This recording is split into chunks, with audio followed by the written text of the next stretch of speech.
过来。魏瑶被这突然的一声吓得抖了一下，抱着手臂不知该如何是好。沈潇语气虽然还算温柔，但是想起接下来要发生的事儿，魏瑶还是好怕。看吧，好不容易提起来的兴趣又没了，真是扫兴。沈潇忍住想把他赶出去的冲动，耐着性子问他：你是岭南人，那你可会岭南各地的小方言？我会啊，岭南有很多山寨，每个寨子都有自己的方言，我都能听懂，但是说的不好。魏瑶声音清脆，如细流敲击原玉，很是悦耳。沈潇有些意外地挑了挑眉，变脸倒是挺快。你起来回话。魏瑶抿了抿唇，这才站起身来。饿吗？魏瑶有些不好意思，在他对面坐下，很真诚地对沈潇笑了笑。你方才为何怕本侯？你要听实话吗？当然。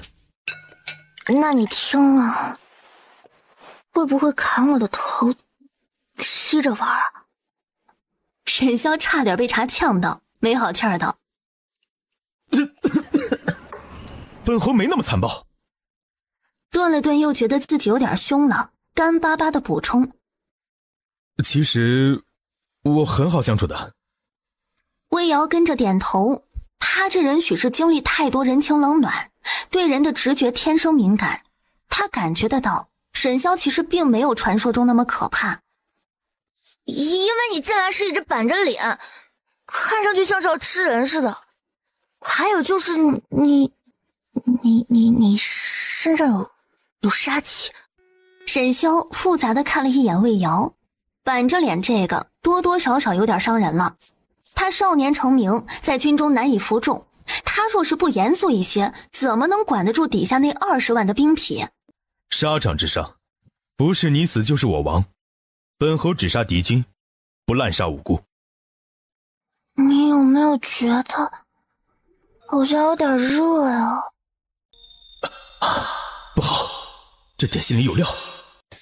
沈潇长臂一捞，把人搂进怀里，凑近脖颈闻了闻，一股淡淡的体香传来。沈潇满意一笑：侯爷。沈潇轻轻松松地把人往床上一放，扔了个杯子，准确无误地盖上婴儿手臂粗的红火烛。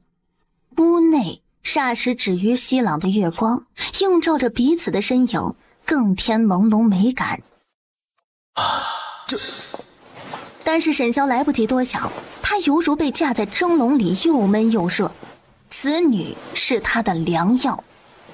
皆是第一回，有点找不到方向。混乱之中，魏瑶摸索到他的可部。这也忒残忍了。魏瑶害得直往后退，却还是被抓住脚踝拖回魔爪。前面还算斯文，越到后面越不可开交，简直是疯狂。这嬷嬷骗人，说什么实存之位，就这。第一次很快结束战斗，两人浑身都已经汗湿。魏瑶头昏脑胀，尝到了解药，身体的无力和难耐好像减轻了些。魏瑶醒来的时候，身旁已经没了温度，看来侯爷是早就走了。听见魏瑶起身的动静，法令纹嬷嬷推门进来，端了碗黑乎乎的药汁，面无表情地杵到了他的嘴边。喝了，穿好衣服回西院去。魏瑶当然知道这是什么，碧子汤。嬷嬷不给，她自己也是要配一副来喝的。魏瑶回到偏院的时候，院子里的说话声戛然而止，10几双眼睛齐刷刷地望着他，那探究的眼神恨不能把他盯出个洞来。魏瑶暗自叹了口气，唉，看来今后的日子难以太平了。吴姨娘跟他关系最好，她笑嘻嘻地过来打圆场。阿瑶啊，你可见到侯爷了？魏瑶点了点头，不欲多说，多说多错，她只想回屋躺躺。真的呀？侯爷是个什么样的人啊？俊美不俊美？多大年纪？很俊，很年轻，20几岁的样子。侯爷只是找我聊天，问我会不会说岭南方言。哎呀，他大概是遇到什么难事了，需要一个会说岭南方言的人帮忙。那你昨夜歇在哪儿啊？怎么没有回来？还有，你这腿怎么了？走路这么别扭。四周空气突然安静下来，魏瑶内心哀嚎。侯爷一点也不怜香惜玉，问完话就把我打发到耳房去睡了。我昨晚在耳房冻了一夜，今早起来头晕目眩的，都有些发热了。在路上还摔了个跟头，扭伤了脚。众人倒吸一口冷气，憧憬侯爷的粉色泡泡啪啪碎裂。魏瑶趁机脱身，一边关上房门，一边对众人道：我有些伤寒，害怕自己把病气过给你们，这2日就待在房里了哈。过了几日，李嬷嬷又带了群人来给她刷刷洗洗，并告诉她：侯爷很喜欢你伺候，你今晚再卖点力，把我教你的通通都用上。若讨得侯爷欢心，说不定就把你移置在东院了呢。东边有大小10处空院子，院院精致，都有地笼，可比这儿暖和呀。那边赏月钱吗？哎呀，那点月钱算什么呀？侯爷院里的小丫鬟，每个月的赏银都不止那点儿。你若是讨得了侯爷的欢心，想要什么好东西没有啊？魏瑶有点动摇了，小心翼翼道：那边出府方便吗？那肯定比这边方便呀。那边有2个角门，出门买个零嘴小玩意什么的，哎呀，甭提多近了。魏瑶点点头，在心里挣扎权衡。爷，方嬷嬷把魏姨娘给您准备好了。沈萧无语了，他母亲这是干什么？是在确定他到底喜不喜欢女人？母亲这般行事让他很是不悦。去给老夫人回话，他老人家若是再插手我房里的事，我就搬去将军府住。魏瑶这次来主院总算没那么拘谨了，他好奇的东摸摸西看看。这是什么制成的剑啊？怎么有点像骨头？他看西岐看得太认真，连沈萧进屋都没发现。沈萧咳了咳，制造出动静。魏瑶吓了一跳，他忙直起身来，一转身便撞在一堵温热的肉墙上。沈萧本来有些紧张，但是看到魏瑶如此娇羞，他便不紧张了。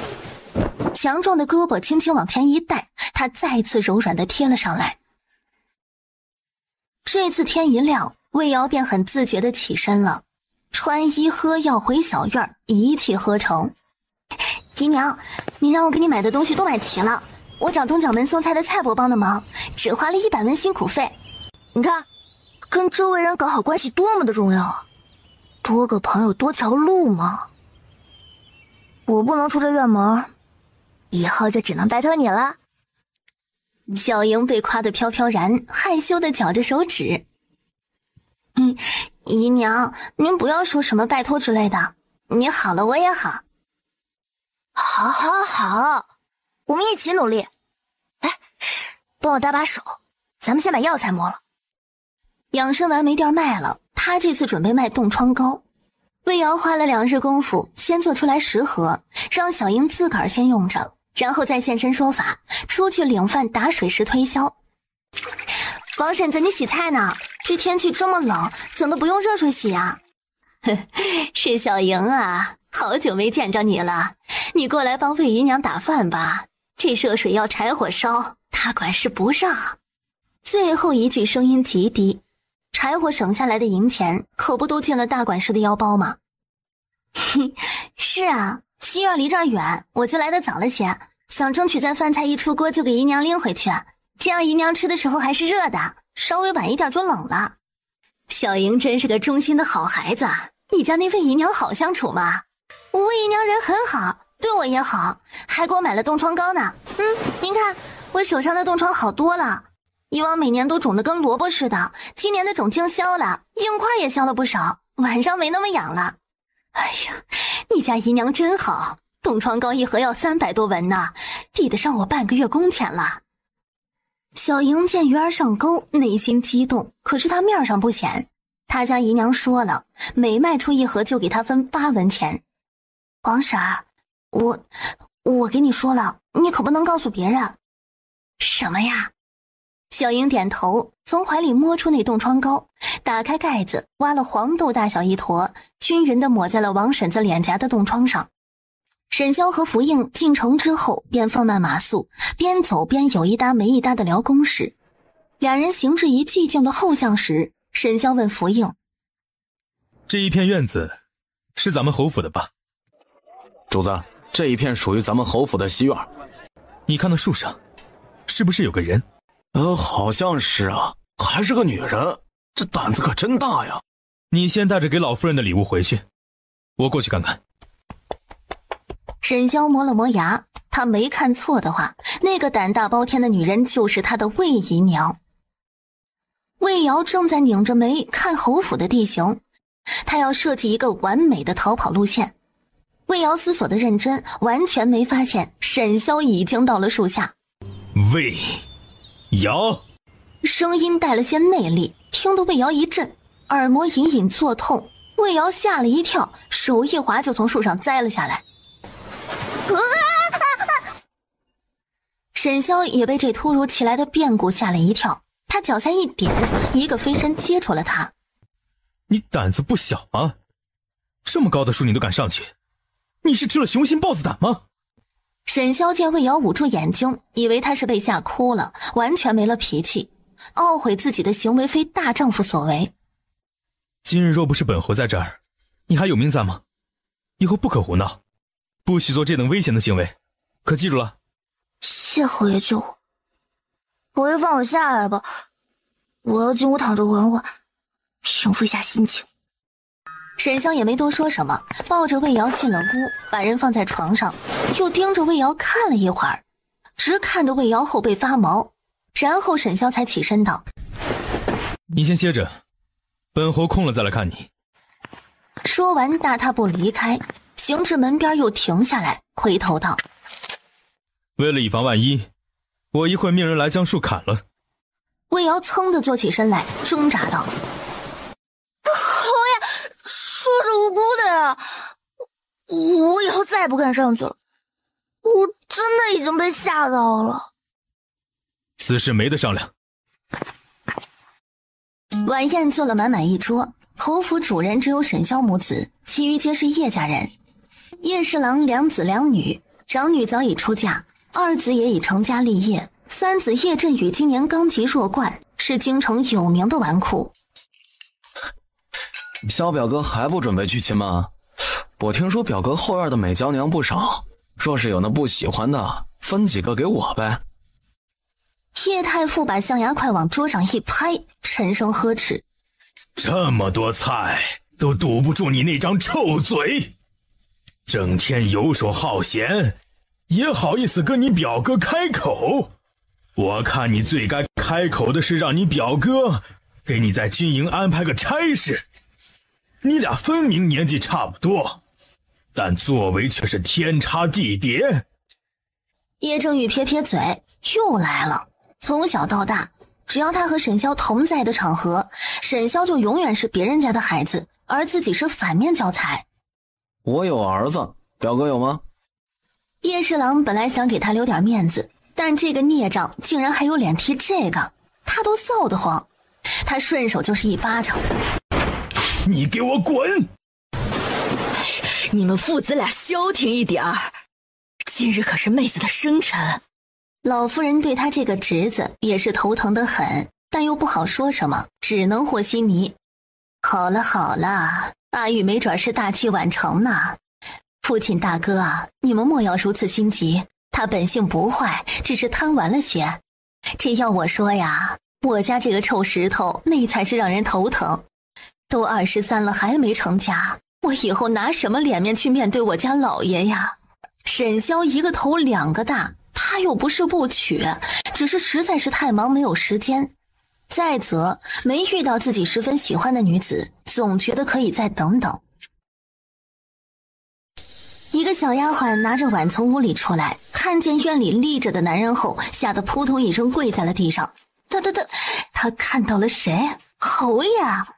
奴婢叩见侯爷。魏瑶听见动静，从主屋探出头来，看见沈萧后心虚极了。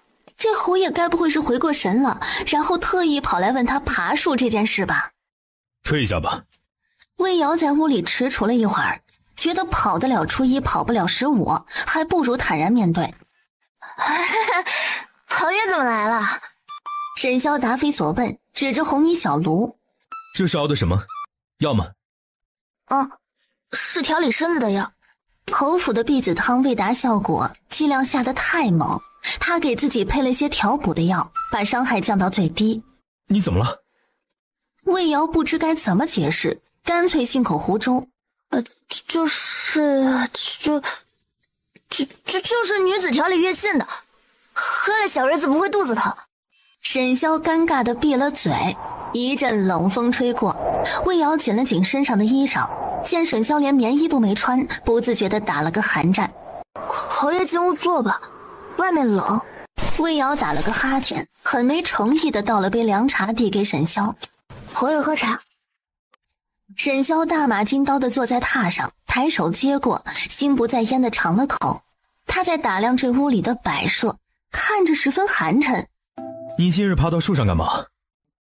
我看风景啊。沈萧怀疑地看着他。我整日窝在院子里，别提多无聊了，只能上去看看风景解闷了。侯府这么大，你可以去逛后花园，去莲湖泛舟，去湖山亭看风景，去……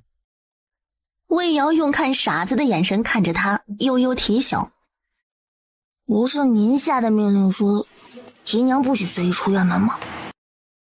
但这也不是你能爬那么高的理由。哎呀，好了，我真的知道错了。不要再继续这个让他心虚的话题了。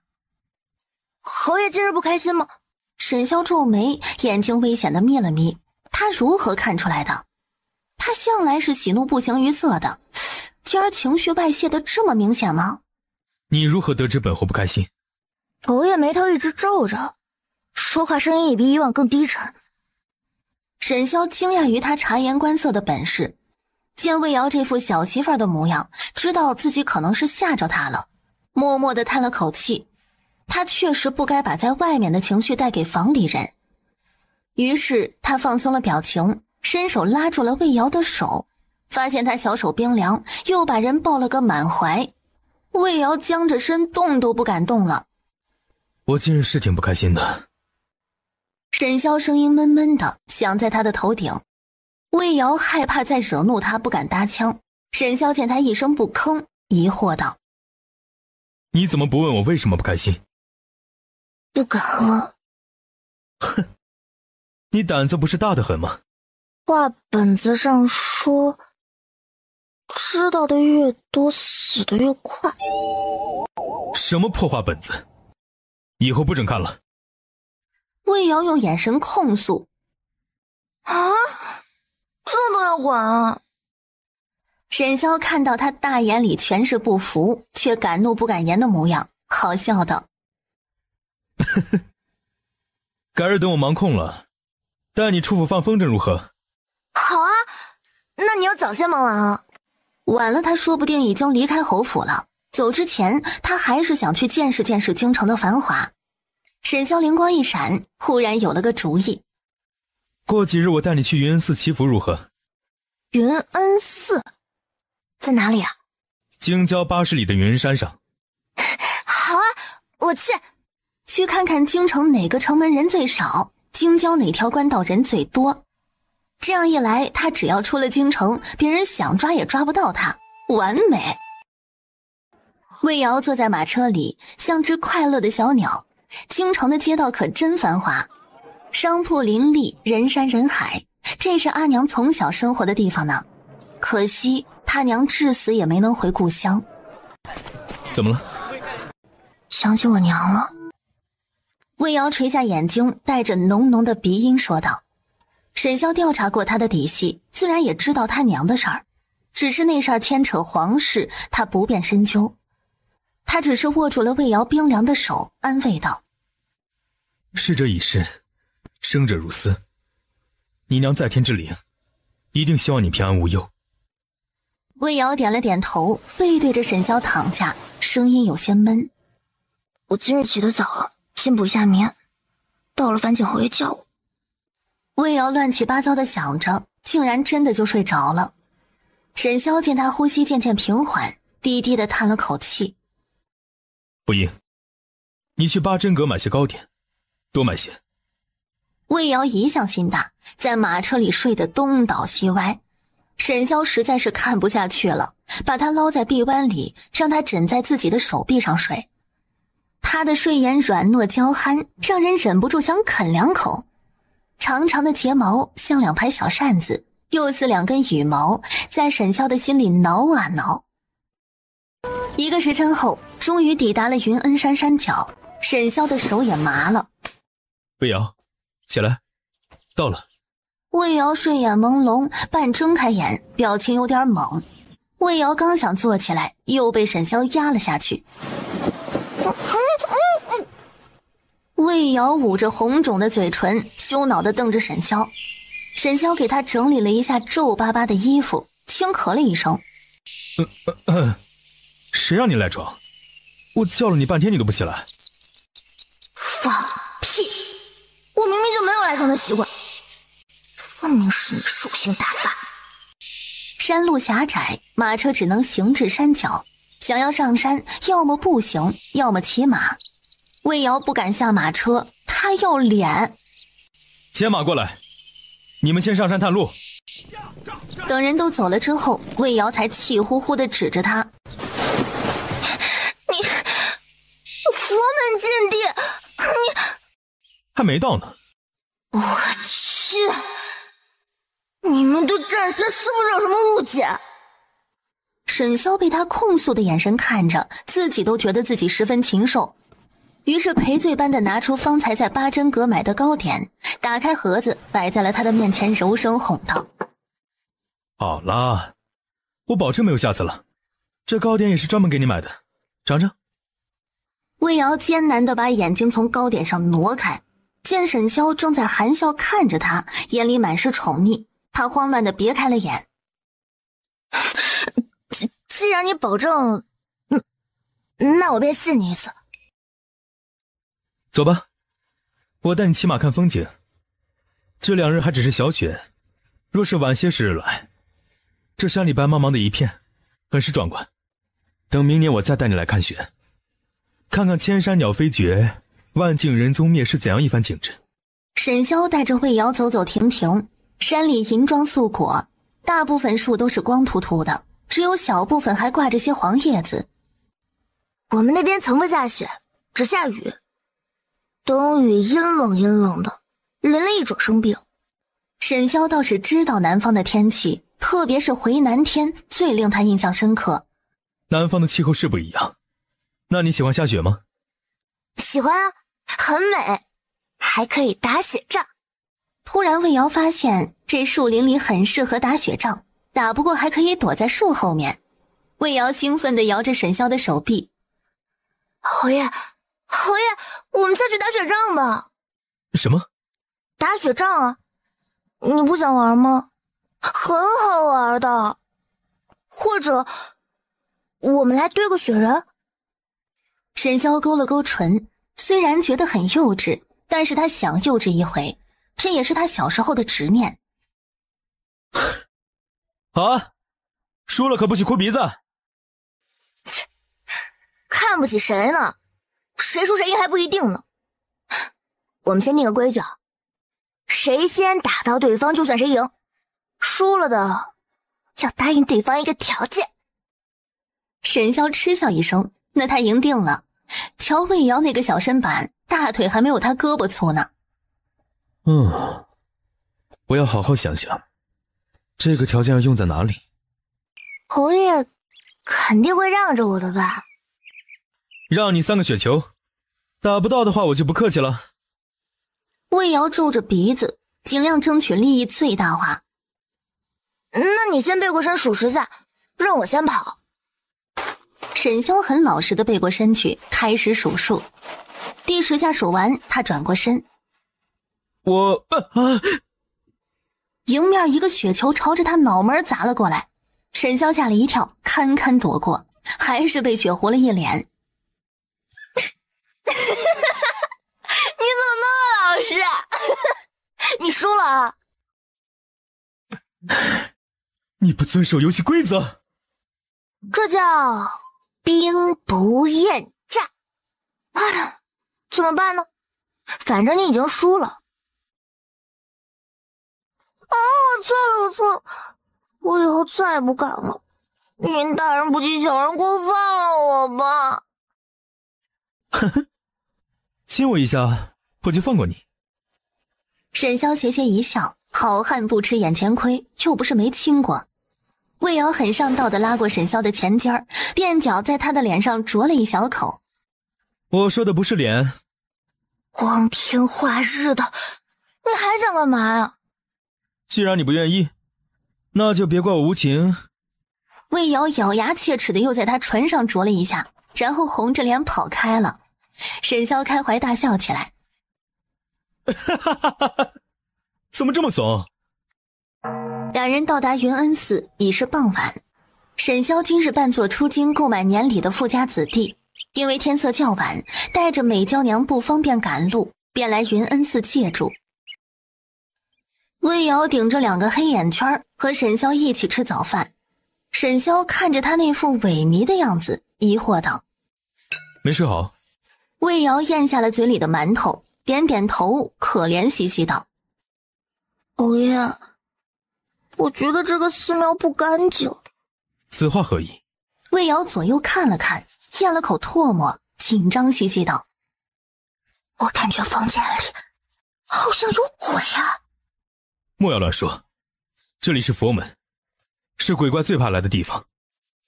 可是我昨晚好像被鬼压床了。那肯定是你没睡好，做噩梦了。魏瑶其实也不确定是不是梦，既然侯爷都说是噩梦了，那肯定就是噩梦。他舒了口气，跟着点头。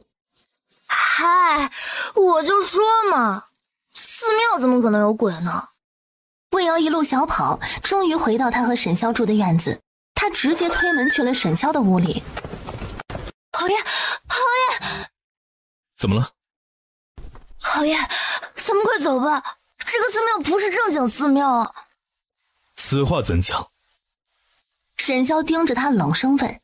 魏瑶朝门外望了望，见外面没人，这才关上门，小声道：我方才去求姻缘签时，那个姐姐的和尚老是盯着我看。我知道我长得美，别人喜欢看我也正常，但是……沈潇嘴角抽了抽。这迷之自信真的好吗？但是出家人讲究色即是空，应该是清心寡欲的才对啊。他这行为哪里是出家人该有的？而且我还留意到，他看了我又会去看佛像，像是跟人对暗号似的。于是我假装在大殿里转悠，发现那个佛像里面有玄机，应该是个暗道入口。沈潇坐直了身子，满脸凝重，声音低沉：什么？那个佛像坐下的莲台颜色上深下浅，下边一看就是经常被人摸来摸去的。但是信徒只会抱佛脚，谁会去摸莲台啊？我猜测这是进入密道的机关。魏瑶见沈潇不搭腔，还以为他是不相信自己呢，急得跺脚。侯爷若是不信，自己去看看便是。沈潇看了他一眼，放柔了语气：你先回房，我亲自去看看。走了几步，又回身叮嘱：待在房间里不要出来，等我回来接你。沈潇快步走了，他来到隔壁院子，几名清兵都已经到齐。沈潇面色凝重地吩咐符应：拿我的令牌去大理寺找周玉堂，告诉他少女失踪案有线索了，让他速速带人来云恩寺。京城近半年来连着失踪了好几名少女，皆是活不见人死不见尸，此案至今未破，如今由大理寺少卿周玉堂在负责追查。将军，可通知雷副将他们包围这里。不急，还没找到他们的藏身之处，万一他们还有其他暗道逃走，我们这次行动就功亏一篑。再次，若那些少女真的在他们手里，万一他们狗急跳墙把人杀了。福林犹豫片刻，还是豁出去一般说道：将军，既然他们已经盯上了魏姨娘，何不将计就计？顶着沈潇沉沉的目光，福林咽了口唾沫，十分艰难地才把话说完。沈潇冷着脸不悦地看着他：此事结束后，自去领十鞭子，她是我的女人，我万不会以她为饵。他话还没说完，隔壁院子就传来一声巨响，是瓷器砸碎的声音。沈潇脸色一变，魏瑶出事儿了。和尚见魏瑶看着自己，嘿嘿地笑着，摸了摸自己的光头，走到魏瑶跟前儿，猥琐道：怎么，小美人认出我来了？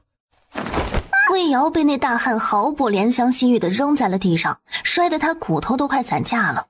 他没有力气爬起来，只本能地蹬着脚往后躲。那和尚见他这副害怕的样子，变态地放肆大笑，犹如猎人见到了徒劳反抗的猎物般兴奋。他伸出油腻腻的手，在魏瑶的脸上摸了一把，触手间光滑细嫩，他目露银光。松开，不要碰我！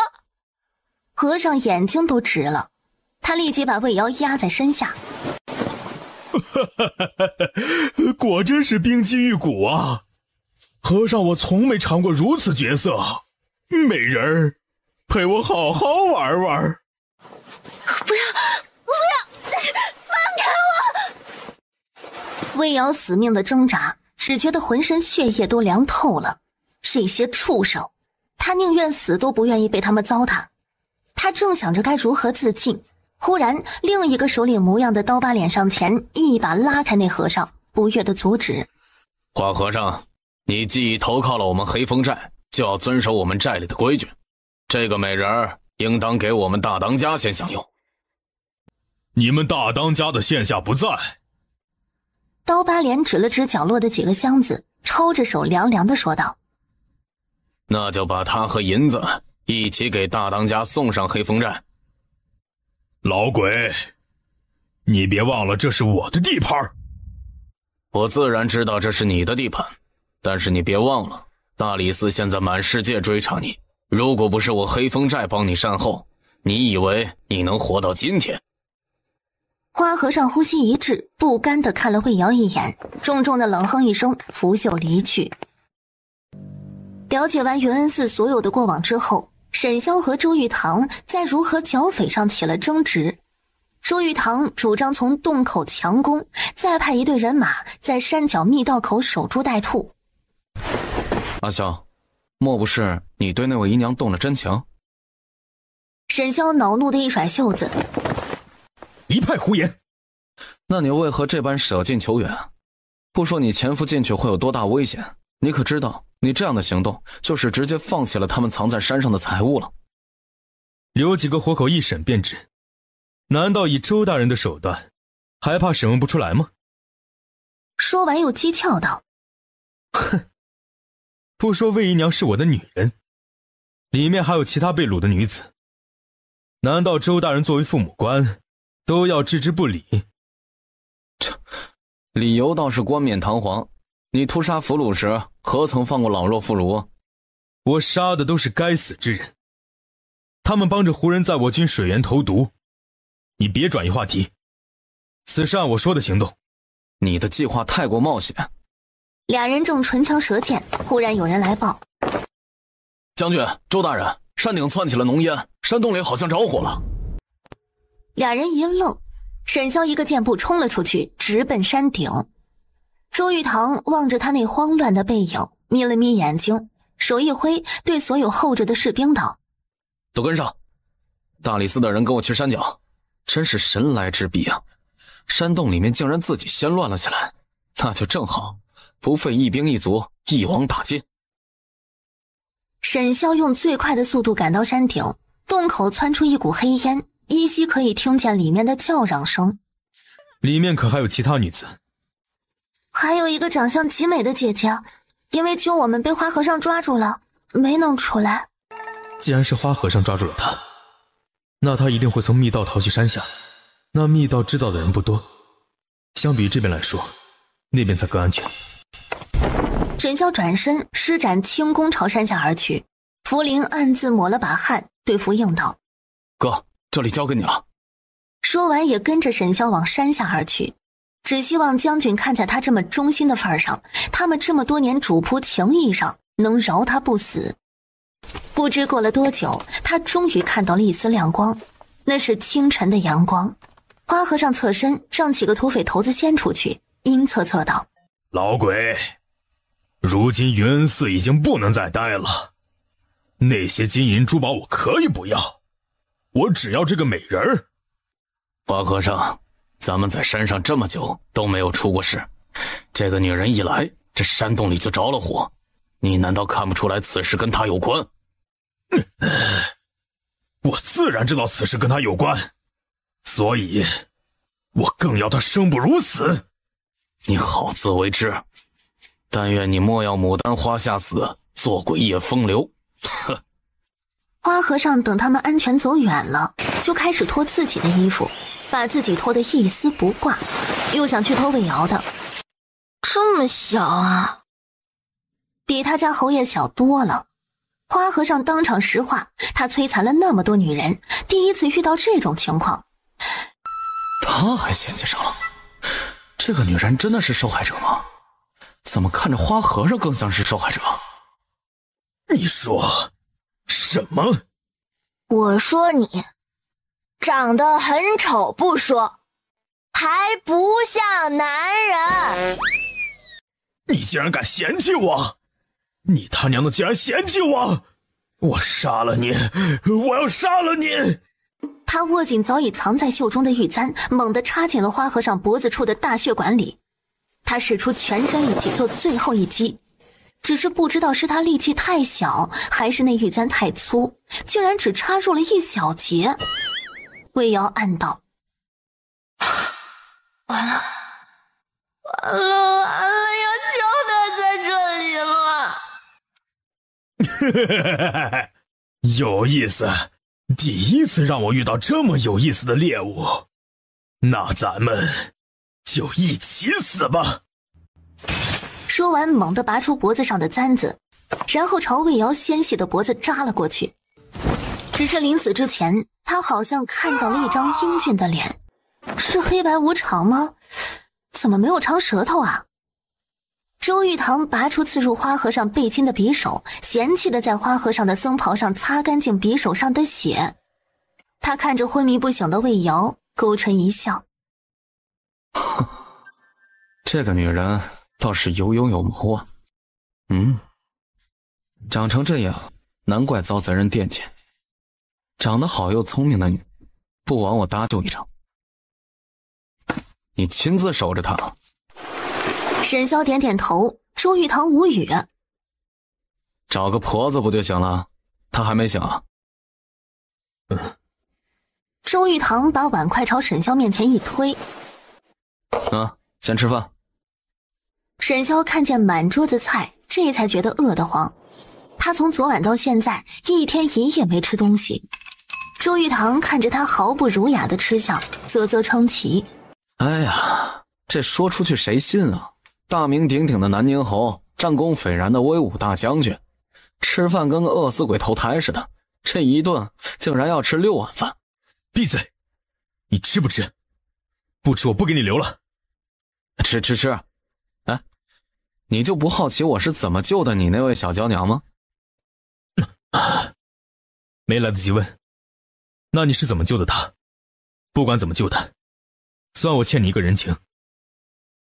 周玉堂神色更复杂了，像他们这样身份地位的人，能用钱解决的事儿，绝不会欠人人情，因为你永远都不知道对方会要你用什么还。你看着我干什么？说呀！周玉堂把他看见的好戏绘声绘色地说给沈潇听，特别是说到又细又短的时候，还含沙射影地往沈潇的身下看了看。沈潇气得想摔碗。他一定不可能嫌弃过我，一定不可能。他还向我求饶过来着。不过，这个胆大包天的女人，怎么什么都敢往外说？周玉堂，你什么意思？你明明早就跟上去了，你见死不救，让他被那和尚吓成那样，你怎么这么铁石心肠？我又不知道她是你的魏娘。再说，我主要是想看看那个花和尚是如何作案的。把快乐建立在别人的痛苦之上，丝毫不懂得怜香惜玉，难怪你一把年纪还娶不到媳妇儿。嘿，你还好意思说我？你比我还老2岁好不好？忽然周玉堂看见转角处走来一个清丽的身影，沈潇背对着大堂，并没有看到魏瑶。周玉堂看了一眼魏瑶，决定插兄弟2刀，故意大声对沈潇说：沈侯爷啊，为了将此等恶贼一网打尽，不惜以家事为饵，此等大义之举实在是令我等钦佩啊。沈潇被周玉堂这忽然提高声音弄得有些莫名其妙。你发什么神经？刚刚你那位魏姨娘来了，我说给她听的。魏瑶回到房间，伤伤心心哭了一场，后来迷迷糊糊睡着了，恍惚之间总觉得有人在盯着自己，最后一只微凉的大掌忽然落在了他的额头上，他一个机灵惊醒，惊恐地往床角躲。别怕，是我。沈潇喉头发紧，讪讪地收回了手。你醒了便好，你的烧还没退，我让人再煎碗药来，你乖乖喝了。魏瑶看见他这副若无其事的模样，只觉浑身发冷，他忍住颤意点了点头。身子可还有哪里不适？我没事，多谢侯爷关心。这个笑让沈潇觉得非常的碍眼，笑得跟后院那些谄媚的女人一模一样。他收回的手紧握成拳，藏在身后，感觉心里既堵得慌又空落落的，觉得必须要跟他解释一下，不然就会失去什么一样。昨夜只是……魏瑶打断了他。侯爷心系天下百姓，实乃大周苦功之臣，能帮到侯爷是切身的福气。如果自己站在沈潇的立场，应该也会如此行事吧。毕竟牺牲一个无足轻重的女人，就能避免血染云恩寺，这无疑是最好的计策。沈潇眉头皱得能夹死一只苍蝇，魏瑶何时称自己为妾身过？他不喜欢魏瑶这个疏离的姿态。你饿了吧？我让人送饭进来。说完就落荒而逃，他受不了魏瑶那副谨小慎微的模样。沈潇今日天不亮就习惯性的醒了，醒来后头闷闷的疼，他知道自己也染上了风寒。沈潇并没有去看大夫，他知道魏瑶就是大夫，他想让魏瑶替自己看，他觉得这是个与魏瑶和好的机会。你坐我的马车，魏瑶怎么办？你好意思让她一个小女子顶着寒风去骑马？再说，她也不会骑马。至于我，你就更别想了。没看我病得坐都坐不稳了。沈潇说着，应景地躺倒在马车上，仿佛真的病入膏肓的模样。只是那一翘一翘的二郎腿出卖了他。周玉堂冷哼：哼，你马车这么宽，3个人也坐得下。哼，你也好意思掺和到人家2口子的私密空间里？切，什么2口子？她只是一个妾，你莫要搞乱了身份。再说了，小妾可以随意转赠，说不定你哪天玩腻了就把她送人了呢。到时候可以送给我，我对她还蛮感兴趣的。沈潇怒气冲冲地坐起来，眸色暗沉。你觊觎她？周玉堂被他忽然冒出来的杀气弄得眉头一皱，俩人穿开裆裤的交情，他倒是不怕他，只是神色复杂的盯着沈潇。你还说你对他没有别的心思？骗鬼呢！我们可是兄弟，兄弟如手足，女人如衣服。你要为了一件衣服跟我翻脸不成？我绝不可能把他送人。那我如果硬要呢？你做梦！沈潇彻底暴走了，怪不得他要挑拨自己和魏瑶的关系，原来他早就生了觊觎之心。你竟然为了一个女人跟我……你们在做什么？魏瑶端着刚煎好的药，一脸疑惑地看着犹如斗鸡般的两个人。侯爷，先把药喝了再出发，刚熬好的，再不喝就凉了。魏瑶接过药碗之后，看了眼两人的神色，小心翼翼道：我去坐后面的马车吧。不必，不行。沈潇眼风如刀。他周玉堂果然觊觎我的东西，这是想时时刻刻和他待在一起吗？当我是死的吗？周大人既然急着回京复命，那就快马加鞭赶回去吧。我这病殃殃的，莫把病气过给了你。狗咬吕洞宾，不识好人心啊！有你哭的时候。你还在怨我？没有，我不敢。侯爷快休息吧。沈潇皱眉，他很不喜欢他们这种冷淡疏离的相处方式，仿佛比初见时还不如。那儿的事我很抱歉，本来计划不是这样的，但是我也没想到你如此聪慧，识破了他们的身份，更没想到他们会连夜动手，是我做的不够周全，让你受了委屈。魏瑶忽然抬起头来，很认真地问：那侯爷把我当作棋子了吗？沈潇表情一僵，他不知该怎么回答，他是有还是没有？在那种情形下，他确实做了把魏瑶当作诱饵的事。他愧疚道：我本意并非如此，只是将计就计。话止于此，魏瑶还有什么不明白的？他点了点头。我明白了。沈潇见他不悲不喜的态度，自己心里反而生出一股怨气。过来。魏瑶很是憋屈地挪了过去，沈潇伸出滚烫的手，一把将魏瑶拉入怀里。魏瑶被吓了一跳，惊呼还没有来得及喊出口，嘴就被堵上了。回到侯府后，一切仿佛回到了原点，他的冷静自持也全都回来了。他又是那个深沉高贵的沈侯爷。不是说跟侯爷一起去祈福吗？怎么还带着伤回来了呢？哎呀，意外啊，意外！小莹，你以后出门尽量把自己弄丑点，丑了不容易被人惦记。魏瑶巴拉巴拉把自己的经历说了，隐去了他不愿提起的部分。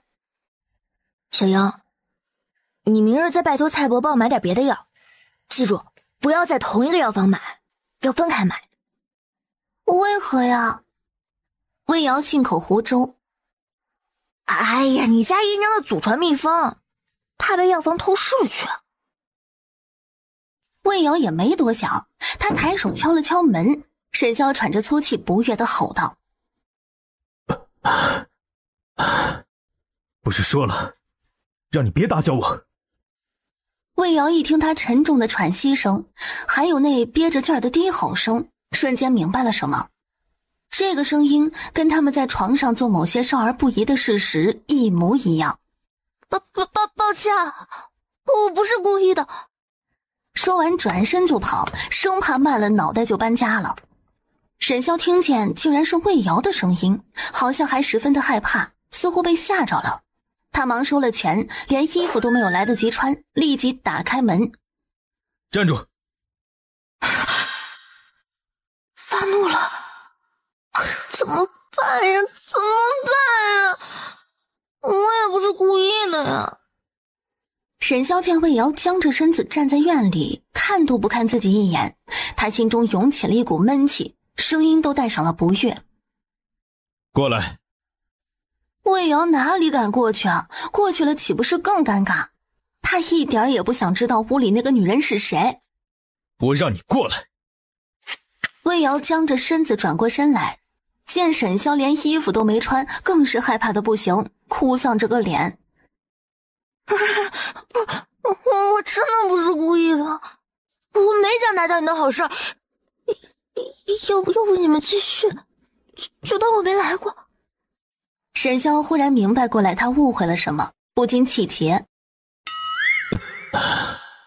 我在他眼里是色中恶鬼吗？大白天干那事，还是在书房？更可恶的是，他竟然一点都不吃醋。沈萧心里更堵了，语气也冷冽下来。我再说最后一遍，过来。沈萧见他这副很不情愿见到自己的样子，心里的火一拱一拱的，一把将他拉进屋里，砰的一声把门关得震天响。我在屋里打拳，你满脑子想些什么呢？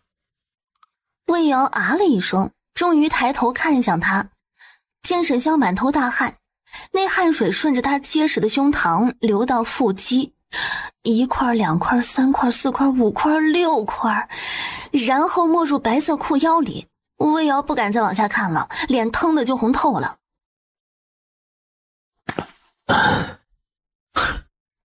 脸红什么？又不是没看过。魏瑶气急，他娘没教过他在别人尴尬的时候要装作没看见吗？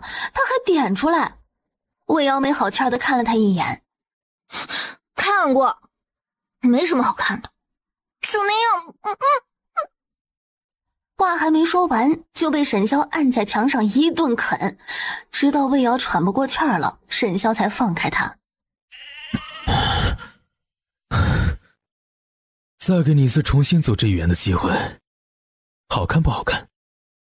能不能不要动不动就动嘴？不能好好说吗？嘴巴是拿来说话的。是啊，那你好好说了吗？我又没对你动嘴。那我让你动回来吧。魏瑶很想对他翻个白眼儿，但又不敢，只能偷偷地磨了磨后槽牙。既然侯爷都生龙活虎了，那还把我骗过来干嘛？沈萧知道这可能是福应干的好事儿，也没做解释。我找你过来还需要理由。说完把手伸出来递给他。替我瞧瞧。沈萧情不自禁地用另一只手握了握魏瑶细软的腰身。魏瑶侧身扭开他的魔爪，不满地看了他一眼。你干嘛呀？我能干嘛？我靠一靠。说完当真把头靠在了他的肩膀上。魏瑶被他的重量压得一歪，但还是堪堪稳住了身子。侯爷已经没事了，不用再吃药了。魏瑶松了口气儿，趁机站起身，屈膝行了一礼。既然侯爷大好了，那我就先回去了。沈萧盯着魏瑶的背影，脸色黑如锅底。他感到自己的威严受到了前所未有的挑战。不应。不一会儿，福应出现在门口。爷，属下在。谁准你自作主张把他带过来的？沈萧冷着脸，劈头盖脸就是一顿斥责。福应心里咯噔一声。哟，坏了，这马屁拍到马腿上了。属下这就去领鞭子。福应弓着身往外走，早认错早超生，至少有个态度不是？回来。你若是残了，谁给我办事？这种事不允许再有下次。谢主子开恩。去把西院其他姨娘的卷宗拿过来。不过是女人罢了，她后院多的是。她觉得自己只是贪欢，喜欢魏瑶的身子而已。既然魏瑶不乖，那就换个乖的姨娘。反正就是那么点事儿，换个口味也不是不行。不一会儿，10几个卷轴摆在了沈萧的书桌上，他一一翻看。就他了，今晚让他伺候。主子终于开窍了，3妻4妾，左拥右抱，这才是主子的正常生活呀。是夜，孙姨娘激动的手都在抖了。她等这一天实在是等了太久。他露出自认为最美丽的侧颜，施施然地站在屋子中央。侯爷可曾用过晚膳？已用过。孙姨娘咬了咬唇，继续制造话题。那我陪侯爷对弈吧。沈萧听见下棋，竟然松了一口气儿，他抬脚就往棋桌走去。好。沈萧一大早就被母亲叮嘱，要他今晚早些回家吃饭，说接了甄表妹来侯府小住，让他们先培养培养感情。表哥日日都去西山军营吗？那里路程可不近，想必每日一来一回是极辛苦的。还好，比行军打仗轻松多了。沈萧心不在焉，叶真以为他是有公事要忙，为了彰显温柔体贴的形象，只是不舍得开口。姑姑，时辰不早了，表哥明日还要早起呢，要不就让他先去歇息吧。真姐儿真是体贴，以后阿萧有你的照顾，我也能放开手脚去颐养天年喽。叶真羞的脸都红了，娇羞的用帕子遮住脸。姑姑，表哥还在这儿呢。好了好了，时候也不早了，你们都去歇着吧。叶真殷勤的起身扶起老夫人。姑姑啊，我来伺候您梳洗。你这孩子最是孝顺。那儿子就先回去了。老夫人赶苍蝇似的朝他挥了挥手，回头继续和叶真唠嗑。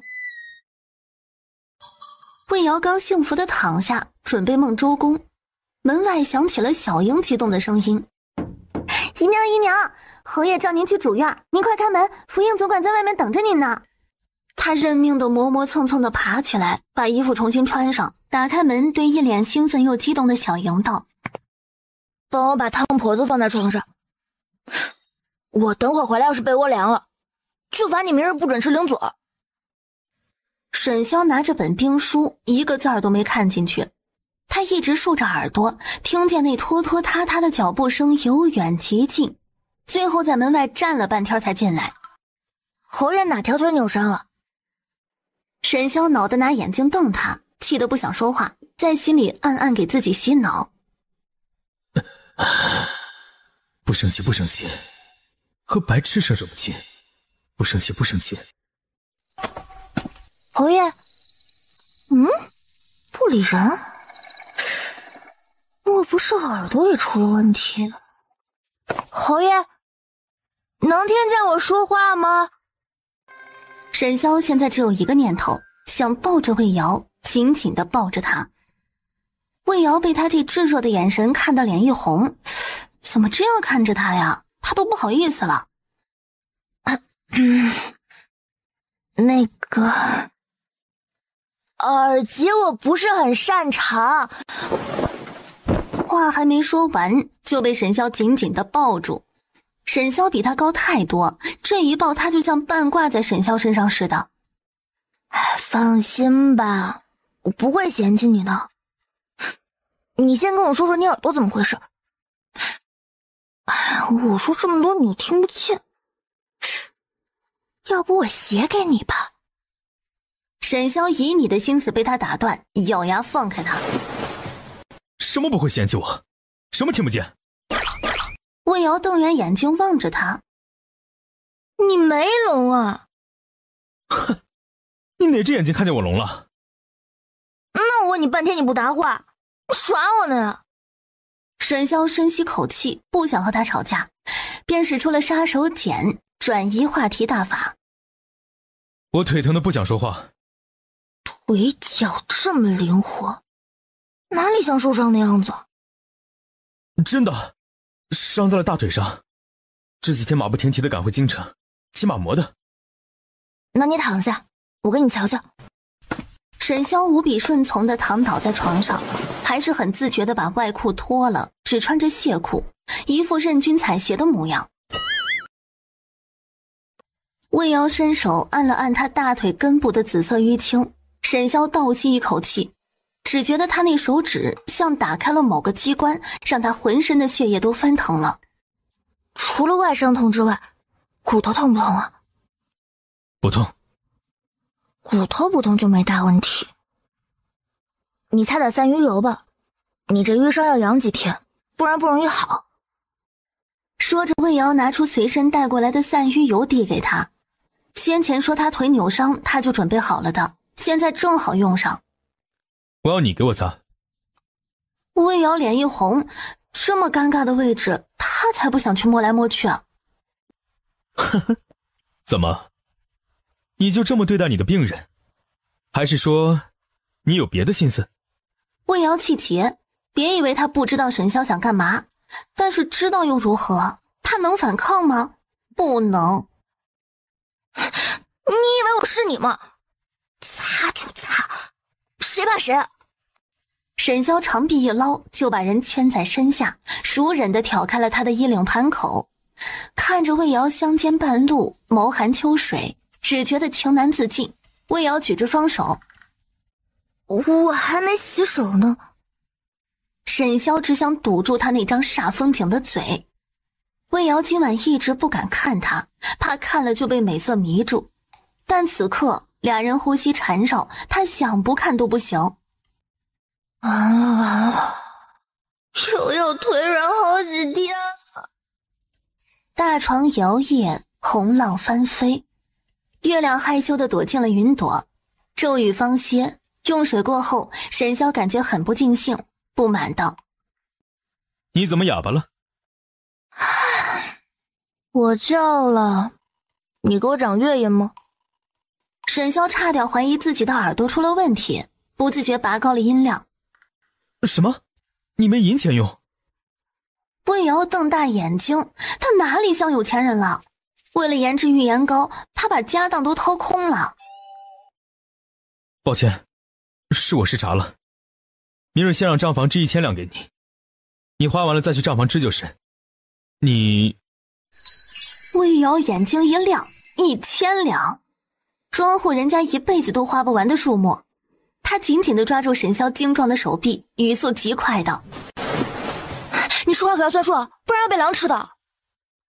我是你夫君，你缺什么尽管朝我开口就是。这般扭捏着谈条件做甚？我堂堂南宁侯还会委屈自己的女人不是？好啊，我不会客气的。侯爷，你真好。沈潇在他唇上亲了一口。你明日再去库房挑选几件喜欢的首饰。魏瑶眼睛更亮了，眼里充满了小星星，欢喜地望着沈潇。他这娇媚的模样极大地取悦了沈潇。谢谢侯爷。哼，不谢。你真想谢的话，帮我。他凑到魏瑶耳边小声说了什么，魏瑶听完脸色爆红，把头埋进了枕头里。睡了，我好困。沈潇才不放过他，上下其手。魏瑶抱走，双手抵着他的胸膛。侯爷脑子里怎么净装些奇奇怪怪的情色呀？食色性也，你懂不懂情趣？我不懂，我也不想懂，我腰要断了。哎呀，最后一次，快点。魏瑶累得睡着了。沈潇抚着他光滑的背脊，凤眸紧紧地锁着他，就像是在端详一件绝世珍宝。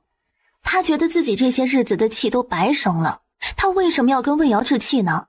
到最后难受的还不是他自己吗？你家魏姨娘在吗？我来找她说说话。小渊见小莹半天不请自家姨娘进去，不满地摆谱斥责：我家姨娘好心好意来找你家姨娘叙旧，你们怎么连门都不让进？你家姨娘就是这么待客的？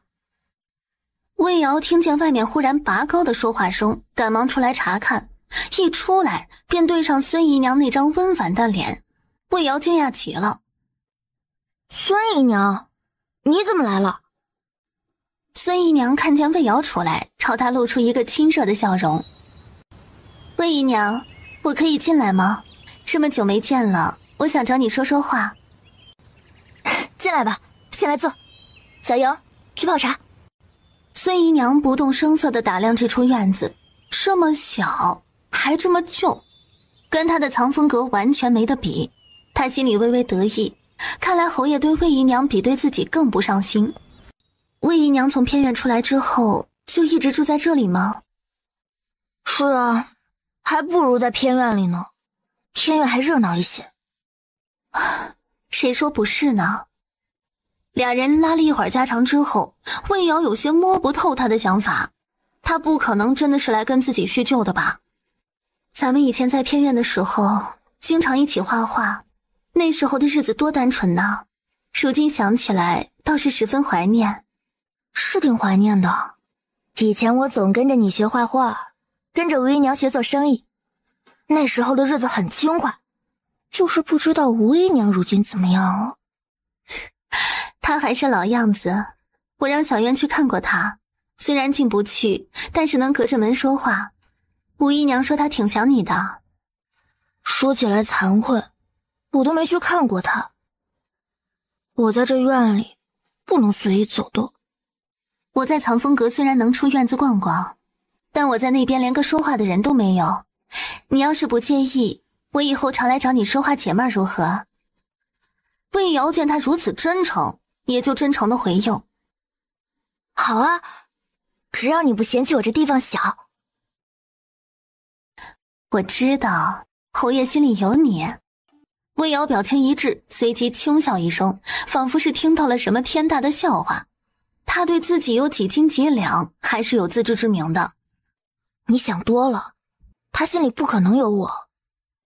孙姨娘有些疑惑，他这反应不似作假，难道真的是自己想多了？但是他不死心，继续试探。侯爷心里若是没你的话，怎会让你去主宴侍奉？侯爷只是受了点伤，让我去给他看看而已。孙姨娘闻言怀疑地看着魏瑶，看伤用得着过夜吗？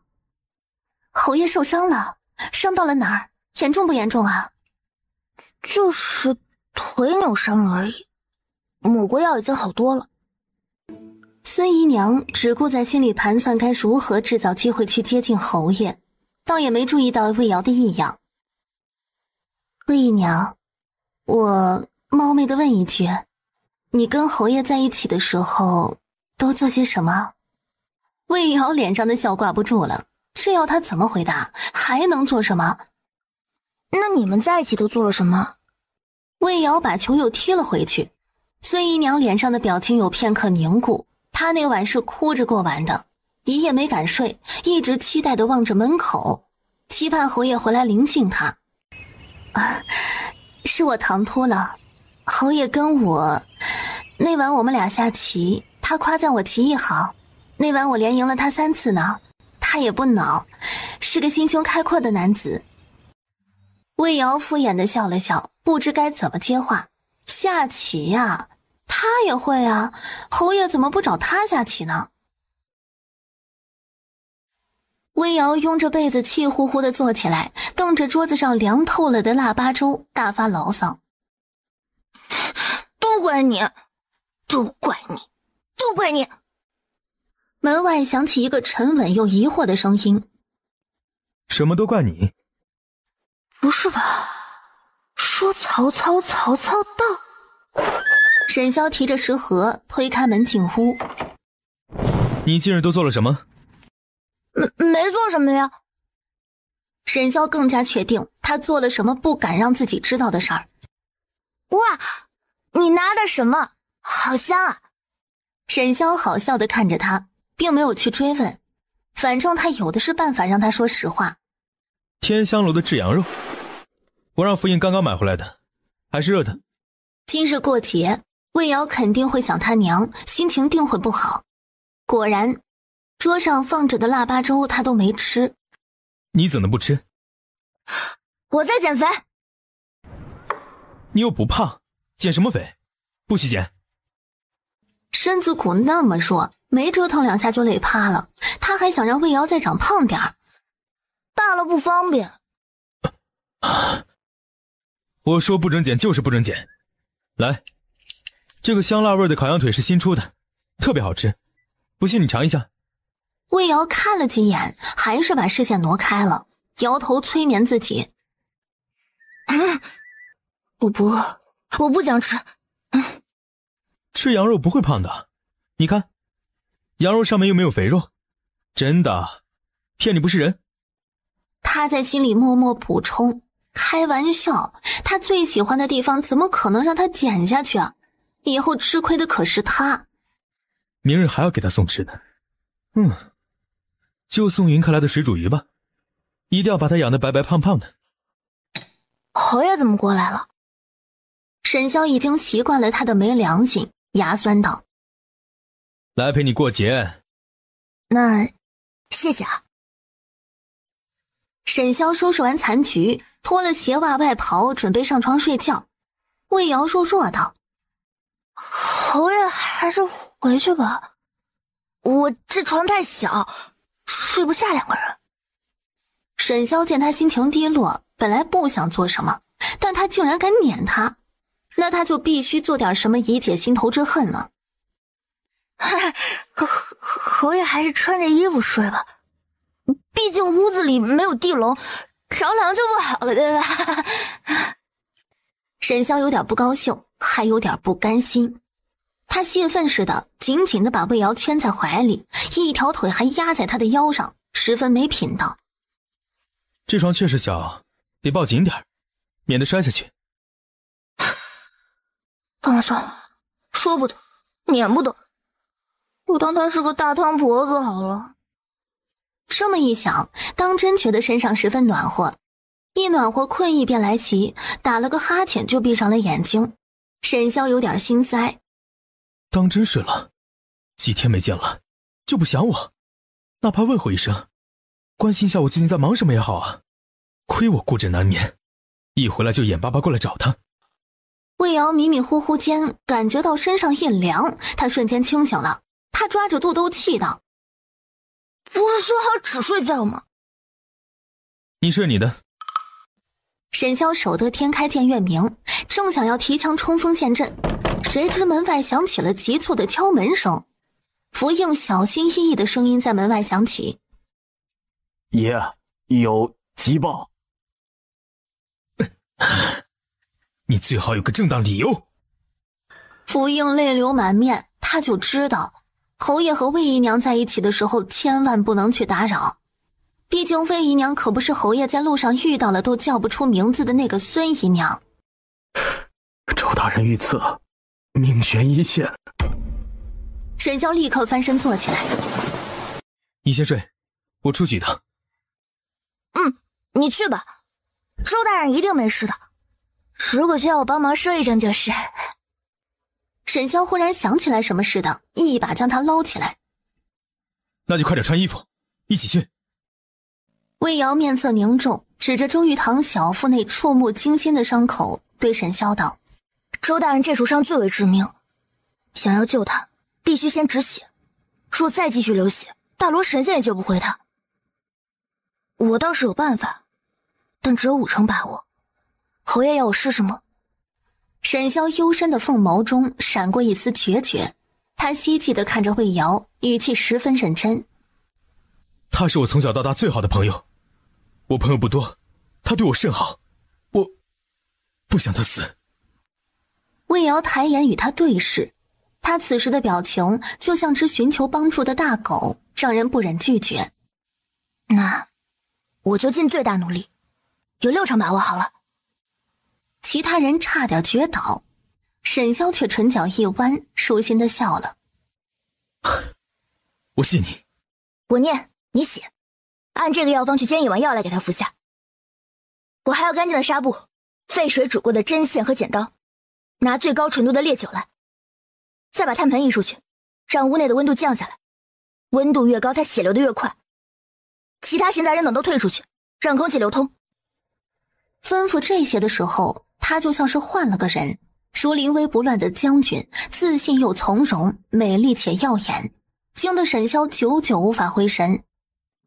夫人，其实我等可以助您一臂之力的，您放心，我们绝无偷师的想法，只是想帮您打打下手。魏瑶解开他的包袱，回眸笑了一下，顾盼生辉，明眸善睐。偷师也没关系，你们若把这个方法学会了，能造福更多的人，那就更好了。一起动手吧。沈潇灼灼地看着他，喉头动了动，没有说话。他只觉心头滚烫。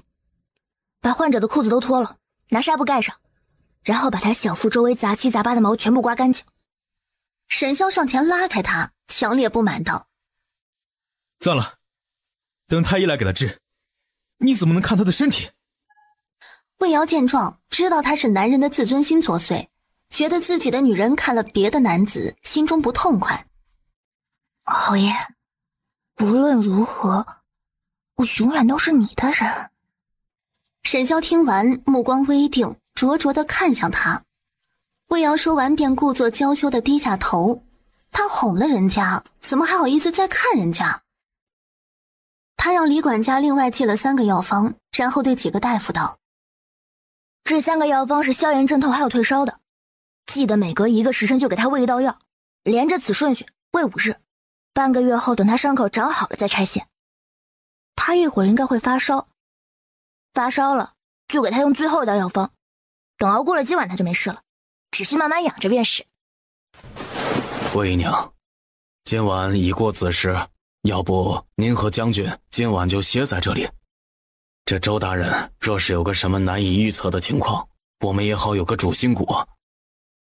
这别院是侯爷的？李管家一言难尽地点了点头。哎呀，早说嘛，我还以为这是周大人的家呢。厢房在哪里啊？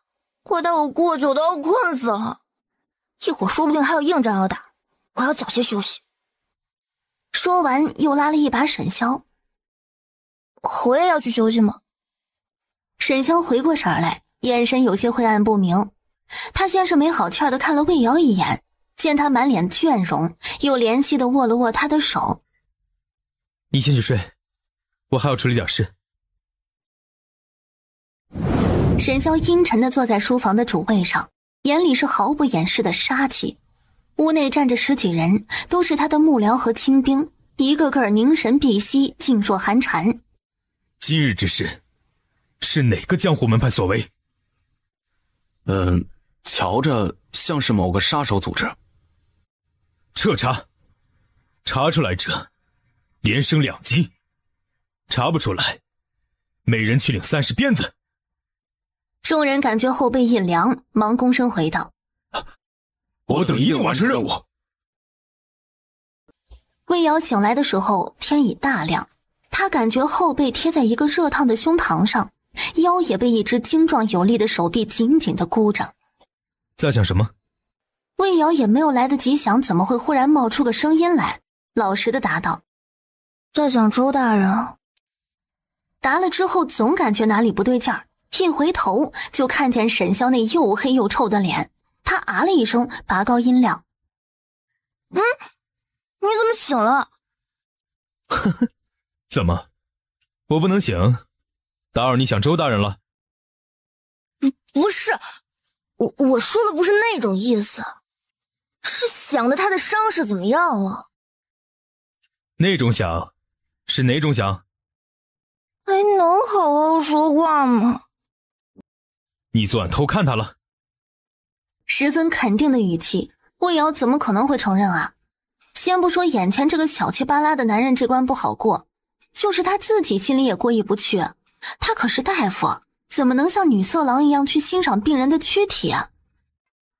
我没有，我那是望闻问切。他的身材好，还是我的身材好？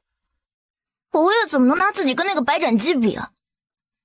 他还是更喜欢沈潇这款狂野又性感。果然是看了他。我都说了，是望闻问切嘛，你怎么胡搅蛮缠的呀？侯爷难道不想我治好他？到底是谁胡搅蛮缠？我说的根本就不是这回事。那你说的是哪回事？我不看他，我怎么给他缝啊？那其他大夫又不会，你现在倒来怪我了。沈潇语塞，他简直要气死了。吵架吵不过，他还打不过吗？你放开我！竟然咬我！沈潇一分神儿，便被他推开了。他捂着痛麻的嘴唇，更气了。怎么，看花了眼就不想要我了？沈潇见他痛成这个模样，也是被吓到了，忙走上前去，却不知该如何下手。莫不是伤口崩开了？快过来帮他看看。我也是第一次缝啊，不晓得是不是结没打好。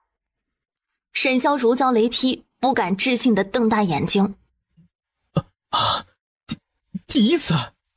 你以前从来没给别人缝合过？魏瑶咽了咽口水，不敢看他。也不是没缝合过，只不过对方是死人，活着的倒也有，是条受伤的狗。死人？狗？沈潇差点没站稳。周玉堂抽痛中听见他们的对话，气得那是七窍生烟。你竟然把我当狗！我之前是指拿尸体练过手，但是人体结构我已经烂熟于心，操作上是没有任何问题的。我阿娘以前给太累不正的夫人接生时就是这样剖开肚子把孩子取出来，然后缝上，真正要缝7层呢。人家取出了孩子之后，只要恢复的好还能再怀胎。你这比那些妇人可轻巧多了。周玉堂听完后人都气恍惚了，这个胆大包天的女人把她当狗就算了，还拿她跟生孩子的妇人比，士可杀不可辱。带着你的女人马上从我面前消失！魏瑶气不过，毫不客气对回去。哼，我好歹也救活了你，你就这么对待你的救命恩人啊？我宁愿死都不要你给我治。那你另请高明吧，我只是在还你的救命之恩而已，不领情就算了，反正我们两清了。说完转身就走。沈潇一个头两个大，忙拉住魏瑶，沉声道：好了，你们俩都给我闭嘴！魏瑶委屈巴巴地看向沈潇，眼尾红红的，好似他再帮周玉堂说一个字儿，他就哭给他看。这厮竟然敢质疑你的医术，那你就更要治好他，用实力打他的脸，让他以后看见你都得叫你一声魏神医。魏瑶听后眼睛一亮，暗戳戳地挺了挺胸。这世上还有什么事比打脸更痛快？周玉堂还想嚷嚷什么，沈潇手速极快地在他身上一点，他瞬间成了个巨嘴葫芦，只拿眼睛瞪着沈潇。伤口没有任何问题，你这么痛应该是麻药过效了，这么长的口子痛也是正常的，3天过后就会好很多。还有，你千万不要再乱动了，若是伤口真的崩开，还得重新缝一次，重新缝又得把这些线拆了，还要把坏肉剔掉。不想再遭罪，就安安静静的躺平，动来动去受罪的可是你自己啊。沈潇手指又是一点，周玉堂终于能动了，他控诉地瞪着沈潇。他不靠谱就算了，你竟然真的让他把我肚子跟缝衣服一样缝起来，缝起来也就算了，为什么要用绿色的线？你们将军府他妈的穷到连黑线都买不起了吗？哪怕是用白线也好啊！你昨日的情况真正是十分凶险，多拖1刻钟，今日就得为你出殡，哪里容得了我思虑这么多，只能死马当活马医。他忽然又想到一个残忍的问题，唰地睁开了眼。我这兔子这辈子就只能这样花里胡哨了，那我以后还怎么娶媳妇？同房的时候不会被笑死吗？等你伤口长好，我会帮你把线拆掉的，到时候你再好好将养，肚子上只会留下一道疤痕。你们男人不是觉得有疤痕才有男人味吗？这话是谁跟你说的？画本子上看到的，难道不是吗？沈潇一字一顿，咬牙切齿。不许再看那些乱七八糟的画本子。这也不许，那也不许，拜个台子出家好了呀。周玉堂肉体上被这痛那痛的折磨也就算了，心理上还要被他们强喂狗粮。你们两个出去打情骂俏，立刻马上。沈潇摸了摸鼻子，有些尴尬。你好好休息，就在将军府养伤。我们的人出了奸细，我已经在排查了。你的伤下面的人会保密，凶手的事情你也不要管了，一切由我。魏瑶只想脚底抹油离开这里，这些机密貌似不是他能听吧。那个，我去给万大夫留话。魏瑶已经习惯了周玉堂这种拽得像万年王八的表情，他也没多想，只凝重地望着他。周玉堂被他这个眼神看得心中突突直跳。我怎么了吗？你中了毒，且这毒极其罕见。我中毒？我怎么会中毒呢？有3种毒与你体内的毒表现类似，想要确定是哪种毒，得先确定你的中毒时间。你仔细回想一下，是何时中的招？友情提示一下：一，这毒是在你受伤前中的，一般是下在味儿重的酒水里。2，这毒是在你受伤时中的，有可能被对方涂抹在兵器上。3，这毒是在你受伤后中的，也就是说是在将军府被暗算的。但我实在想不出对方是怎么下的手，唯有确定的是哪种毒，才能对症下药。周玉堂脸色铁青，这3种可能性有着3种不同的意义。如果是受伤前中的，那范围就太广了，有可能是在家中，有可能是在外面，还有可能是在东宫。我受伤前没有任何不适的感觉，受伤后除了疼亦没有其他不适。倒是昨晚吃了几副药之后，伤口加倍疼了起来，人也变得十分的亢奋，总觉得有使不完的力气一般，大脑的反应根本跟不上身体的节奏，就像是被打通了任督二脉，只想找几个高手切磋切磋。你的意思是，你是在受伤之后中的毒？你躺在这里后一直都是万大夫在照顾你，你觉得他会是那个奸细吗？可我听福应说，侯爷对万大夫一家有再造之恩，他若是奸细，那可就太伤人了。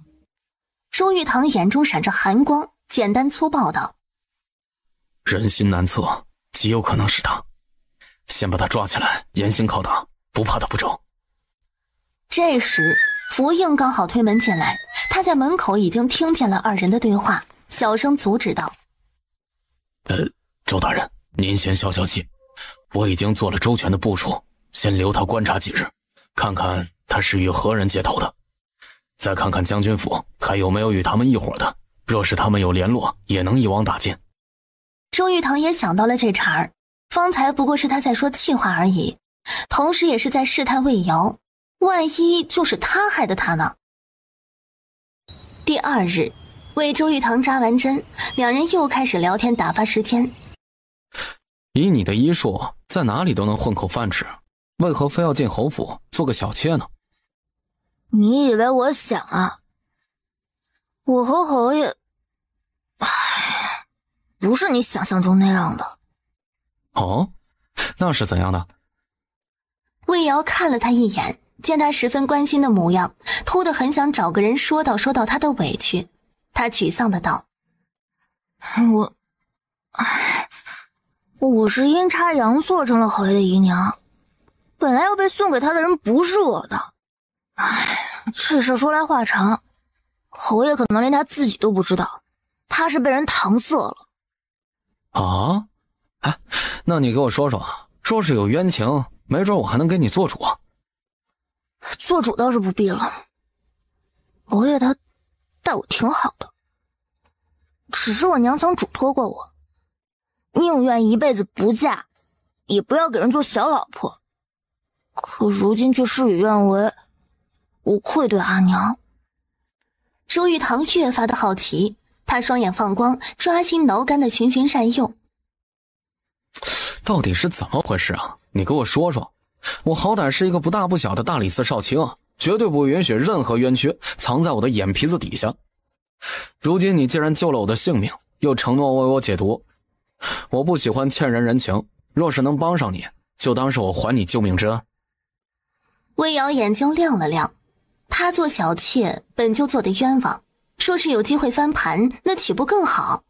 不过侯爷会答应吗？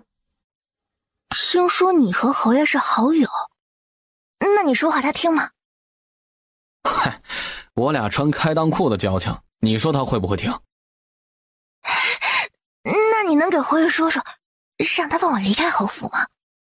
周玉堂以为自己听错了，他挖了挖耳朵，不自觉地拔高音量。这事儿吧，等阿萧回来了，我给他说说。您不能这么直白地说，我总觉得侯爷似乎不会放我走。魏瑶见他不说话，以为他是觉得夹在他们中间难为情，失落的在心底叹了口气，终究是自己期望过高了吗？罢了，你改日只需要侧面提醒一下侯爷即可，让他不至于被蒙在鼓里。其余的我自己想办法。没问题，我一定会提醒他的。你以后若是需要帮助，尽管来找我，我能帮你的一定帮你。5日时间转眼便过，今日是魏瑶最后一次为周玉堂施针，他身体恢复得很好，已经能捂着腹部下床缓慢行走了。福应说侯爷也回来了，我可能要回侯府了。啊，不成，你要是走了，我怎么办？那你给侯爷说说，让我回侯府取了东西再回来。好，我给他说，让你来照顾我，他定会痛。同意2个字还没说出口，门便被人咣当一声从外面踹开，一道高大的身影踩着冷空气走了进来。你们方才在做什么？周玉堂被他方才的动静吓了一跳，回过神来，不满的大声嚷嚷：能做什么？在施针啊！你看不见我成刺猬了吗？说完换上了副戏谑的表情，欠扁道：不是，你这脸色这么臭干什么？吃败仗了？沈潇被他戏谑的目光看得无地自容，尴尬的直抠脚，但是形象万万是不能崩的，只得继续装高冷，找回场子。嫌我脸臭？那你去顶着寒风跑2个时辰马试试。都说祸害1000年，我看你短期之内不会死。魏瑶想不明白他怎么了，只本能的想离这个阎罗王远点儿，免得火烧到自己的身上。见他视线扫向了自己，魏瑶本能的想躲。我去拿药。他磕磕绊绊的站起身，踮着脚尖，大气不敢喘的往外走。在路过沈潇跟前时，却被沈潇一把拉住了手。别怕，我不是对你发火。魏瑶僵硬的点了点头，又僵硬的提起裙摆，一溜烟的跑了。不是对他发火，肯定就是对周大人发火，他更要快点离开这个是非之地了，免得血溅到了自己的身上。说到这个，我倒是有些羡慕你了，你到哪儿去捡了这样一个宝？哼，怎的？不说他是奸细了？如你所愿，他不可能是奸细，心地善良，毫无城府，干不了那活。你倒是转变得快。周玉堂回看了他一眼，扑哧一笑，一副调侃的欠揍表情。嘿嘿，他什么都对我说了，他的身世以及如何被你强抢来的。我？强抢？人家在庄子上成亲对象都找好了，却阴差阳错被你弄到了侯府后院，这不是强抢是什么？沈潇的眉眼皱得能夹死蚊子，这些事他怎么不知道呢？胡说什么？他哪里来的成亲对象？你敢说你不知道他逃带李江的事？沈潇沉默，周玉堂继续戳刀。知道还把人强留在身边，不是强抢是什么？难道说你喜欢他？沈潇脸色一变，如被踩到尾巴的猫，音量不自觉地拔高了，像是在极力证明什么。胡说八道！我喜欢的是我未婚妻叶真。这么大声做什么？我又没聋。随后懒懒散散地拱了拱手，很没诚意道：那恭喜你啊，觅得良人。魏瑶敲门的动作戛然而止，手中的托盘晃了晃，药汁洒出来一点儿。他用帕子细细地擦干净，稳定精神，方又重新敲门。他什么时候来的？他听到了多少？魏瑶推门进来，一副低眉顺眼的模样。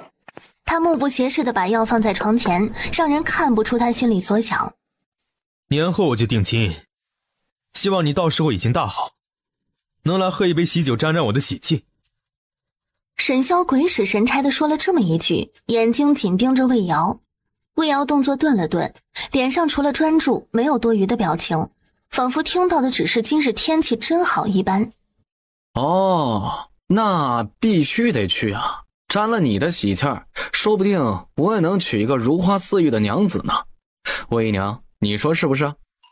魏瑶笑了笑，附和地点头。对啊，说不定还能3年抱俩，生他个侧击队。沈潇心口堵得不行，他疼得站起身，一甩袖子，大踏步走了出去。他行至门口，被寒风一吹，眉心一皱：还不快点儿，来伺候我沐浴。魏瑶无奈极了，遇到这么一个阴晴不定的老板该怎么办呢？能怎么办？胳膊拧不过大腿，顺从呗。沈潇喉结动了动，本来憋闷的心情在魏瑶的触碰下得到了安抚，甚至变得旖旎。他想找点话题来转移一下注意力。这几日你和周大人相处的如何？挺好的。他小心翼翼地看着他的脸色，却发现对方眸色一沉，眉心一皱，似乎有点不悦。其实也不是那么好。沈潇心里憋着的那口气这才完全松散开。他就说周玉堂那个狗脾气，魏瑶是绝对跟他玩不到一块去的。一起洗，互相搓背。我昨日才洗了。哦，那你帮我洗吧，我在军营一直没机会洗，你得好好给我搓搓。我在上面也能给你搓呀。魏瑶也不想煞风景，但实在是遭不住了。他瘫趴在沈潇的肩头，努力地喘了口气。我呼吸不上来了。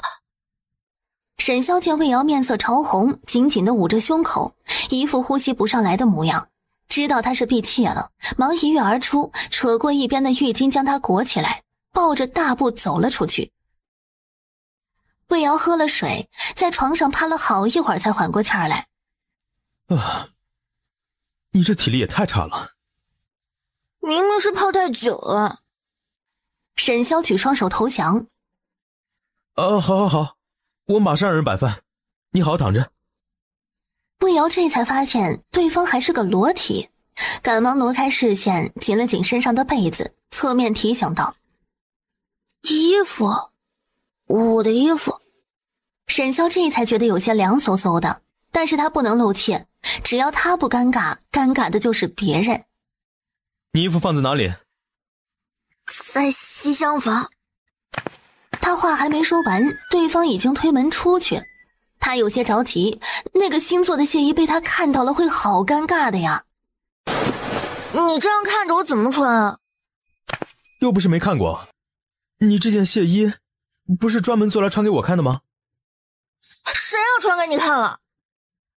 沈潇一副早已看穿一切的表情，全当他是在害羞，不是做来穿给他看，难道穿给他自己看？侯爷，你先出去一下。你有2个选择，要么我看你穿，要么我帮你穿。不要，我自己来就行。沈潇喉结滚动了下，伸手捂住鼻子，生怕鼻血流出来。魏瑶胸前那若有若无的傲人弧度，录7分引3分，留下无限遐想。喂，你干嘛呀？他从背后压了上来，灼热的气息喷在他后颈窝，引来一阵战栗。方才还没完呢，你休想敷衍我。我哪有敷衍你啊？我是饿了。乖，我喂得饱你。我说的不是这个。厨房正在做，还有一会儿才好。来，先运动运动，等下多吃点。他真的会谢，这人前一刻还阴晴不定的发火，后一刻就能厚颜无耻的索欢。这世上还有比他变脸变得更快的人吗？魏瑶也不跟他置气了，置气饿自己，索性迎合。沈郎，快点嘛！沈潇此刻的心情别提有多刺激了，怕他不会，又怕他太会。这等绝世武功，他哪里招架得住啊？小姐，你要了爷的命！狂风夹骤雨，红梅随风颤。福林摆好饭，哀伤地蹲在墙角抠鼻屎。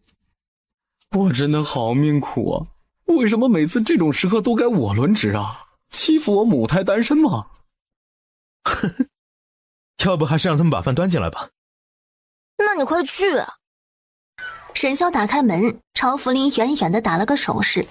福林点点头，领着小厮们把饭菜抬进了外间，带人退了出去。魏瑶这才抖着腿坐在饭桌前。先喝点汤垫垫胃，饿久了不要马上吃硬菜。你也知道不能饿久了呀。快喝。魏瑶吃饱喝足，放下筷子擦了擦嘴。我吃好了，我去院子走走，消食。等我，陪我吃完，我陪你去。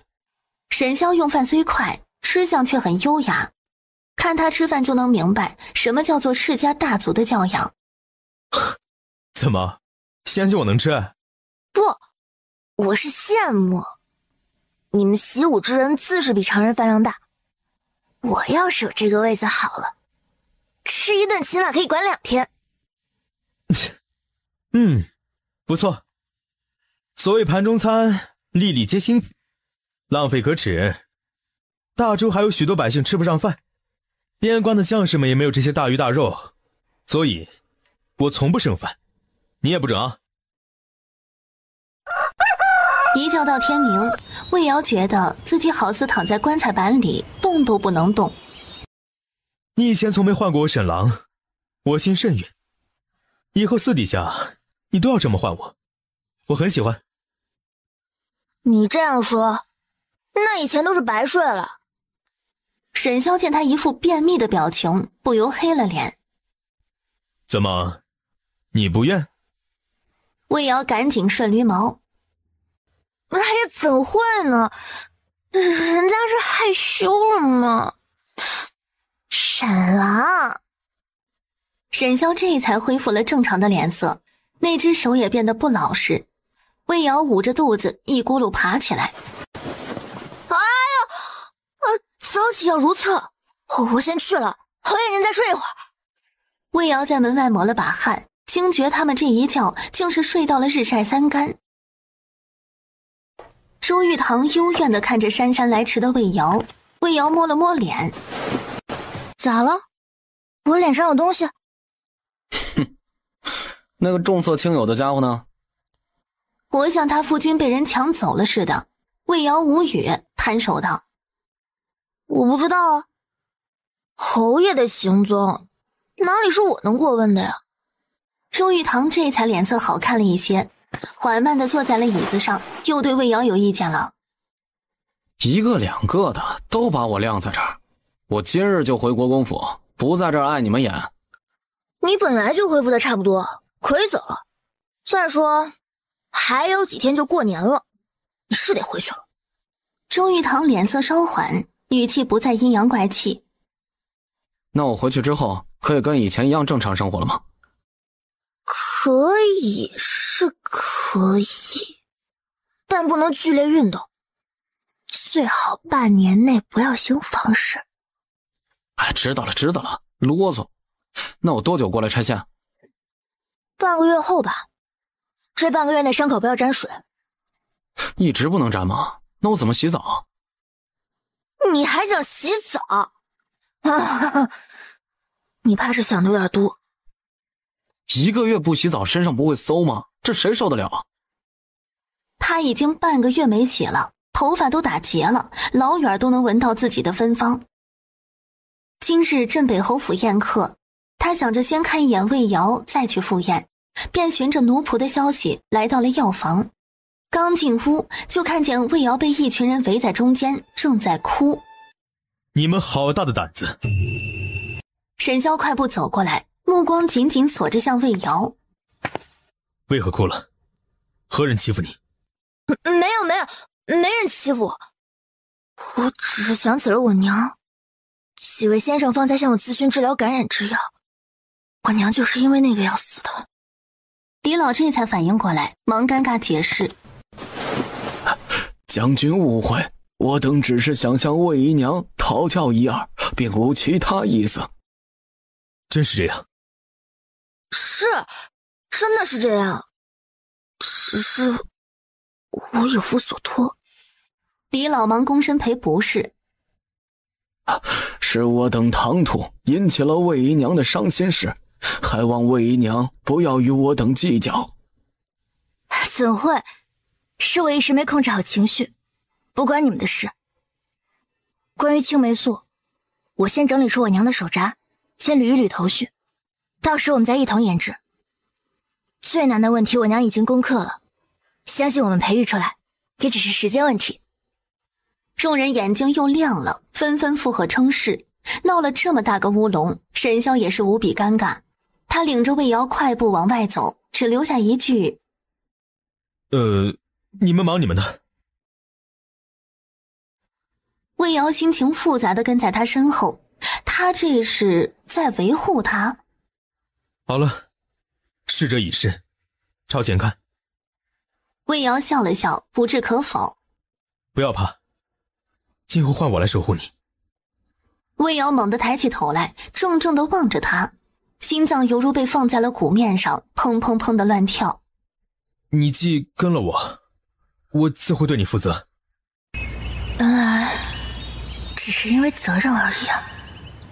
魏瑶点了点头，垂下眼睑，一时不知该怎样回应。终于，魏瑶在熬了个通宵后，赶在除夕的清晨将包子种植成功了，必毒株成了。他正在暗戳戳想着，小莹在门外小心翼翼地拍门：“姨娘，侯爷让福英总管来请您过去了。”魏瑶伸了个懒腰，脚步虚浮地打开房门。几日来第一次见阳光，他伸手捂住眼睛，缓了好一会儿才敢去适应光线。我说姨娘，你也太废寝忘食了些，这几日吃饭睡觉都在药房里，您都瘦了一圈了。还有您这黑眼圈也太重了吧，晚上可怎么去吃年夜饭哟？侯爷和老夫人见了会不会嫌弃啊？打住，帮我换身衣裳。不是说福运总管在等我吗？我送了东西，正好回来补觉。沈潇正在书房等魏瑶，今日除夕，晚上要带他和母亲一起用年夜饭，他不知怎的，竟是有些紧张，忐忑母亲会不会不喜欢他。怎么变得如此憔悴？我没事儿。说完，言笑晏晏地望着沈潇，抬手解开了自己的外裳衣服。沈潇脸一红，做贼似的左右看了看，紧张地咽口水。大白天的，不好吧？有什么不好的呀？有没有其他人？魏瑶继续解中衣衣领，沈潇看着他笑盈盈的俏脸，耳根都红了。他假装淡定地咳了咳。那换个地方，这里是书房，不好。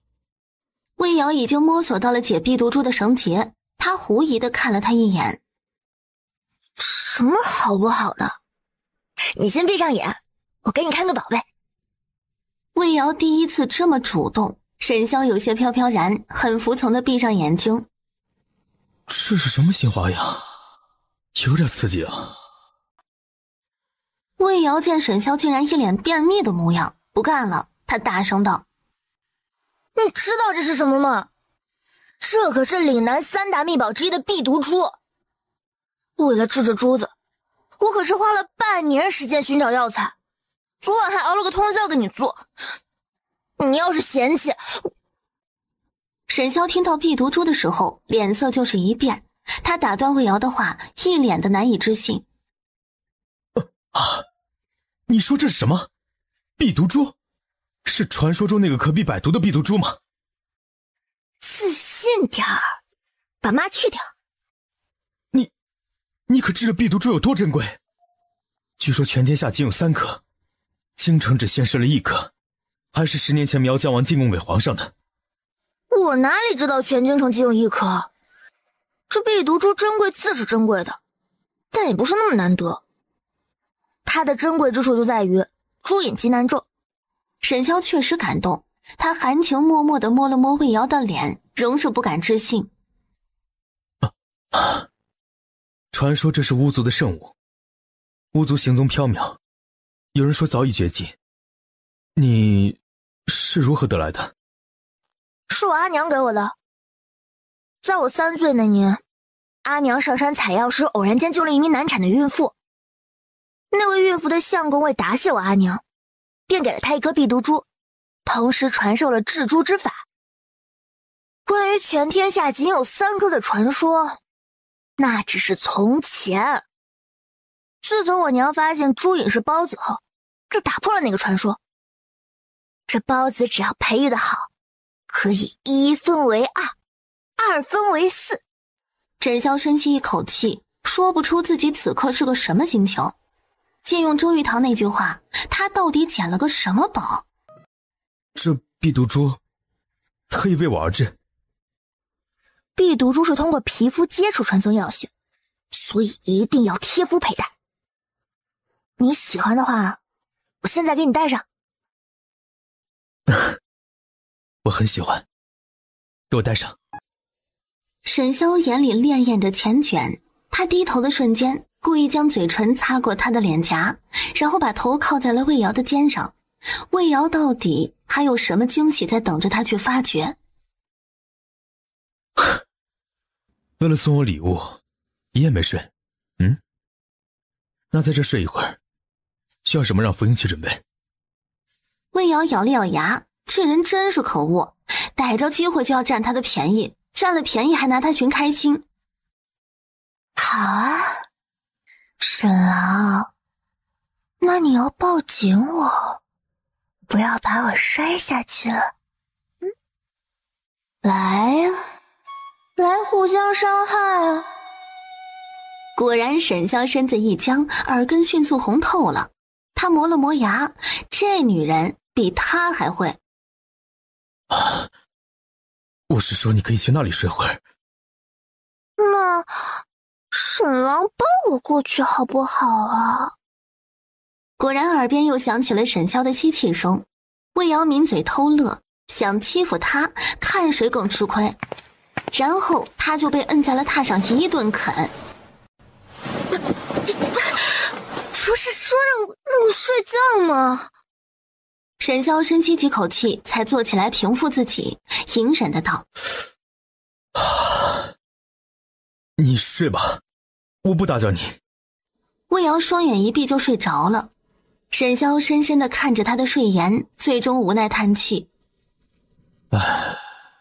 算了，规矩礼仪什么的都是死的，让他睡吧。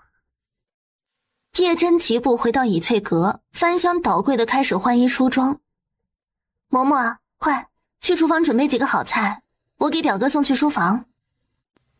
小姐，听说侯爷的书房有重兵把守，从未让外人进过。我知道，我不进去，远远看表哥一眼也够了。嬷嬷，你说我戴这套红宝石的头面怎么样啊？小姐生得这么美，自是戴什么都好看的。今日过年，戴红色也是应景。那就这套了，快给本小姐梳妆。魏瑶是被饿醒的，他醒来便看见枕头边摆着一副红光闪闪的宝石头面。哇塞！哼，此套头面名为异彩，乃前朝孙皇后之物，这是我送你的新年礼，你可喜欢？喜欢，太喜欢了！这么漂亮的头面，我拿回去供起来，每日看一看，延年益寿。供起来？为何不戴起来？戴着太招摇，万一被贼惦记上怎么办？沈萧符合。这是在云寺留下阴影了。你放心，以后再也不会了。侯府很安全，你这一天天的形容也太素了，哪里像个小姑娘？我送你的你必须日日带着。我要是哪日见你还这么素，我就把东西全部收回来。就在这时，门外突然响起符应的声音。爷，表小姐过来了。魏瑶见沈萧不悦，以为他是怕被捉奸在床，正好他也怕。要不我先躲起来？躲起来？见不得光还是怎么的？就这么怕被人看到我们在一起？躲起来做甚？他又不会吃人。但见魏瑶此刻灰头土脸的，他又释怀了。女子都爱美，他应该是怕其他女子嘲笑，所以想躲起来。那你先回去梳洗一番再来，从后门走。魏瑶自嘲地笑了笑，很干脆地转身走了。走出书房后，魏瑶在心里盘算，原来这就是侯府未来的女主人啊，真是又端庄又美丽啊。表哥，这样怎么来了？叶真见表哥直直地看着自己，脸色更红了。他低下头，娇羞地指了指丫鬟手里的食盒，柔声道：我听说表哥回来了，想着您应该还没用午饭，便给您送些饭菜过来。表哥在忙公务吗？说完看了一眼书房的房间，隐晦地暗示他想进去。沈萧何等聪明，一眼便看破了他所思。多谢，进来一起吃吧。今年过节，侯府添了新人，终于不再是他和儿子并一帮老仆孤零零的过了。儿啊，你不是还有个魏姨娘吗？怎的没来呀？说是病了，怕把病气过给旁人，母亲不用管她。上午时还好好的，晚上就病了。沈萧一点也不信，想到更深层的原因，他有些生气。魏瑶就这么不想来见他的家人吗？啊，魏姨娘怎的突然就病了？今儿中午不是还好好的吗？这病来势汹汹，有没有找大夫看看呀？沈萧看了叶真一眼，抿了抿唇，没有说话。老夫人却是眉头一皱。中午还好好的，真儿中午见过魏姨娘？是啊，真儿中午去给表哥送饭的时候，在表哥的书房里见过那位魏姨娘。老夫人沉着脸没有说话，他的儿子他最清楚。老夫人直直观察着沈萧的表情，她也知道那个魏姨娘是儿子的第一个女人，她偏宠些也无可厚非。她关在西院里，我可以不管，但她如果凭本事走出了西院，那就必须得遵守侯府后院的规矩。面对质问，沈萧并没有多余的表情，只是淡淡的道：母亲掌管侯府中馈，她住在哪里，您不是一清二楚吗？您大可放心，儿子已不再年幼无知。他的目光沉沉地扫过在场的三个女人，掷地有声道：我拎得清。老夫人闻言一噎，神色变了几变，最终深深叹气，有些没底气的道：你知道就好。这些年儿子常年在外，母子俩聚少离多，他已经很难猜透沈萧的想法了。姑母啊，你应该是误会了，我今日在书房遇见魏姨娘的时候，她给我行的是标准的贵族礼仪，可见是个十分有规矩的。沈萧薄唇紧抿，目光沉沉地看了叶真一眼。熟悉他的人看见他露出这个表情，便知道他这已经是在发怒的边缘了。吃饭。好了好了，你们都是好孩子，快吃菜，不然就凉了。儿啊，等魏姨娘身子好了，就把她挪到东院去吧。老夫人是过来人，哪里不知道叶真的小心思，只是魏姨娘具体是怎样的人，还得自己亲自见过才能下定论。小杨，趁着时间还早，你出去找小姐妹们玩去吧，不用陪着我。我精力不济，先睡了。小莹心中雀跃，又觉得不放心。姨娘，您一个人真的可以吗？不是，放心去吧，我是真的想睡觉。魏瑶睡得迷迷糊糊间，闻到一股酒味儿。他睁开眼睛，发现床边立着一个高大的人影。侯爷，你怎么来了？沈潇也不知道自己怎么会跑来看这个没心没肺的女人，简直是见了鬼了。府里到处热热闹闹，这里却冷冷清清，一个人影也没有，这哪里像过年？而他竟然还睡着，不觉得孤单吗？他是猪吗？说病就病，你就这么不想去见我母亲？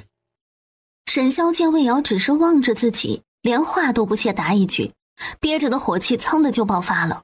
他面色骤冷，上前一把抓住魏瑶的手臂，将她拉到自己跟前，力道极大。疼！沈潇闻言，手上的力道稍松了些，却没有放开他的意思。他看着魏瑶的眼睛，冷声道：魏瑶，莫要忘了你的身份，在我这里没有恃宠而骄。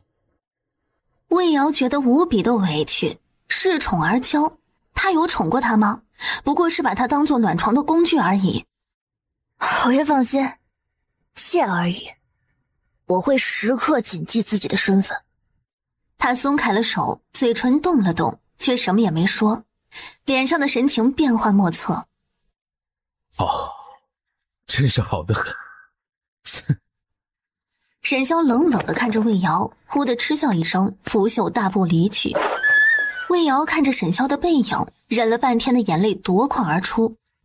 他们一个个的都来欺负我，我一个姑娘就活该被人欺负吗？凭什么呀？信不信老子明天一把毒药，我毒死你们！老夫人也很好奇，这个神龙不见首尾的魏姨娘是怎样一个人，便打发嬷嬷去请她来宜安堂。听侯爷说你会医术。回老夫人，是会些奇荒之术，不过我最擅长的是调养之道。没有哪个女人能拒绝可以让自己变美的秘诀。老夫人立即来了兴趣。哦，难怪你看上去白里透红，气色极好，是自己调养的？回老夫人，是我自己调养的。我成日无事可做，便喜欢钻研这些养生美容之道。说完还变戏法似的，从左右袖袋里各掏出一瓶血肌膏和一瓶养生丸，捧在手心献宝道：这个是我家的祖传养生丸，能滋阴养颜，无法延衰。这个则是我调制的血肌膏，可以当香膏使用。长期用，能使肌肤变得细腻滑嫩，还有淡斑和淡皱纹的作用。我每日早晚都会涂抹，用后皮肤特别水润，上香粉都不会卡粉。魏瑶打开血肌膏，用食指挖了一小坨，当着老夫人的面在她自己的手背上涂抹开。你这香膏当真神奇，竟会化成水，是什么制成的？是用的一些美容养颜的药材制成的。老夫人，您要不要试试看？您只要长期涂抹，皮肤会变得细腻不说，还会由内而外透出莹白，即使不上粉也能保持肤色均匀，保准看上去年轻10岁。老夫人听后眼睛一亮，有些跃跃欲试。叶真见状别提有多郁闷了。魏姨娘，你怎么什么来路不明的东西都敢给姑姑用啊？万一姑姑用后过敏红肿，你负得起这个责任吗？这里面都是些十分温馨的药材，这血肌膏我一直在用，没有任何副作用，孕妇都能用的。老夫人不放心的话，可以先在手上试试，若是不过敏再用到脸上。好孩子，你果真没有骗人，你可真是个养颜高手啊！岁月从不败美人，您本就又美又年轻，我只是给您拂去了蒙在珍珠上的灰尘而已。每日就按照这个步骤来保养，保准您10年以后还是今日这般模样。哎呀，你这孩子可真会说话，还又美又年轻呢，都快50岁的人了。本来就是嘛，您不美的话，怎么能生出侯爷那般龙章凤姿的人来呢？想奉承一个母亲，夸她10句都不如夸她孩子1句效果好。说到侯爷，我这辈子还没见过比侯爷更俊美的男子。我第一次见到他的时候就在想，我的天啊，这是天上的神仙吗？怎么能这般好看啊？这辈子侯爷就是我的天。侯爷让我往东，我绝不往西；侯爷让我坐着，我绝不站着。沈潇气喘吁吁赶到怡安堂的时候，恰好在门口听到魏瑶那段花痴似的表白。他脚步一顿，脸上一红，也不知是羞的还是累的。他那表情绝对是听到了。哎呀，都下去吧，我有话和侯爷单独说。待所有人都走了之后，老夫人这才看向沈潇，皱眉挖苦。天儿这么冷，侯爷都能满头大汗，看来赶路十分辛苦啊。母亲，您之前和我约定过的，我听从您的意愿取叶诊，您不再插手我的后院之事。我没想干涉你的后院，我是看你喜欢他，想看看他是个怎么样的人。沈潇内心忐忑，面上却装得云淡风轻，淡淡道：母亲，我没有喜欢他，他是怎么成了我的人，母亲难道还不清楚吗？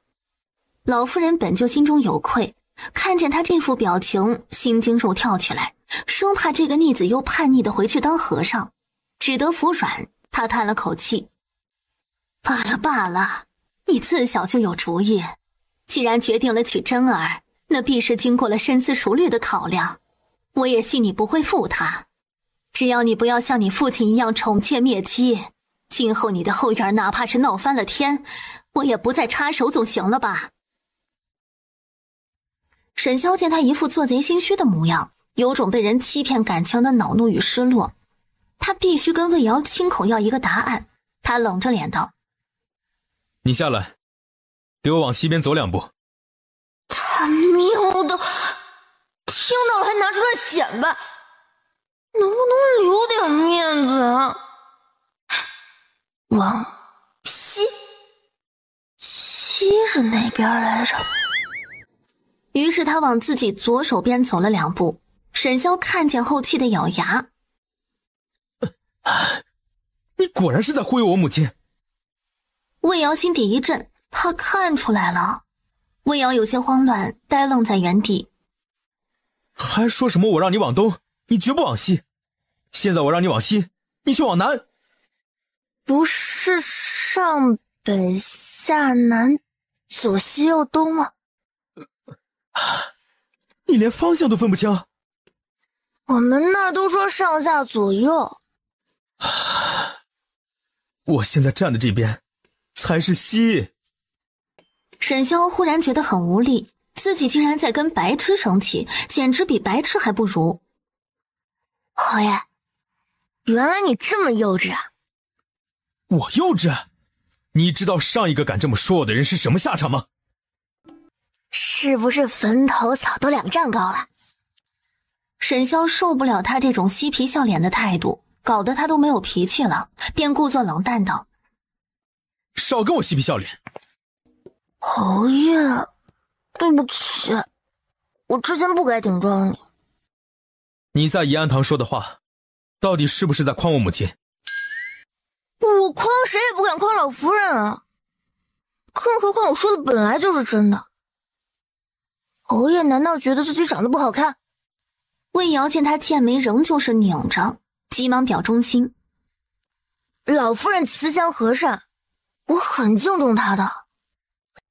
魏瑶话还没有说完，就被沈潇一把抱住，紧得似乎想把他拦腰截断，险些将魏瑶勒出一个屁来。还好魏瑶及时忍住了，不然就糗大发了。魏瑶，我恨不能将你捆起来打一顿。我又不是故意要打你的，你要是气不过，那就打我一下好了呀。但是不能拿鞭子打。沈潇闻言，缓缓地放开了魏瑶，目光变得意味深长。那就拿棍子抽吧。不行！话还没说完，就被沈潇禁锢在床榻上。他脱下自己的外袍，用衣袖将他的双手反绑在床柱上。你绑我做什么呀？魏瑶害怕的不行，该不会是想吊起来打他吧？他赶忙认怂，大声求饶。我错了，我错了，我以后再也不敢了。只听刺啦一声，打断了他的话。魏瑶感觉身上一凉，那厮竟然把他的衣服给撕了。你放开我！乖一点，你以后若是再敢顶撞我，我就这样罚你。今日给你长个记性。沈潇将他的双手双脚以一个大开大合的姿势绑在床上，然后开始胡作非为。你放开我！你这个我觉得很美好。你要是觉得不平衡，让你还回来。你跟哪个登徒子学的这些不正经的花样？跟以往一样直接开干不行吗？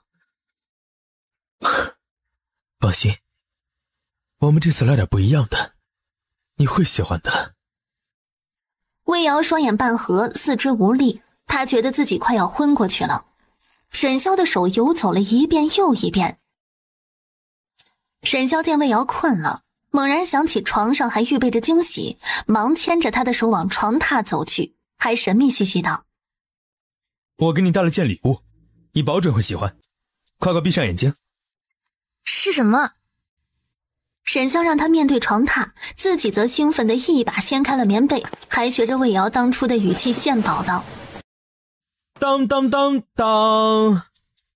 魏瑶疑惑地睁开眼，见他一脸惊悚，仿佛做错了什么天大的事。大哥，小猫怎么能捂在被子里呢？魏瑶无奈又无语地想，这人平日里看着挺聪明的，没想到实际上是个憨憨，要不然怎么会干出这么奇葩的事儿来？这是绿眼雪猫，长大后通体雪白，眼如碧玉，1年只怀1胎，十分珍贵。我看你不爱出门，怕你憋得慌，便托了好几个朋友千方百计才得来的，差一点就被我给……侯爷快别内疚了，你也不是故意的。大男人手脚没这么轻重，他不会怪你的。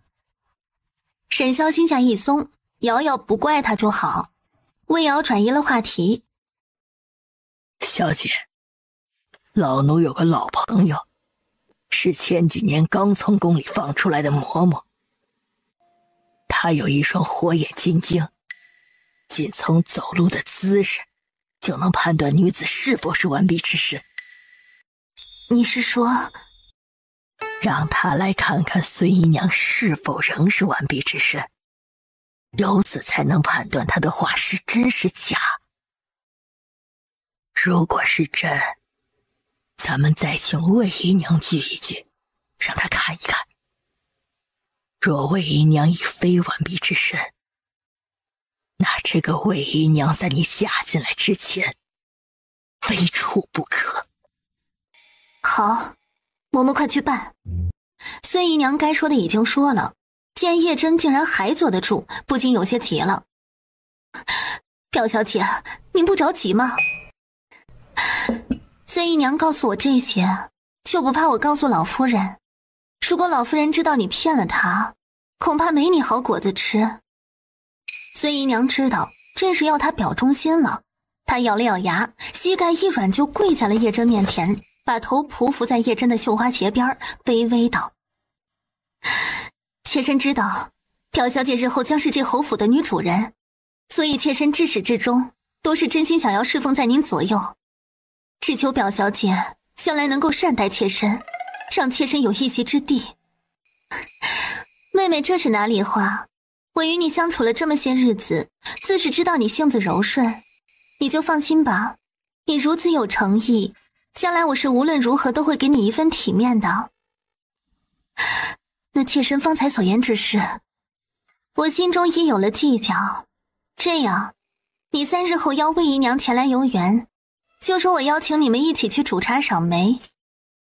叶真说一半留一半，意味深长地看着孙姨娘。孙姨娘心中一喜，她忙点头道：“妾定不辱使命。”她也不在乎叶真是否会利用她了。他们现在一致的敌人是魏瑶，敌人的敌人那就是朋友。等除了这个心腹大患，他自有法子把自己摘除干净。魏瑶对这一切全然不知，他遇到了新的烦恼。这些药渣是从何时开始买的？是从偏院搬过来之后。他每次侍奉我之后都喝这药，对吗？先前是方嬷嬷得知姨娘与侯爷在一起过夜后都会送药来，但有几次侯爷是半夜来的，府里的人都不知道。方嬷嬷那几次便没有送药来，但姨娘每次都会自己服药。侯爷，老夫人每次知晓您和姨娘在一块儿后，都会给姨娘赐药。姨娘是因为害怕才一直不敢端着药的。哦，既然老夫人会赐药，那这些药渣又从何而来？老夫人不知道的情况下。沈萧只觉心中钝痛，胸口似是燃着一把想要毁天灭地的熊熊怒火。他果然是主动在喝这虎狼之女，究竟是为什么？为什么他这么做？他急于验证，疾步走进听学院。刚进屋，正好看见魏瑶靠在床上，伸手接过方嬷嬷手中的药碗，正想一饮而尽。你喝的什么？避子汤啊。沈萧眼睛一眯，阴沉无比地望向了方嬷嬷，眼中射出骇人的凶光。方嬷嬷被他吃人的目光吓得一个腿软，跪趴在地上。侯爷息怒，老奴只是听命行事啊！滚出去！沈萧万万没想到侯府已经子嗣凋零，他的母亲竟然还要对他的女人下这些黑手。他们让你喝你就喝，为何从来都不找我诉苦？为何要找你诉苦？你们大户人家不都是这样的吗？你不知道这样伤身吗？知道啊。那你还喝？沈萧的声音彻底哑了下去，他无法再自欺欺人，失魂落魄地问：即使他们不送，你也会偷偷喝，对吗？魏瑶见他浑身紧绷，似已知晓他偷服避子汤的事，心虚的不知道如何回答沈萧，只是咬着唇低下了头。你就这么不想为我生孩子？他心里委屈，也生出了一股怒气。他倏地抬起头来，看着沈萧，认真严肃地问：侯爷知道你在说什么吗？认真回答我。魏瑶用沉甸甸的目光回望着他，认真冷静地与他分析：侯爷还没有娶亲，如果先有了庶长子，对侯爷名声不好。沈萧瞪着黑沉沉的眼睛，一眨不眨地看着魏瑶，那质疑的目光仿佛他做了什么对不起他的事一样。你知道我问的不是这个。那侯爷是想要去母留子吗？亦或是侯爷这辈子不打算娶亲，只想与我一生一世一双人？魏瑶把血淋淋的真相剖开，摆在了沈萧面前。沈萧如遭雷击，脸色一白，他猛地后退了一步。是谁与你说过什么？侯爷，这些都不是什么重要的事。沈萧的情绪却凶猛地爆发了，他像一头暴怒的狮子，扯着嗓子声嘶力竭的道：那你说什么才重要？不拿自己的身体当回事，还是你根本就不想给我生孩子这回事？沈潇的自尊心从未被如此碾压过，脸色已是冰冷的骇人，眼里的滔天怒意快要凝成实质。或者说，你从未想过一直要留在我身边，你自始至终都是在与我虚与委蛇。魏瑶见他竟然吼得一次比一次大声，好似要吃人似的，他原本是有些心虚的，但是沈潇这副态度让他十分窝火。对，我就是不想给你生孩子，因为我不想我的孩子将来叫另一个女儿母亲，我也不想我的孩子永远比你的嫡子矮一头，我更不想稀里糊涂的成为一个不合格的母亲。魏瑶又气又难过，失去理智的话语想也没想便脱口而出，尖锐的语气犹如钢针，毫不留情地扎向沈潇。侯爷既然知道了，就何必还要问出来，给彼此一点体面不好吗？若觉得是我欺骗了你，还我放弃书不就是了吗？正好啊，我也不想待着这笼子一样的鬼地方。不要再说了，不要再说了！沈潇哑着嗓子，他大声打断了魏瑶字字诛心的话，猩红的眼里竟是露出一丝乞求之色。他从没像此刻这样希望魏瑶能骗他一次。沈潇黑着脸坐在老夫人对面，也不说话，只拿愤懑的眼神怒视老夫人，看得老夫人又怒又心虚。侯爷这是来兴师问罪了。母亲为何一而再再而三的违背我们之间的约定？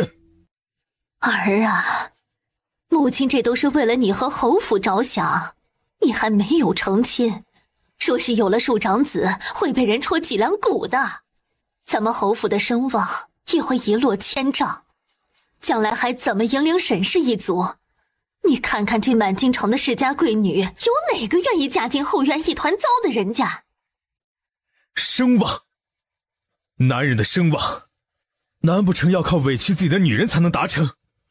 我建功立业，戎马孔总，难道还比不了娶一个名门贵女来的体面？哼，你可真是好得很。就算母亲有错，你就应该用这种态度跟我说话吗？他说着说着又开始哭诉。你父亲常年镇守边关，我一个人守着你，苦苦支撑侯府这偌大的家业。我和你父亲闹到如今的这个地步，都是为了谁？亏我一生要强，殚精竭虑培养你，竟然养出来一个情种。沈潇痛苦地闭上眼睛，心头钝痛。从小到大，母亲确实为他付出良多，甚至为了他不惜与父亲闹翻。母亲是想让儿子连个后都没有吗？你在胡说八道什么呀？你真是想直接诛我的心呐！沈潇见他如此生气，也怕他气出个好歹来，只得收敛了些。您能不能先听我把话说完？发生了何事？沈潇面色凝重，半跪在老夫人面前，将声音压到最低。这本是军机要密，如今我却不得不向母亲透个信，还望母亲不要声张。我即将……话说到一半，留给老夫人一个只可意会不可言传的眼神。老夫人惊愕，瞪大眼睛不敢置信。如今海晏河清，天下太平，哪会有什么战事？岭南从去年就有异动，皇上准备让我去削藩。从下个月开始，我将假借出兵剿匪，一路往南驻兵。母亲，言至于此，你还不懂吗？什么？你是说……母亲，我在家待不了多久了。战场上刀剑无眼，不要再说了，我儿，是母亲错了，母亲这就停了你妾室们的药，这么大的事儿，你怎么不早说呀你？你真是比杀了我还要我的命啊！一想到他有可能已经错过了2个孙子，他的心就犹如在油锅上烹。我儿，你干脆把西院那10几个一并收了吧，广撒网广播种，不怕没有收获。沈潇无语地看着老夫人，老夫人看见沈潇瞬间又黑了的脸，讪讪一笑。要是嫌多，挑几个圆润好生养的也行。沈潇的脸黑似锅底，起身退后几步，气道：还望母亲莫要再插手我和魏瑶之间的事，要不然我就带着他去将军府住。好了好了，不插手就不插手。我唯有一个要求，你既松口要娶贞姐儿，就得对她好。我不希望她走上我的老路。沈潇面色刷的一变，老夫人醍醐灌顶的话提醒了他：儿子，谨记母亲教诲。你既又要搅动风云，那你的婚事便提早办吧。母亲择日就去一趟护国寺，为你和贞姐儿合一合八字，再择一个良辰，尽快的迎娶她过门。趁着这段时日，你好好对待贞儿，不要叫她看出你对魏瑶的心思。沈潇垂眸，压下心里的情绪，冷清道：儿子知晓了，先回去了。说完行了一礼，阔步往外走。他的心情比方才更加沉重郁闷。魏瑶方才对他动粗了，踢了他一脚，还打了他耳光，又挠伤了他的脸。他大男人的自尊心在今日彻底被魏瑶挑衅到了。你最好把刚刚的话给我说清楚，什么叫委身于我？什么叫我毁了你的人生？你一直以来都是在与我逢场作戏。你不想给我生孩子，也是因为你的心里根本就没有我。魏瑶咬着唇没有说话，虽然心底已经怕了，但面上仍是摆出一副死猪不怕开水烫的模样。说话！我从未想过要给人做妾，你从未问过我愿不愿意。那你是想要正妻之位，你也配。他本是想好好沟通，但那张嘴好像有自己的意识，说出来的话字字诛心。你还是比较适合待在西院，这样才能记住你的身份。什么时候想清楚了，什么时候再回去。魏瑶心里已经痛得麻木，只剩一片荒芜。他也不想解释了，他只想把自己想说的话说出来。魏瑶表情悲伤，声音透着决绝：侯爷既然不能如我所愿，那就放我走吧，何必在此相看两厌？你做梦！我说过，你就算是死，也只能死在侯府。魏瑶被这话刺激到，亦换上了副冷漠的表情望着他。两人对视片刻，魏瑶忽然唇角微勾，露出一个讥诮的笑：怎么，侯爷舍不得放我走？我不是爱上我了？可是怎么办呢？我从来没有喜欢过你。最后一句他是盯着沈潇的眼睛一字一顿说出来的。看见沈潇面色再次惨白，脸上也露出了痛彻心扉的表情，魏瑶心里充满了快意，声音愈发的冰冷无情：你居我自由，毁我清白，甚至把我当作棋子。我没有恨你，就是念着一日夫妻百日恩了。你竟然妄想我会喜欢你？哦，我当然喜欢你了。我喜欢你的财富，喜欢你的权势，独独没有喜欢你这个人。我就是这样一个贪慕虚荣的女人，没有你，我也能跟别人恩爱缠绵。听到魏瑶说要和别人恩爱缠绵，他再也控制不住了，隐忍的情绪如火山喷发般汹涌而出。你闭嘴！闭嘴！魏瑶，你这辈子生是我沈潇的人，死是我沈潇的鬼。就算是死，我也要把你挫骨扬灰，压在我的棺材板下，让你生生世世都休想掏出我的手掌心。福应见二人又是不欢而散，着急的不行。他恨铁不成钢地对魏瑶说道：魏姨娘，您说您跟侯爷服个软就能解决的事儿，非要闹得不可开交啊！侯爷罚你比罚他自己都还难受，他心里是有您的，您怎么就不明白呢？魏姨娘还不知道吧？老夫人已经安排下来，待几日后道路冰雪融化，便要去京郊护国寺为我和表哥测婚期。我瞧着表哥似乎也很着急呢。你跟了他这么久，你知道他在着急什么吗？魏瑶自动忽略掉他的炫耀，忽然想到了个好办法。他抬起头来，真诚地看着叶真，不答反问：表小姐，测婚期你会同去吗？自然，姑姑此去，一是为我和表哥测婚期，二是为表哥祈福，我自然要亲自去为他抄经祈福。魏瑶眼睛一亮，她充满诚意地看着叶真。表小姐，我知道你对我的敌意从何而来，我无意与你争什么。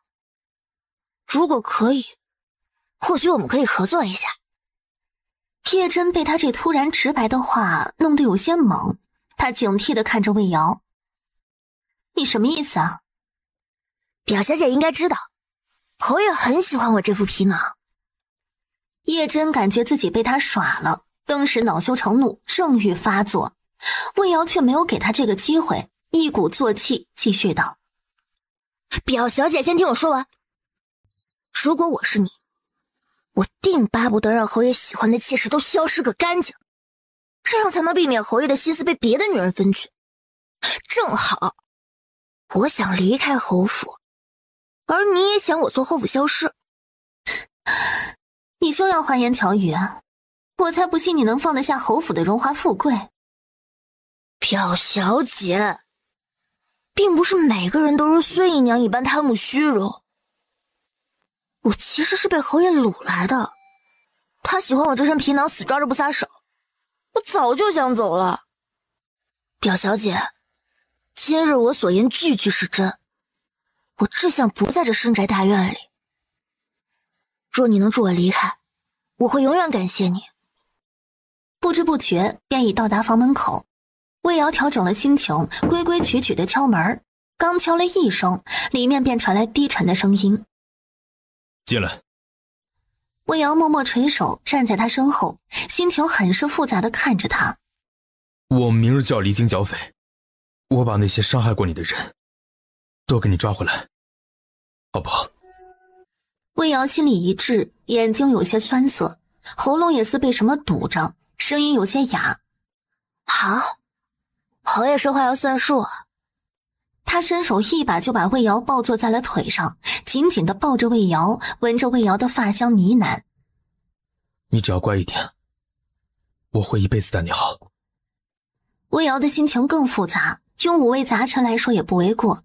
他想了想，认真地回了一句：侯爷，其实你挺好的。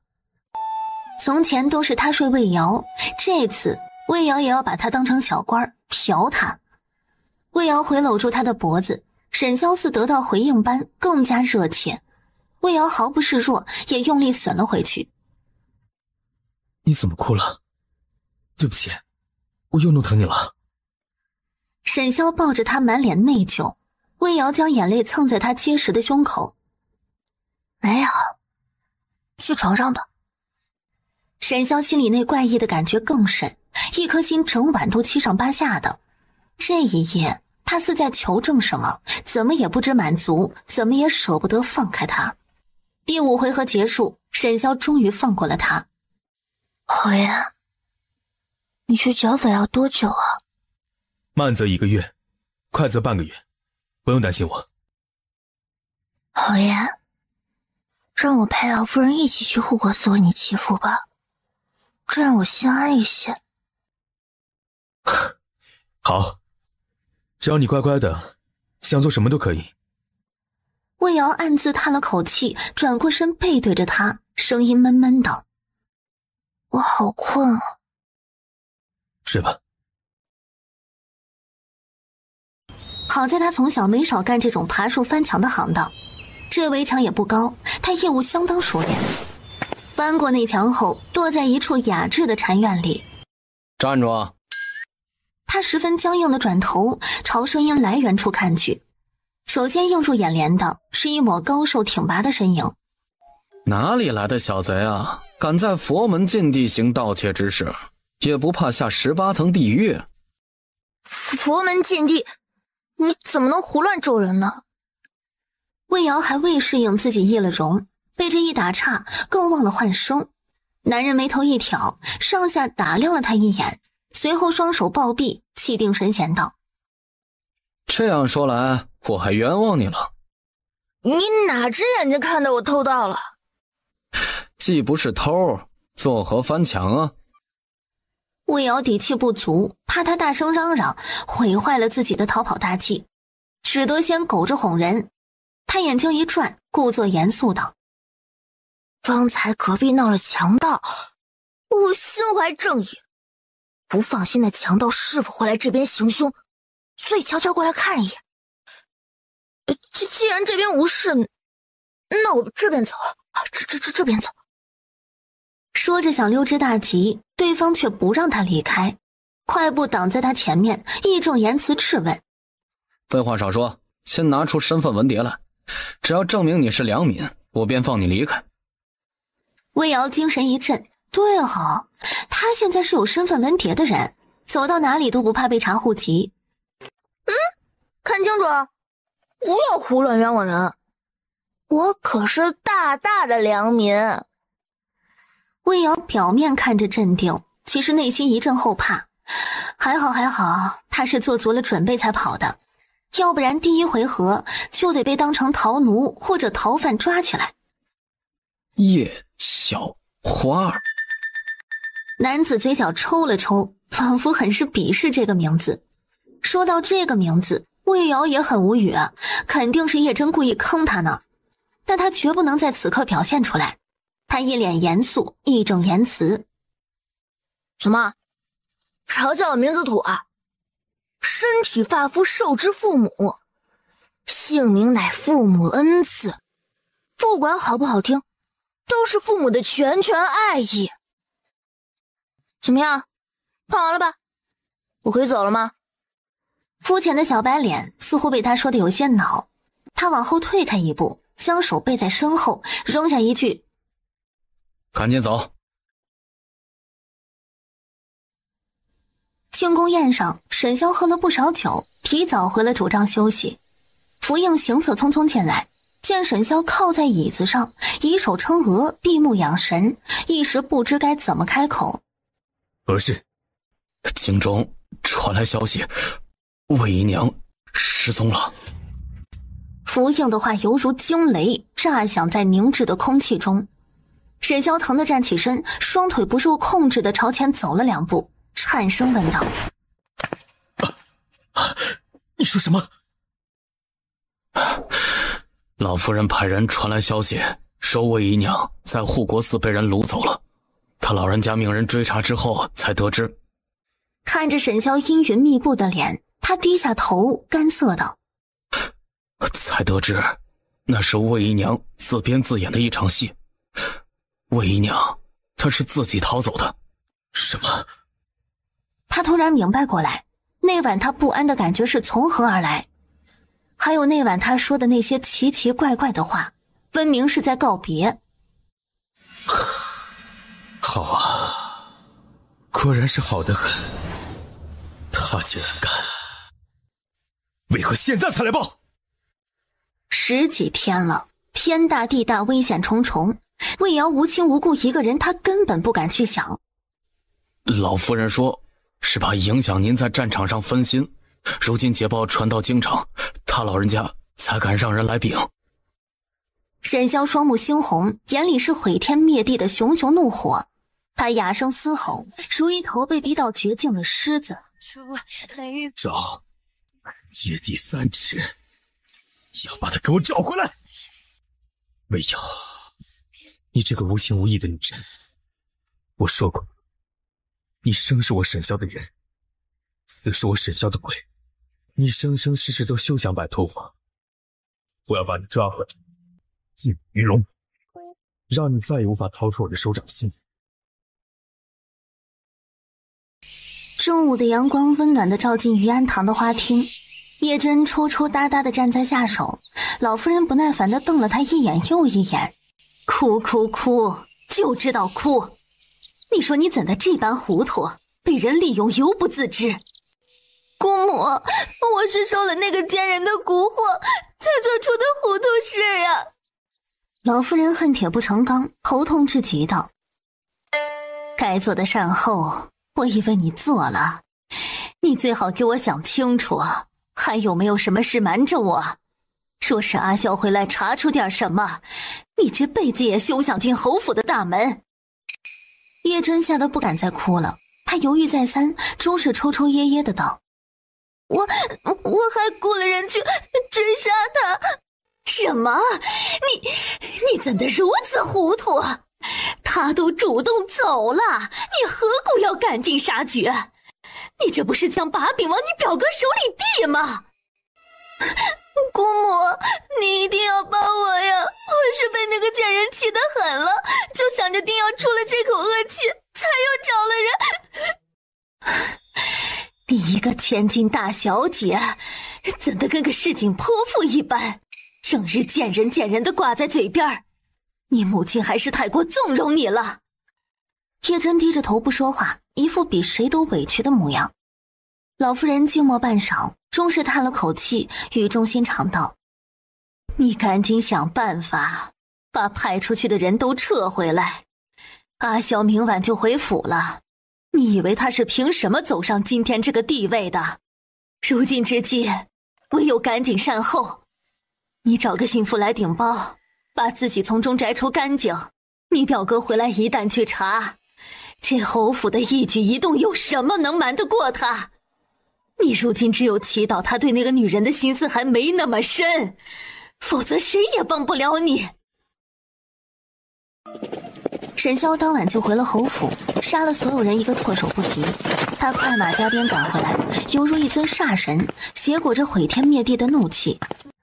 是你，如果不是你陷害他，他怎会心灰意冷，气我而去？你说，你想怎么死？孙姨娘抬起沉重的眼皮，看着沈萧冷酷无情的样子，癫狂地笑了起来。你竟然怪我，我有今日，还不都是拜你所赐？你既无心宠幸我，又为何要抬举我，给我虚假的希望？我知道，你想庇佑他，害怕未来主母忌惮他，便把我推出来做挡箭牌。但你凭什么给了我希望，又不给我一条活路？他哪里比得上我？凭什么就能轻轻松松的拥有我求而不得的东西？好，我今日就让你死个明白。他站起身，阴森森地走进孙姨娘，语带鄙视，眼神厌恶。你竟敢拿自己和他比，切，你也配？他的目光逐渐变得空洞，仿佛是说给孙姨娘听，又仿佛在说给他自己听。他从不贪图我的身外之物，你呢？我送他一件礼物，他就要回我2件。送我的解毒丸于战场上救我性命，你呢？他从不把自己当作我的附属品，始终站在和我势均力敌的高度相爱相杀。你呢？他心地纯善，从不害人，你呢？你说，你哪点比得上他？孙姨娘眼神闪了闪，她想起了和魏瑶在偏院里的那半年时光，两人也曾是真心实意的朋友。她眼里的光终是一寸寸的泯灭，颓然地低下头颅，气道：是我错了，是我鬼迷心窍，但是我真的没有想过要害他，是表小姐逼迫我这样做的。她将来是侯府未来的主母，我不敢不从啊。侯爷，我自知难逃一死，只求你能大发慈悲，饶了我的家人。我原来是给魏姨娘做牛做马，一场恩情。虽然叶真受过他的挑唆，但叶真并不无辜。最终沈潇没有再说什么，淡漠地起身离去。孙姨娘再也撑不住，放心地闭上了眼。老夫人第一时间便知道沈潇连夜赶回侯府，还溺死了孙姨娘。她暗道不好，连夜将叶真送回了叶府。儿啊，是母亲对不起你，母亲不知怎么面对你了。沈潇冷着脸，眼皮都没动一下，静静看着他表演，看得老夫人都哭不下去了。你倒是说句话呀，你这样母亲心疼啊。沈潇终于有了些反应，他掀起眼皮子，斩钉截铁的道：和叶家的联姻就此作罢。老夫人心下一凛，当真是怕什么来什么。她重重叹了口气，语重心长道：儿啊，这日子都裁好了，请柬都已经发出去了，如何能作罢呀？也是，那便娶回来吧。只是儿不能保证会不会新婚当夜失手把他弄死。他眼里的毒辣和冷漠把老夫人吓了一跳，那模样并不像是在威胁人。你为了一个妾室要忤逆我不成？你把我们叶家的脸面和侯府的脸面放在哪里？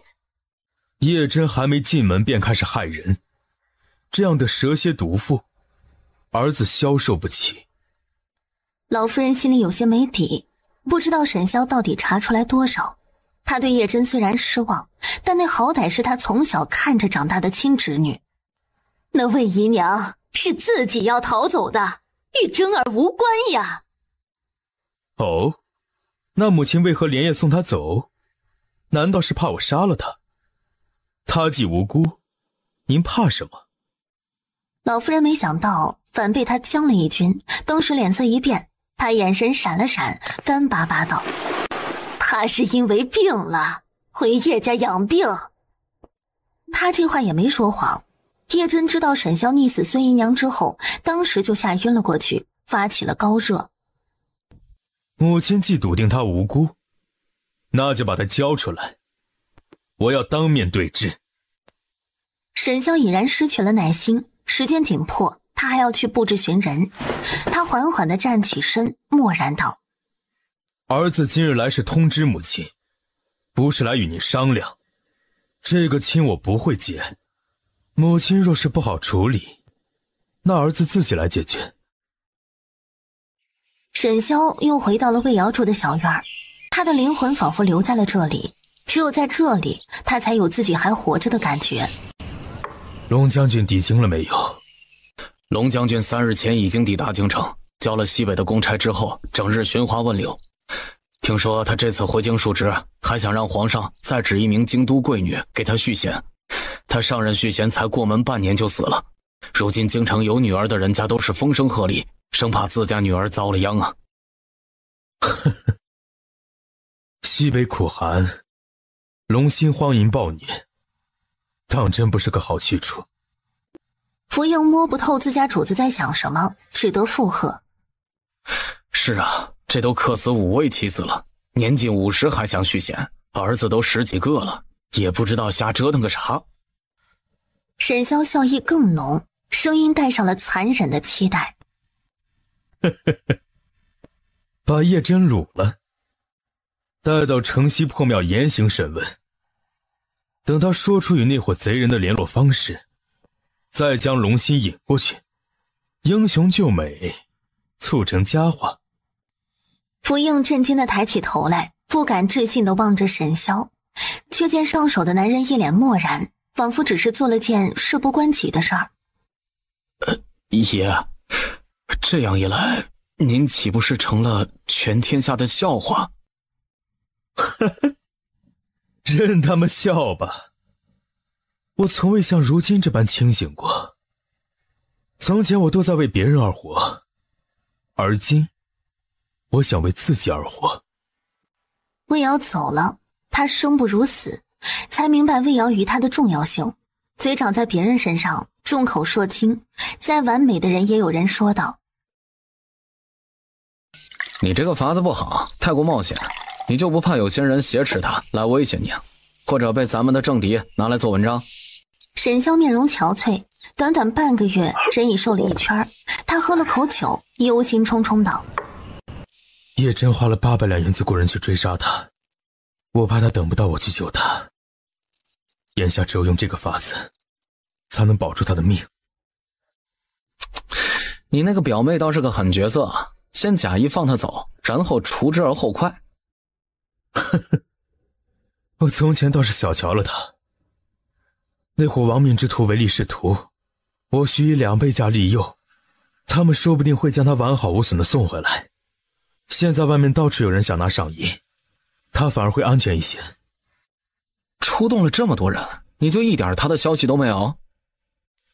这正是我最担忧的。我的人发现了那伙人的踪迹，他们好似起了内讧，一伙人拿着银子吃喝玩乐，另一伙人不见踪迹。我已经把人抓了，他们也不知道消失的那伙人去了哪里。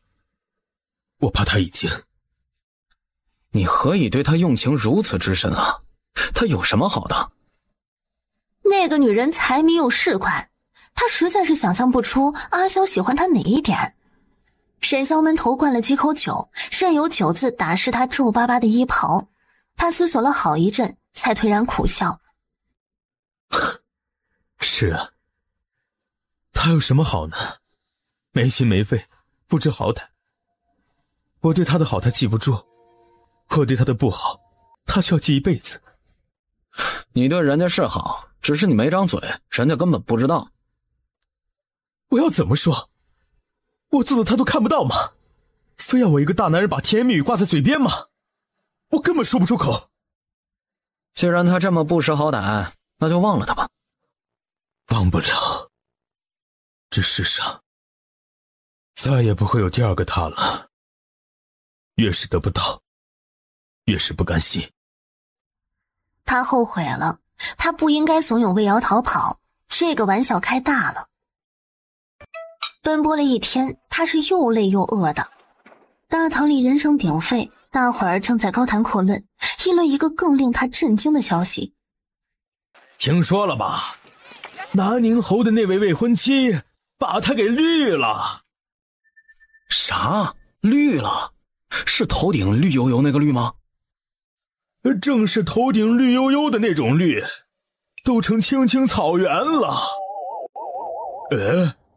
沈侯爷怕是有毒吧？怎么竟是被人抛弃？先是小妾跑了，现在未婚妻又跟别人跑了。呸！你懂个屁！沈侯爷那未婚妻是个水性杨花的，和陇西节度使龙将军搞到了一起，还被许多人给看见了，就在一个破庙里打野战，真是不要脸啊！竟是这么回事啊！那南宁侯恐怕得砍了龙将军。但奇怪的是，沈侯爷却拒绝了皇上的指婚，而是向皇上求了一道留白圣旨，说他今后遇到心爱之人，再请皇上为他赐婚。你们说奇怪不奇怪？沈侯竟然拒绝娶皇室郡主。魏瑶整个人都惊呆了，一顿饭吃的那叫一个浑浑噩噩。他脑海中只有一件事：叶真绿了沈渊那头？他不是非他不嫁吗？他不是爱他爱得要死吗？这也太迷惑了吧！他俩这都好事将近了，他怎么还绿他呢？那怎么能这样呢？齐香先是冷冷地看着他，看了一会儿后，好似发现了什么有趣的物件一般，斜自一笑，声音带着前所未有的兴奋。魏瑶，没想到你竟是这般有意思的一个女人，难怪沈萧不要命一般到处找你。啊？你在说什么？我怎么听不懂啊？别再装了，我早就知道了你的身份。魏瑶静静回看着他，想不明白是哪里出了问题。齐香直白地给了他答案。我与沈萧政见不合，护国寺一别之后，我便一直派人跟着你。沈萧一直找不到你，并不是因为你易容术有多么高明，而是因为我帮你掩盖了行踪。魏瑶有些害怕拥有这样气质的人，他就好似一只蛰伏在暗处的毒蛇，你根本不知道他何时会扑上来咬你一口。那你这次接近我，也是故意的？哼，不，这次是偶然，是缘分。我万没想到重伤落河，竟然会遇到了你。你如此聪慧，魏瑶，要不然你跟着我吧，我给你一个新的身份，带着你堂堂正正的回岭南，你余生也不用再害怕沈萧会把你抓回去。多谢厚爱，我觉得这里挺好的，我并不想回岭南。齐香也不恼，而是抛出一个令他无法拒绝的诱饵。他说：若我能为你外祖一家翻案，让夏家洗脱罪名，让你娘的牌位正大光明的回夏家祖庙呢？魏瑶缓缓瞪大眼睛，垂在两侧的手紧握成拳。魏瑶，我给你1刻钟的时间考虑，若是考虑好了，把脸洗干净再来见我。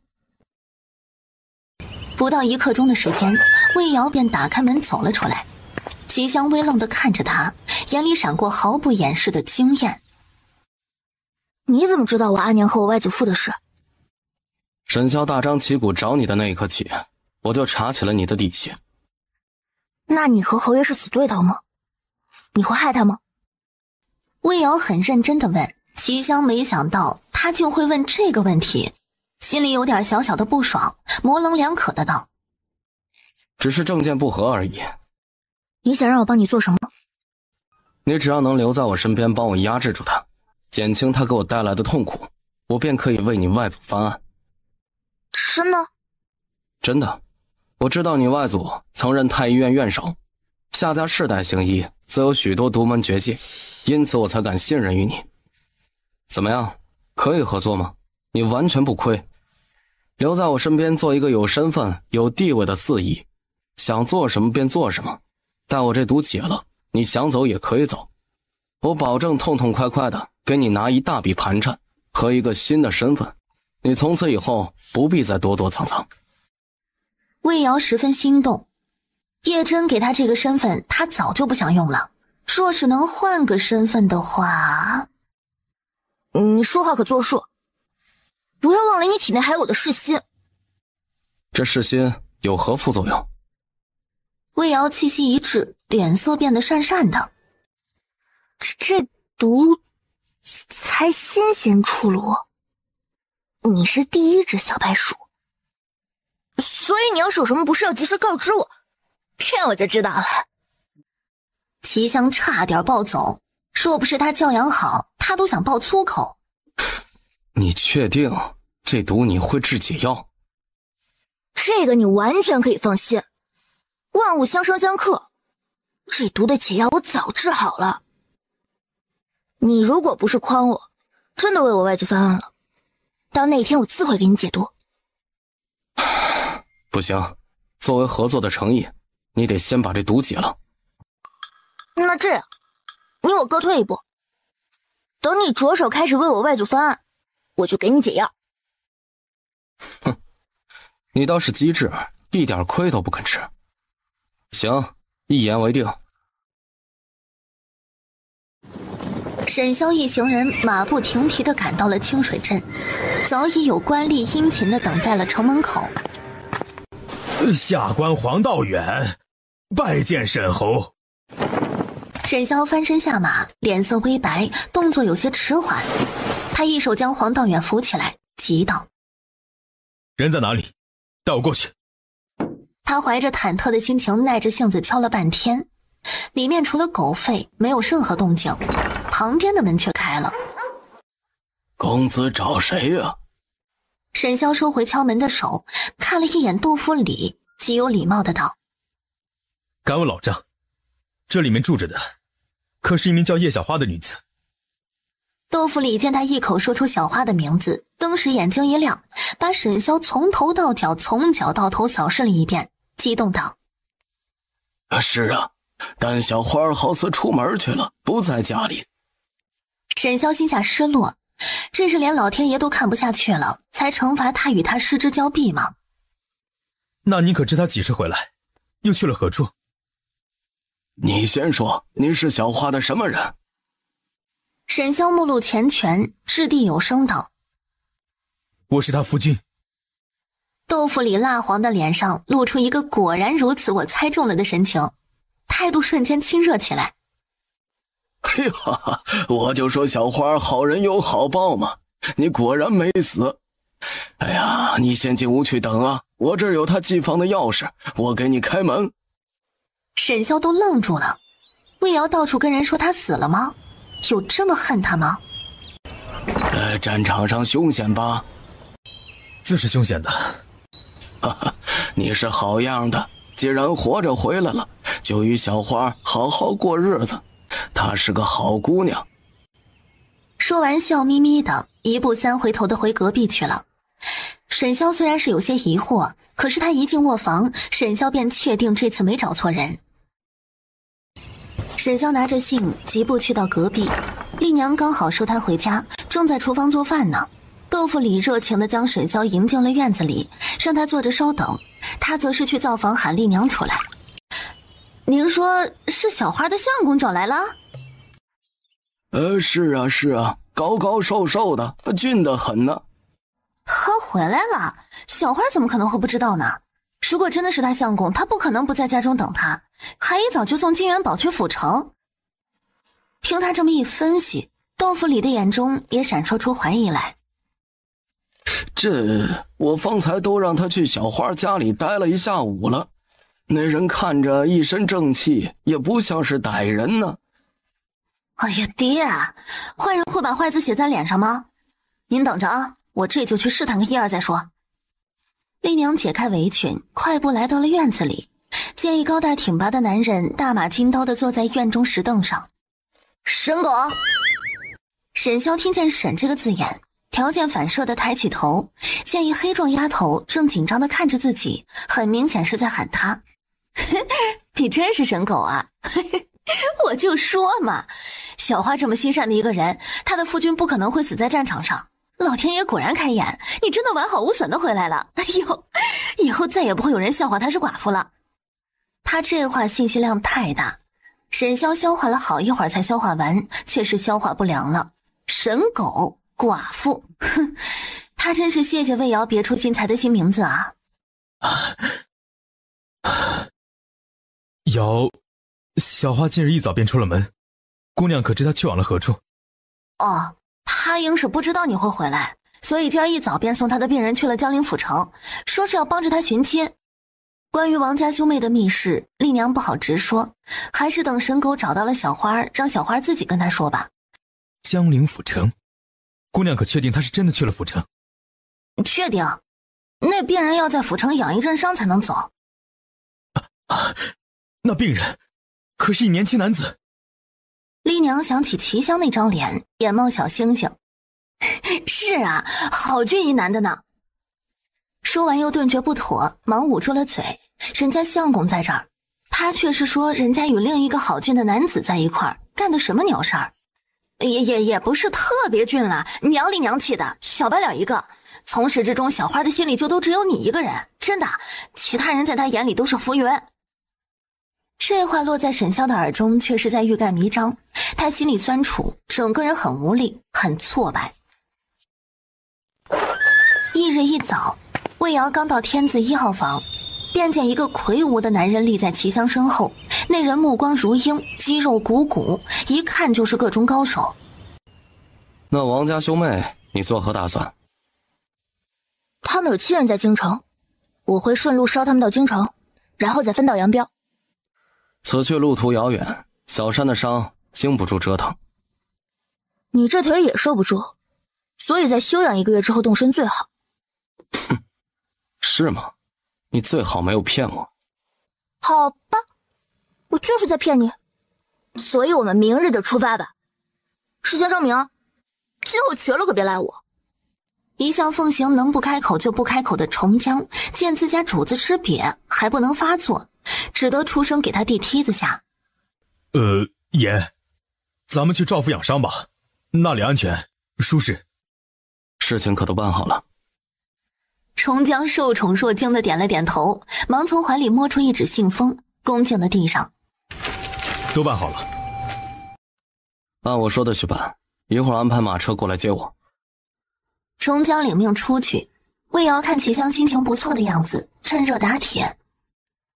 赵府是你亲戚家吗？那我们是住客栈还是跟你一起去？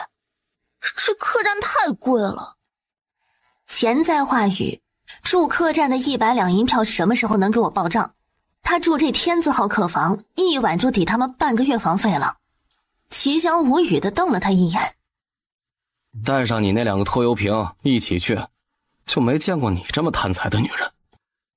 就在这时，外面天字2号房门口传来一道低沉的声音：立即去找，先把江陵府城所有的客栈昨日新进的客人都排查一遍。齐香听见对面的说话声，眉头一皱，一双洞察的眼睛沉沉地看向了魏瑶。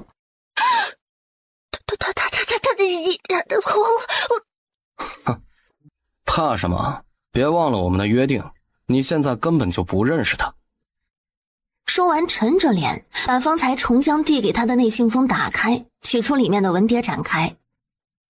看清楚，这是你要的新身份，夏随安。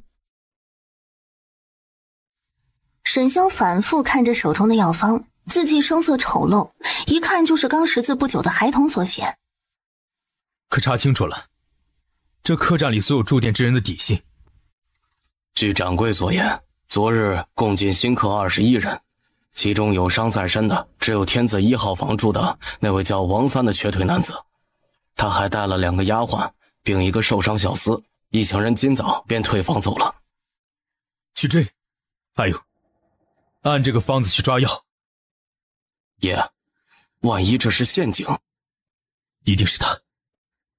他将那药瓶翻过来递给福应看，苦涩道：他有个习惯，会在药瓶底部用一种名叫阿拉伯数字的符号做记录。他让别人写字，应是不想让我知道是他，但却不知道他的所有小习惯我早已烂熟于心。像这种像鸭子的符号，认作2， 2表示这是治疗外伤感染的药丸。这种像锄头的叫做7， 7表明这是退烧的药丸。这些特殊数字大周除了他没有旁人会写。沈潇目光悠远，落寞一叹：他定是知道我来了，所以故意躲着不见我。那王三一行人定然是他，把药分发下去，按照他的药方去抓药。说了这么多话，他有些力竭，缓缓地捂住腹部伤口，坐回床上。罢了，他安然无恙，我也就放心了。如今既已知晓他们一行有4人，目标明确也就比较好找了。吩咐下去吧。主子，既是如此，您就安心睡一觉，说不定醒来魏娘就出现在您床边了。福应暗下决心，一会儿一定要亲自出去再找找。他们一行从西京过来，遇到大大小小4起刺杀，若不是他们都是以一敌10的好手，恐怕一行人早就交代在了路上。魏瑶啊魏瑶，还说你对他没有情，如果无情，你又怎会偷偷给他送药，还直接坏了我的大事？你在说什么？我怎么听不懂啊？齐香笑容更冷，眼里的怒气犹如利刃射向魏瑶，声音陡然一寒：少装模作样！我问你，沈潇的药方是从何而来？他的手下大张旗鼓寻找我们一行4人，又是如何得知我们4人有一瘸一伤？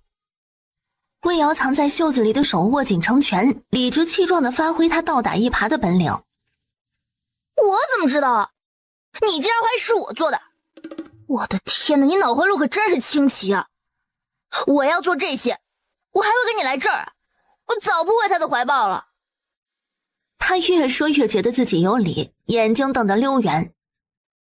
也不知是谁昨日陈还说，就在云来客栈养伤吧，这里挺好的。哼，你说是我，我还说是你做的呢。你是不是不想给我那1000两银子，所以才想出这么个法子来摆脱我？好让他让我回去。齐香成功的被他气得七窍生烟，还不知道该如何还嘴。他暴怒的朝门口的重江吼道：给他1000两，让他马上滚。重江被吓了一跳，表情复杂的摸出1000两银票递给魏瑶，又表情复杂的目送他离开。派人盯着他，没有我的准许，不准他再踏出院子一步。属下遵命。说完鬼追似的出了门，刚一踏出院子，便见一粉面桃腮、身段玲珑的美人提着食盒站在院外正欲敲门。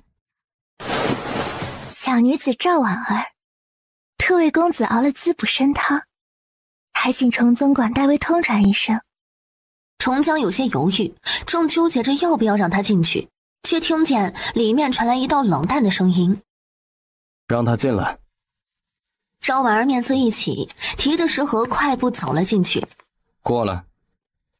赵婉儿大喜，她西行至他身前，跪在了他脚边，一双手犹如藤蔓，绕上了他完好的右小腿。哼，就这么迫不及待的想要侍候我？能伺候公子，是小女子的福分。魏瑶三人在院子里被关了2天，第3天傍晚，重江推着齐香过来换药。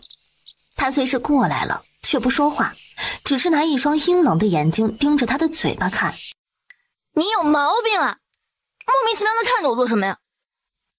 齐香见他跳脚，阴郁的心情竟奇异的转好了，那阴恻恻的笑也变成了真心实意的笑。没什么，我就是想看看咱俩谁会忍不住先开口说话。他不雅地朝他翻了个白眼儿，白眼儿还没翻回来，他灼热的手指便抚在了魏瑶的唇上。魏瑶被吓得一蹦3尺高，忙拿袖子使劲擦了擦自己的唇瓣，气得脸都红了，扬手就要打人。登徒子，你摸我干什么呀？指腹间软糯的触感一空，齐香的心也随之一空。他的心底生出浓浓的失落感，眼中闪过一抹炙热的占有欲。你之前占过我的便宜，我还回来而已。你想得美你！女子可以摸男子，男子就是不能随便摸女子。你说反了吧你？我说反了？那我问你，大周律法男子侵犯女子会坐牢，可有这一条？有。好，那我再问你，大周律法有女子侵犯了男子，女子会坐牢这一条吗？你这是诡辩。我诡辩？我如何诡辩了呀？这律法都承认了，女子能占男子便宜，男子就是不能占女子便宜。齐香竟觉得好有道理，是怎么回事？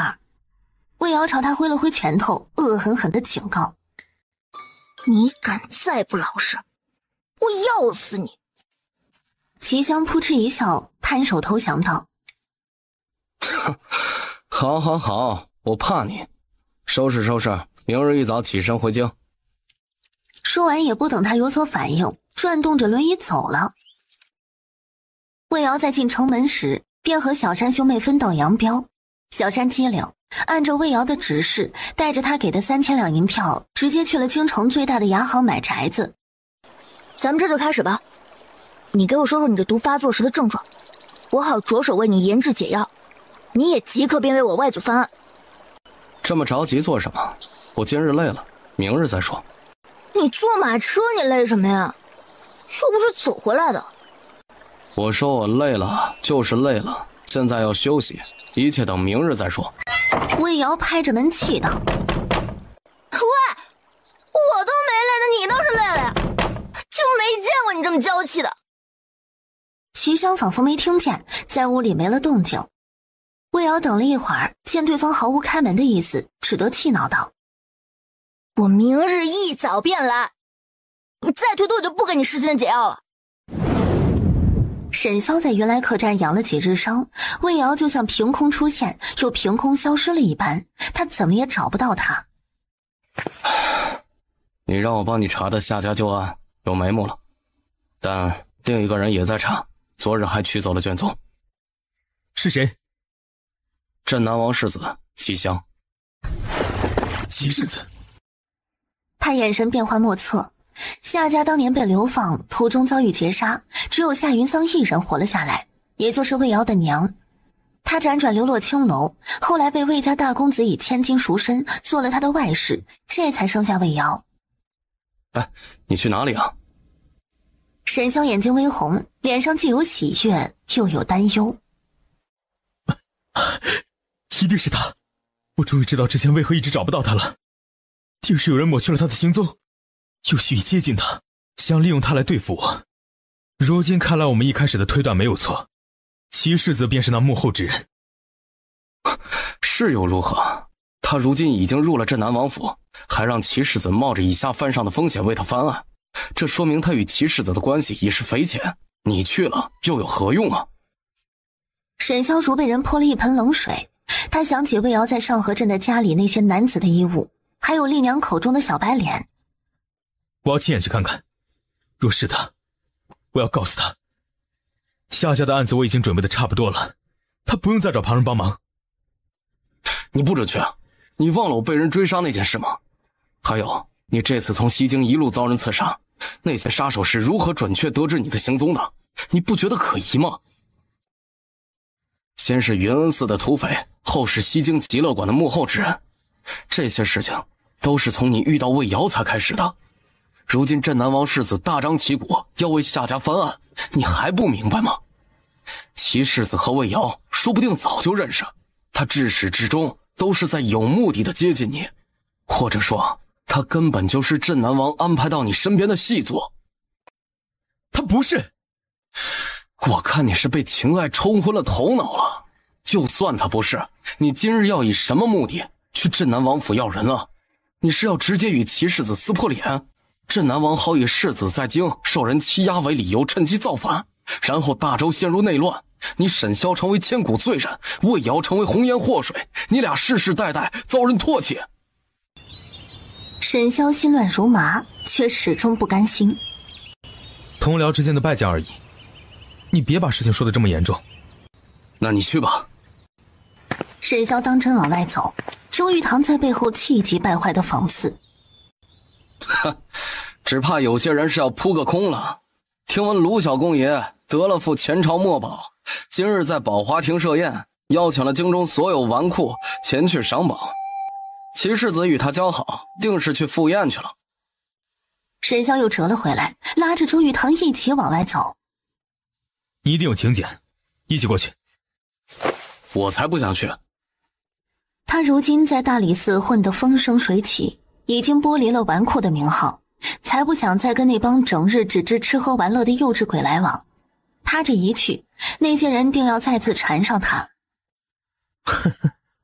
不想去是吗？我听福林说他在赵家村找到你时，与你在一起的那名白姑娘和小白仵作长得一模一样。不知周婶婶知道了她的存在，会不会做些什么？你还是跟小时候一样奸诈。说完理了理衣襟，大步朝前走。陪你去一趟就是了，你敢乱来坏我大事，咱们兄弟就做到头了，我严肃的跟你讲。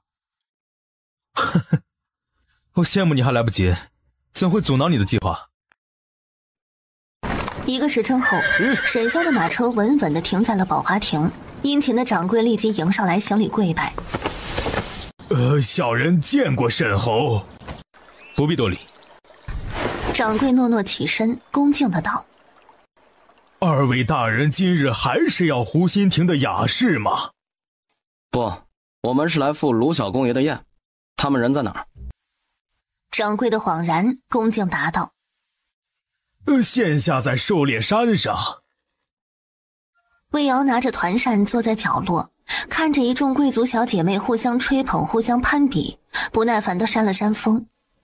你们这些花痴小姑娘醒醒吧，你们眼中貌比潘的骑士子，在背底下可不是这样的温文尔雅。他都已经有6个老婆了，你们还想挤进去抢这一根萝卜丁有什么意思？魏瑶还没脑补完，忽听呀的一声，某个小姐妹站稳摔倒，一杯茶准确无误地泼到了齐香身上。魏瑶都无语了，这是齐香参加的第5场宴会，第4次被泼茶吧？同样的摔倒，同样的温茶。啊，不好意思啊，骑士子，怪我一时没站稳，要不您去雅室换身衣裳吧。也好，虽然服侍我去更衣。魏瑶还没习惯他的新名字，仍在一脸期待着等着接下来的剧情走向，却见齐香慕寒警告地朝他看了过来。正好帮我把把脉，我现下有些头晕想吐。齐香看见山下快速逼近的人影后，朝魏瑶看了一眼，眼中闪过一丝兴奋。他忍下情绪，用只有他和魏瑶2个人能听见的声音快速道：推我去更衣室，我的毒真的发了。毒针发了，他奶奶的，等了好久，终于等到今天，盼了好久，终于把梦实现。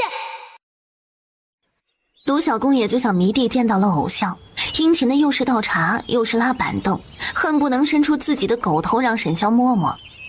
齐世子何在？在呢在呢，方才被茶泼湿了衣裳，正在雅室更衣呢。沈萧喉头有些干涩，看着卢小公也踟蹰问道：他可带了什么人来？卢小公爷也没多想，捂着唇嘿嘿一笑，猥琐八卦道：他呀最近得了一顶大的美人，正黏糊的紧，走到哪儿都要带着，这不连衣裳都要人家给他换。2人已经进去好一会儿了，指不定在里面干什么呢。沈萧的脸寸寸白了。魏瑶为齐香把了一通脉，表情有些狐疑，脉象和平时并无两样，但是他的脸却这么红，红的都不正常了。你到底是什么感觉啊？脸都跟猪肝一个色了，脉象却无异常。齐香怎么敢说？是因为魏瑶方才不过是帮他脱了半个袖子，捏着他的小臂帮他看了一下那条脉络，他就起了不该起的反应。你先离我远一些，我要换衣裳了。你最好没有骗我。哼，外边等你。魏瑶气鼓鼓地推开门走出去，想着要不要去另一边人少的地方透透气，却直直地撞进了一双满是痛色的凤眸里。为什么？沈萧的手在抖，声音也在抖，整个人都摇摇欲坠的。什么为什么呀？我们认识吗？我姓夏，叫夏随安。沈侯爷，今日是我们第1次见面。他眼里的防备与声音里的凉薄，犹如2把匕首，直直地刺入沈萧支离破碎的心脏。沈侯爷，当着我的面对我的人拉拉扯扯，当我是死的吗？沈萧不退反进，一双冷眸直直对上齐香的眼睛，眼中是毫不掩饰的杀意。她是我的女人。沈侯如此杀气腾腾，是想与我打一架吗？好啊，那便打一架。哼，定是这个阴险无耻的小人拐走了瑶瑶，别以为我不知道，他想利用她来达到什么目的。现在还想激怒我先动手揍他，那就满足他，大不了担个以下犯上的罪名，爱他50军棍。魏瑶吓了一跳，忙挤到中间，用手隔开2人的距离，然后将拐杖递给了齐香，拉着他就走。开玩笑，他这缺胳膊少腿的还想跟沈萧打，这不是找打吗？你就这么怕他？见他就跟老鼠见了猫，怎么怕我护不住你啊？你是不是傻呀？你跟他打，你能打得过他？没人比他更了解沈香那旺盛的体力和耐力，齐香被彻底鄙视，还就止住不走了。输人不输阵，我打他你就拉偏架呀，我就不信咱们俩还打不过他一个。只要魏瑶拉着，沈萧绝对只有挨打的份儿，一计不成再生一计。沈萧若不敢以下犯上，那他便能找回那被一掌拍到悬崖下的仇。你得了吧你！再来2个人都打不过他，赶紧走。这番情景落在沈萧的眼里，那就是打情骂俏。他捂住一抽一抽的心口，那里好似破了一个大洞，怎么也补不回来。原来这就是痛到极限的感觉吗？灵魂抽离肉体的感觉，整个人只剩下麻木的躯壳。周玉堂看着沈萧，终是忍不住沉沉地问：阿萧，你觉得你做这些他会领情吗？他现在已经入了镇南王府，改头换面成了另一个人，你这样做还有什么意义？不管他变成了谁，这些都是我欠他的，就让我为他做最后一件事吧。此事了结之后，我便要去边疆。沙场之人马革裹尸，不知明日在何方。就让他幸福此生，找个能白头偕老的人一起过吧。你这样默默付出，他不但不知情，还跟着咱们的对手一起来伤害你，值得吗？没什么值不值得，我只是不想让自己更遗憾而已。他本来也不属于我，是我以权压人，将他强行留在我身边，他要走也是正常。事到如今，你还在帮他说话？就连你也曾说过，他不是金丝雀，而是自由翱翔的鸟，不是吗？这事从一开始就是我错了，若不是我，他也不会出现在京城，而是在岭南幸福平凡的生活着，找一个一心一意相携到老的夫君，生几个乖巧听话的孩子，幸福终老，而非像如今这样被卷入争权夺势的漩涡中，如履薄冰。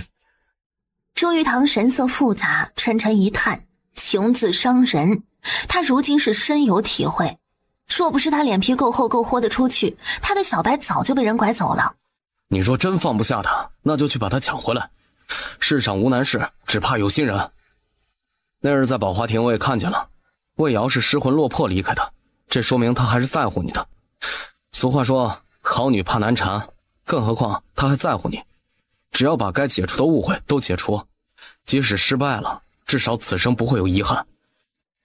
沈萧被他突然的转变弄得一愣，周玉堂一副过来人的模样，以为他是死要面子活受罪，颇有些嫌弃的道：我问你啊，若是有一天齐香拿着魏瑶的性命来要挟你，你救还是不救？沈萧捏紧拳头，眼中顿现杀意。他敢！阿萧，在感情面前你还讲什么自我？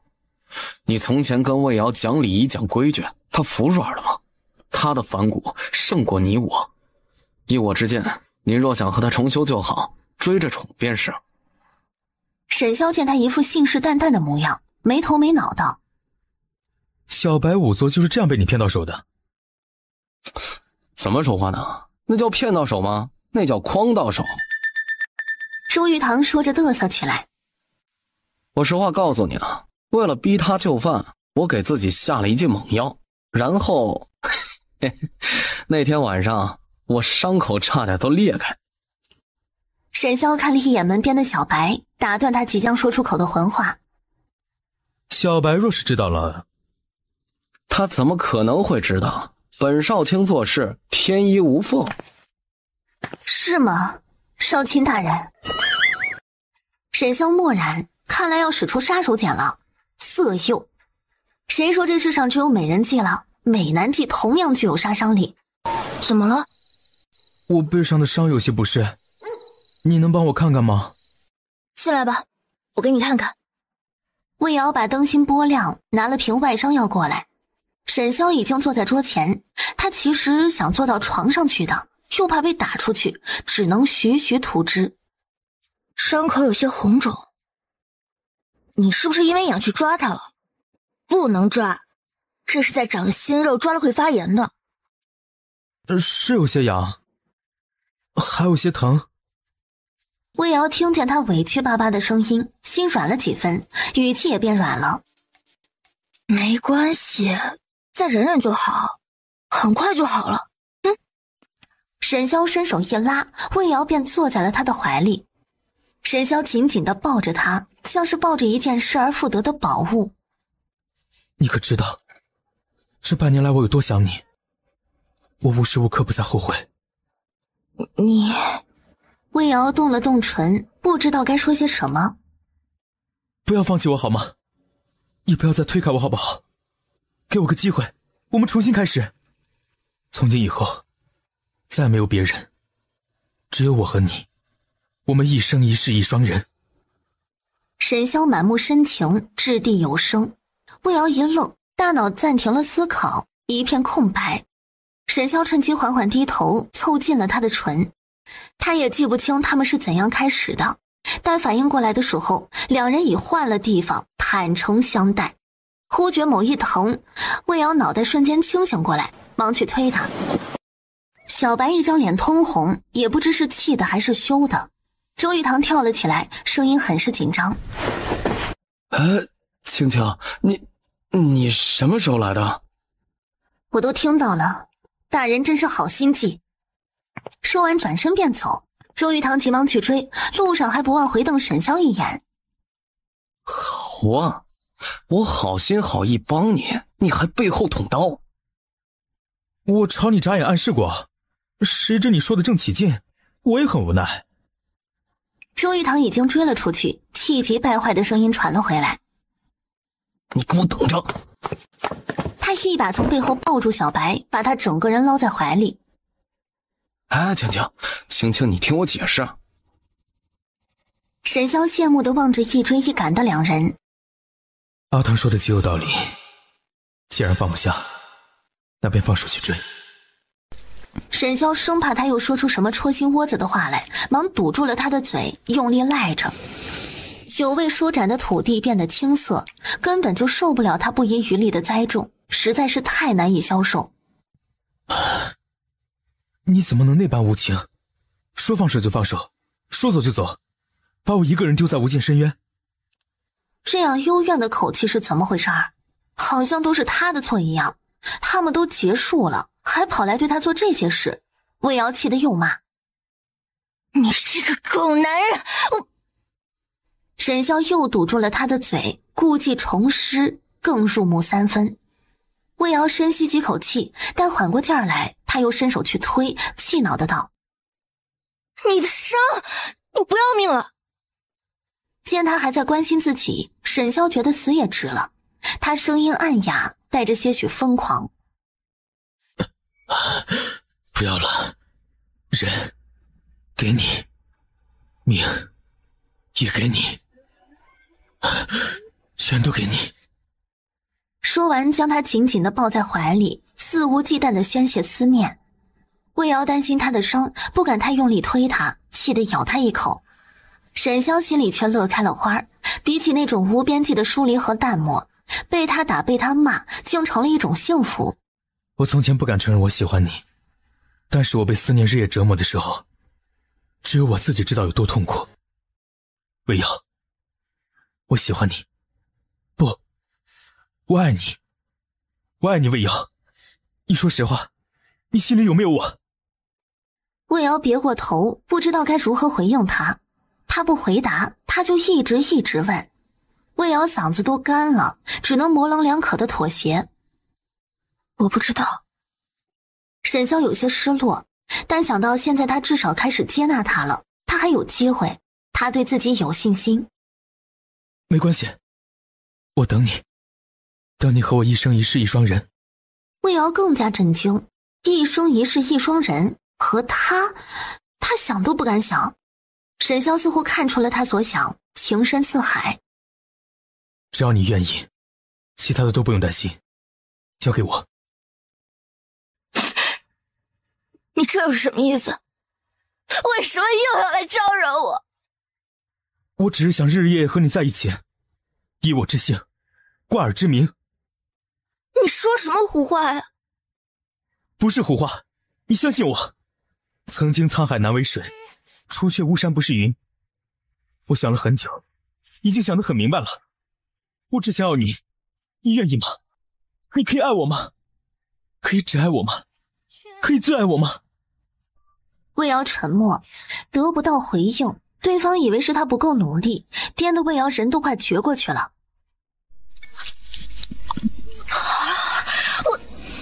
你饶了我吧！沈潇最不缺的就是耐性，似乎要不到答案他就不罢休。他一遍遍的吻，一遍遍的问。你不想回侯府，那我们就去将军府住。我什么时候说要跟你走了？你不是喜欢将军府的药房吗？还有将军府的温泉。魏瑶眼睛亮了亮，随即又坚定的摇头。不行，他简直怕了那深宅大院，还是外边让他有安全。那好，你在哪里我在哪里，你想去哪里都可以。那我想去没有你的地方呢？真无情，提起裤子不认人。我告诉你啊，你敢再胡来，我真的要生气了。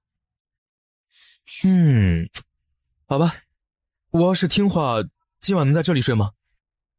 不能。你伤好的差不多了是吧？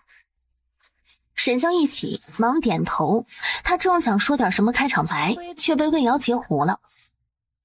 既然好的差不多了，我们明日就出发去襄阳。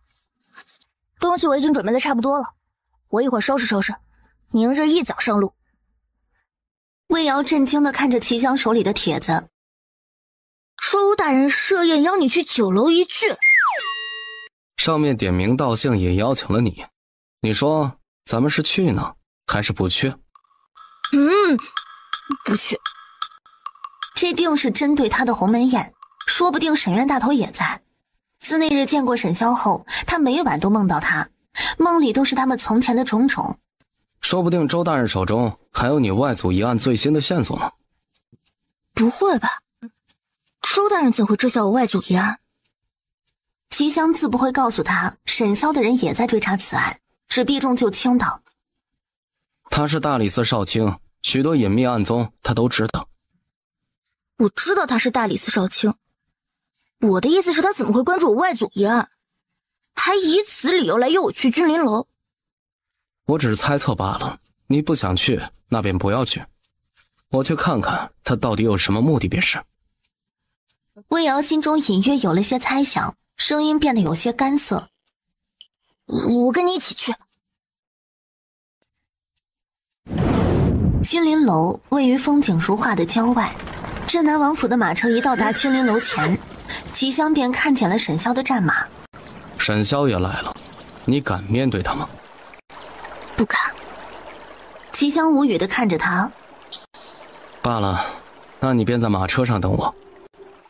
齐香憋着股自己都说不清道不明的气，头也不回地下车走了。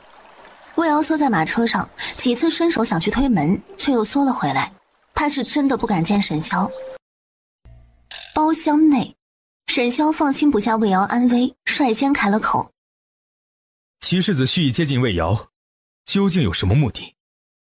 齐香悠哉悠哉地摇了摇折扇。沈侯说的这是什么话？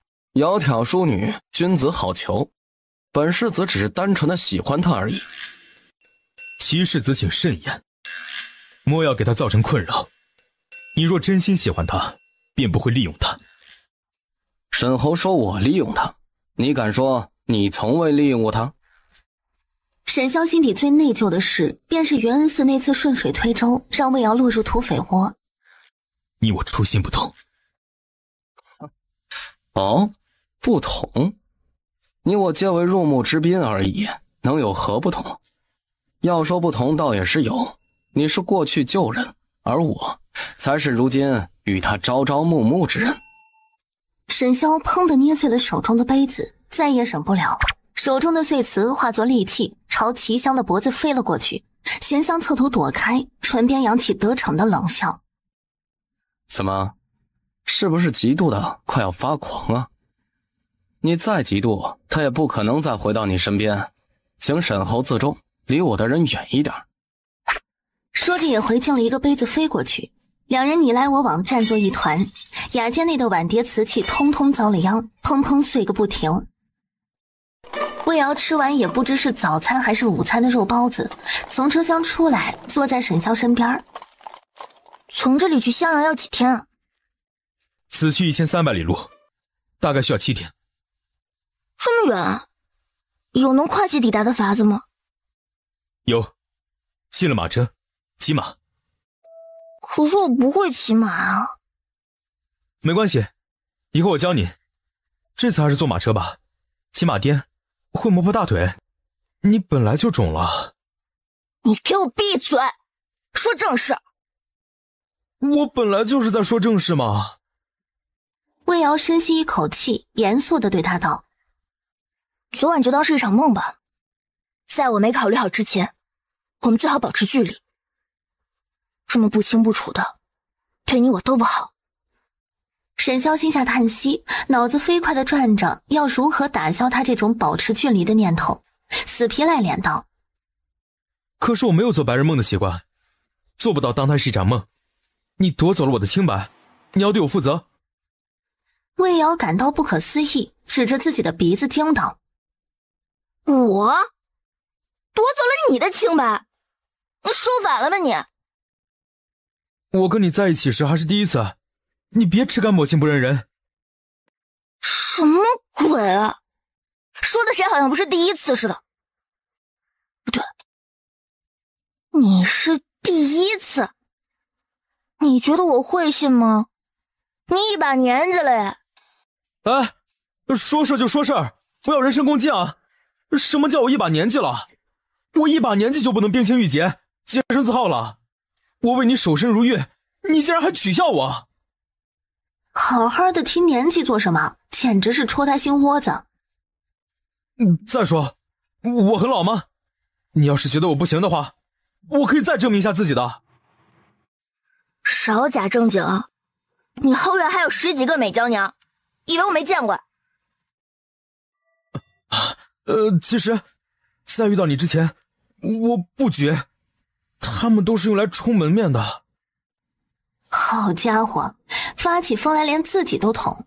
他说这话的表情就跟真的一样，连他自己都快信了，越发的理不直气也壮。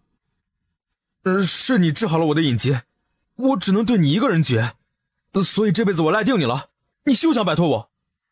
所以你费尽心机的找我，只是因为对我能绝，而不是因为别的。不，我找你是因为我爱你，想娶你，只对你行也是因为我只爱你一个人。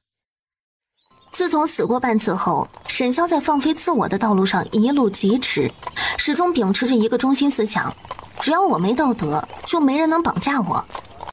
我信你个鬼！你以为我不知道你在西京冲冠一怒为红颜的事儿？沈潇一愣，猛地想起还有这一档子事儿，急忙撇清：什么冲冠一怒为红颜？你莫要听人以讹传讹。他厚着脸皮拥紧魏瑶，一边将马车速度放慢，一边把西京发生的事儿事无巨细地说与魏瑶听，生怕魏瑶误会他与极乐馆被救的那女子有什么。你也知道，我们那个的时候，你身上会开花。什么会开花呀？我那是过敏，是一种遗传病。沈潇立即勒停马车，紧张地掰着他左看右看。那是病？怎么会有这种奇怪的病？这病有没有什么不良影响？我娘说这种病是我爹那一族的基因病，具体有什么影响她也不知道，只说我爹都活得好好的，我应该也没什么问题，让我该吃吃该睡睡，趁早享受人生。不行，虽然你爹还活得好好的，但万一有什么隐性祸端怎么办？不能大意，我得多寻些名医问问有没有治疗之法。魏瑶觉得自己好得很，并不在意这个问题，岔开话题道：所以你是把那个女子当成了我，才在西京动了别人的利益，然后被人追杀？对，就是这样。所以你不嫁给我，我可是要很伤心。沈潇的神色很是委屈，一副我都是为了找你才被外人如此误会，我的名声没了，你可千万不能再误会我，你要对我负责的嘴脸。魏瑶，出来，我知道你在里面。魏瑶咬了咬唇，没有吭声。他不会是来找自己还银子的吧？要钱没有，要命也没有，他还是装作不在吧？啊，夺妻之恨不共戴天，有点担心他俩会不会在上面打起来啊。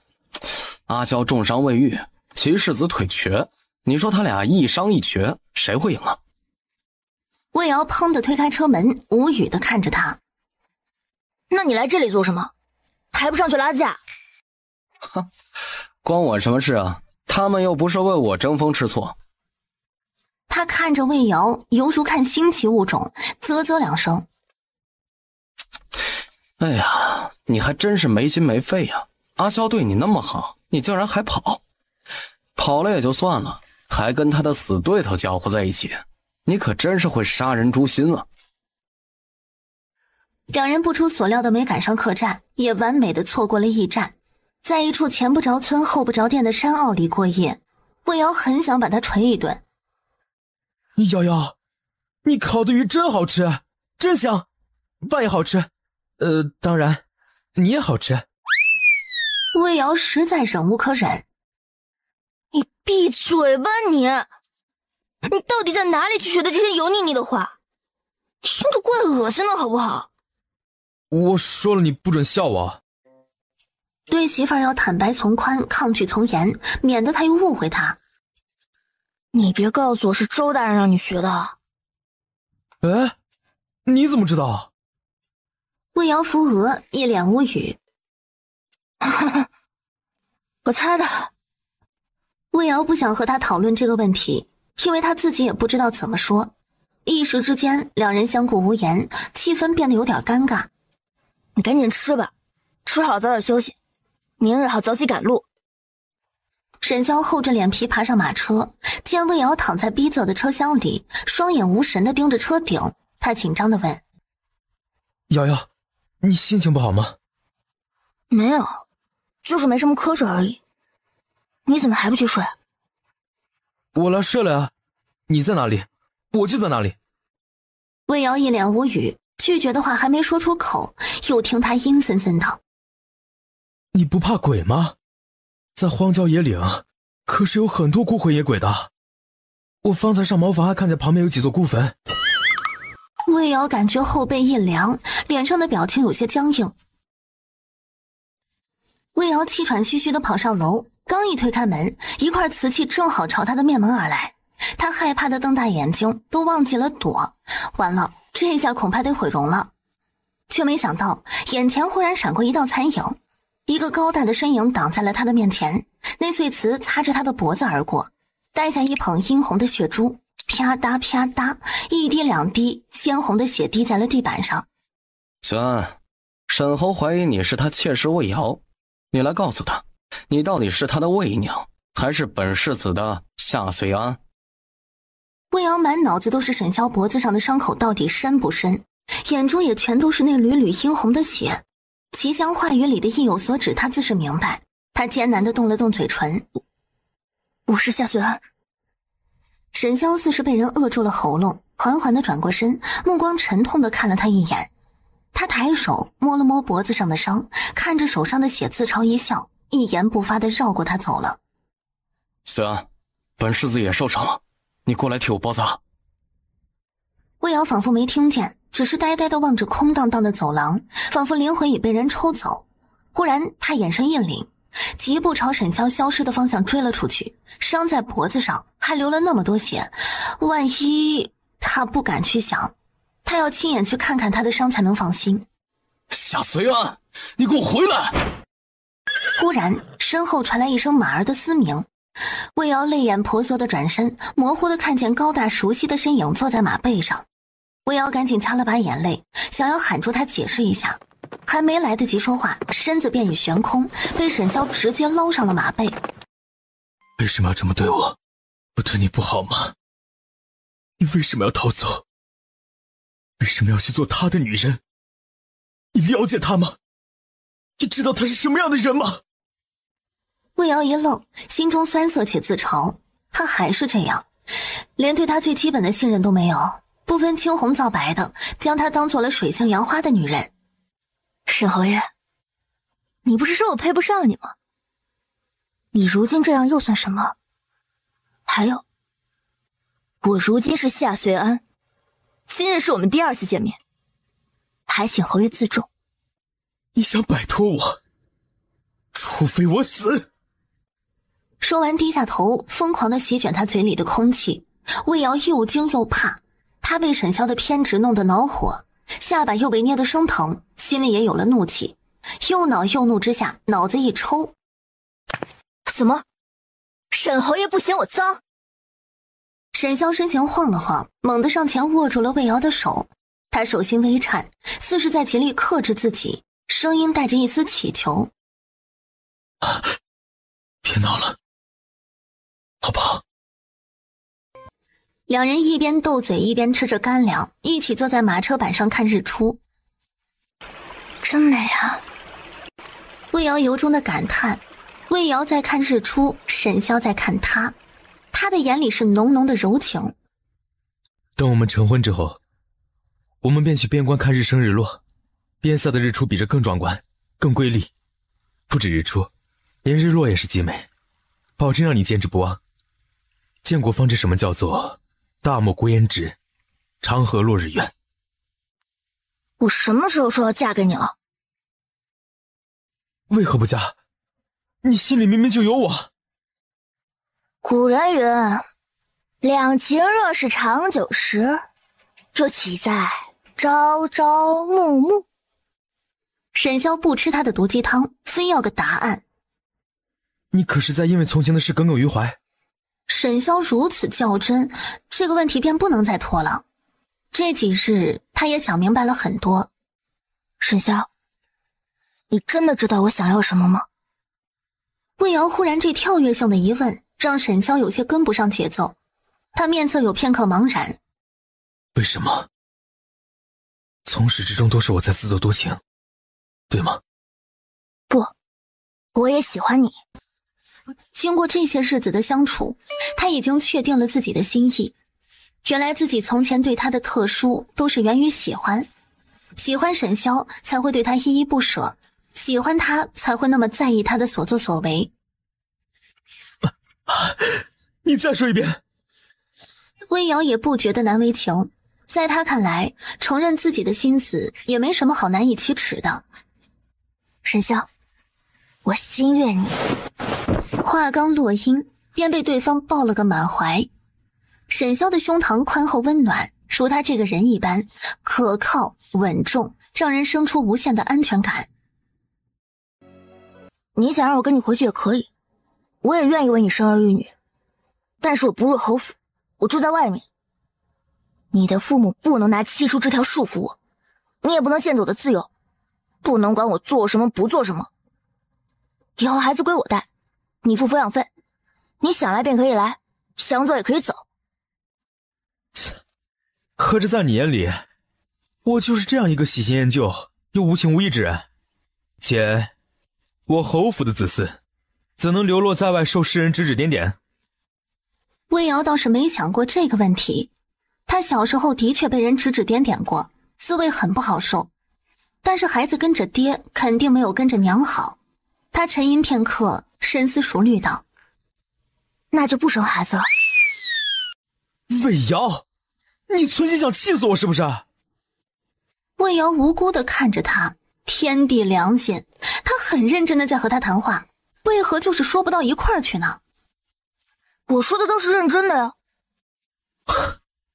这世上唯有夫妻才能你中有我，我中有你，不仅会爱到白首，也只有夫妻才能生同亲，死同穴，100年之后一同享受后人的香火供奉。你既喜欢我，又为何不愿意嫁给我？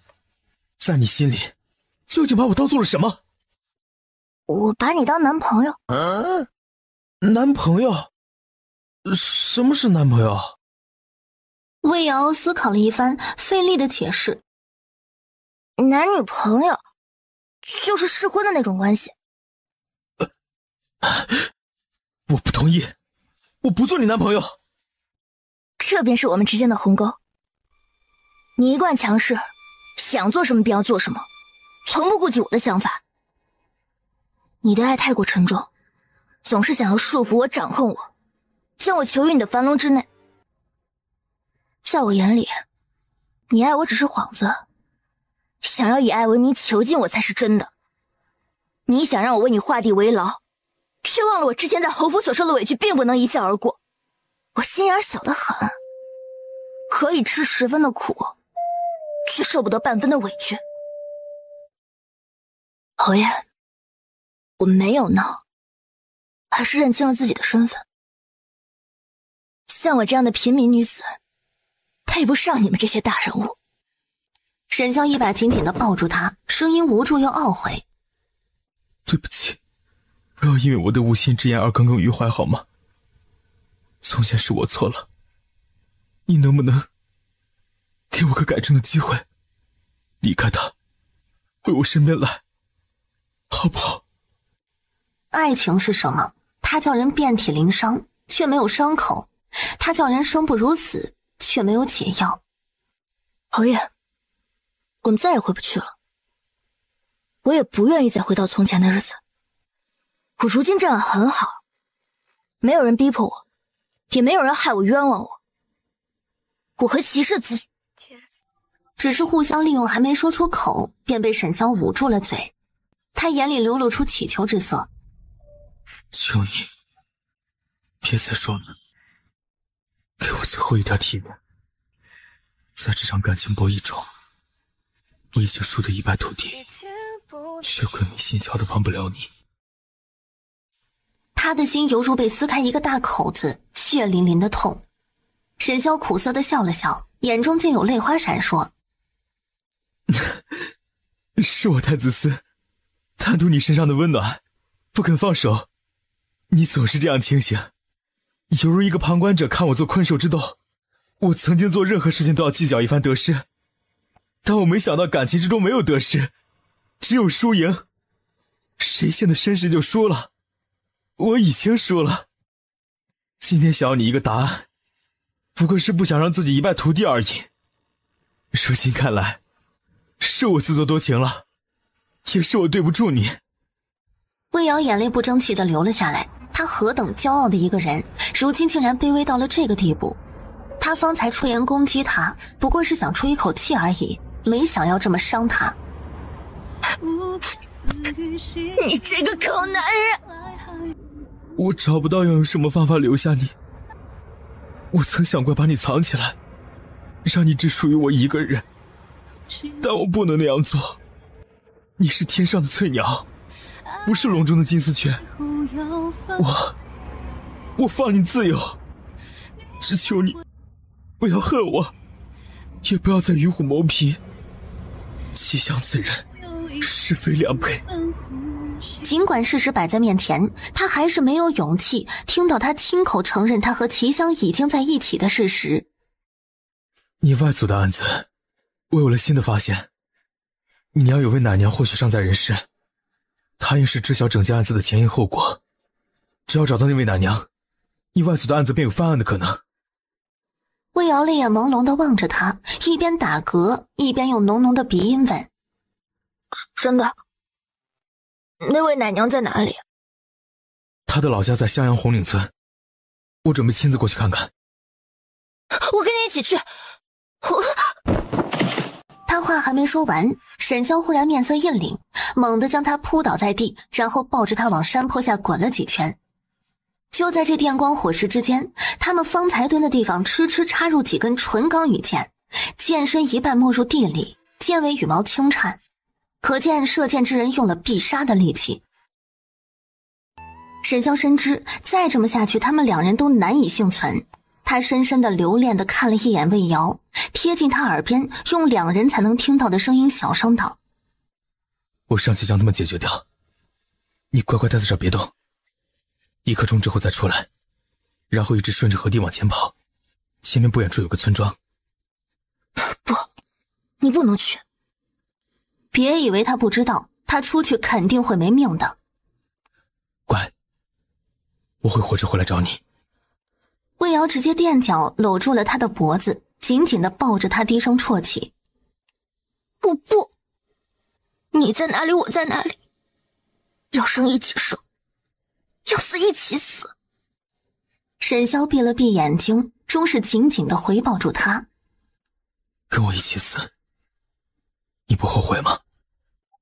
不后悔，我不后悔。那好，我们不能在这里等死。为今之计，只有潜下水，顺着河水往下游漂。只是下游有没有瀑布我不知道。要赌一次吗？赢了取得一线生机，输了一起粉身碎骨。好，赌。沈潇带着魏瑶潜下水，离开供他们采抓的礁石后，河水残暴的冲刷力度令人深刻地感受到人在大自然的面前的渺小，稍一岔气便是命丧黄泉。魏瑶心下一沉，脑中嗡的一声，他浑身紧绷，颤巍巍地伸出手去探了探他的鼻息，气若游丝，时有时无。沈潇，你不要死，你醒过来！只要你能醒过来，我跟你回去就是你不要死，你死了我怎么办？我已经没有阿娘了，你不准死！听到没有？你不准死！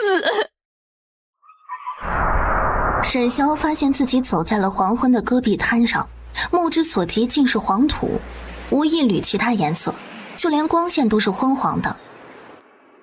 要是能重活一世，一定要十里红妆，大抬大笑的把那个叫魏瑶的女人娶回来，让她给我生孩子。有了孩子，有了牵绊，看她还跑不跑？我再也不管别人会怎么说，如何议论。魏瑶一喜，立即扶起他，让他侧头把肚子里的水都吐出来。沈潇呛咳了好一阵，又吐出几大口水，这才呼吸平稳了一些。沈潇，你怎么样了？你怎么样了呀？你到底怎么了呀？你可千万不能有事。沈潇知道他可能是这几个月没有好好吃饭，胃里出血的老毛病又犯了。但是魏瑶的反应如此激烈，似乎也并不是心里没有他。这个认知让沈潇的心里一喜。你哭什么？你不是恨我拒你自由，毁了你清白吗？我死了，你就彻底摆脱我了。你还哭什么？不准说死的，你怎么能死呢？我虽然怨你怕你，但我从未咒过你死。你以为谁都像你一样无情无义啊？沈潇瞪大眼睛，人都气精神了几分，他不敢置信道：我无情无义。魏瑶哭得更加伤心，简直是泣不成声。都说一日夫妻百日恩，你却从不信我，不是要杀我，就是要囚禁我。如今还污蔑我和齐香有一腿，你难道不是无情无义吗？沈潇眼睛瞪得堪比铜铃，整个人都不好了。该死的齐香，狗日的齐香，竟然敢污蔑他，让我再次误会他，还差点放开他的手。你给老子等着，此仇不报，下辈子投胎做母猪。你就只看见了我对你的不好，我对你的好你都看不见吗？你对我是好，但你从未问过我的想法，我实在消受不起。我也说过我不想给人做妾，我试过跟你好好说，但你不肯倾听我的想法，我亦不愿委屈自己，所以你就一声不响地离开了。在你眼里，我是个可有可无的角色，我们之间竟无一丝让你留恋的。还是说，你自始至终都是与我逢场作戏？你知不知道，我原本是一辈子都不想再见你的。你走你的阳关道，我过我的独木桥，我们本就不是一路人，强行绑在一起有什么意义？每每想起你，我都很难受。我发誓过这辈子都不会原谅你的。只是为什么我见了你就要原谅你了呀？我是不是很没骨气啊？我好怕呀！你能不能不要吓我呀？你要是再不醒来，我明日就拿着你给我的1000两，去买个比你还俊的小白脸回来。我买回来直接就嫁了，我让你去后悔。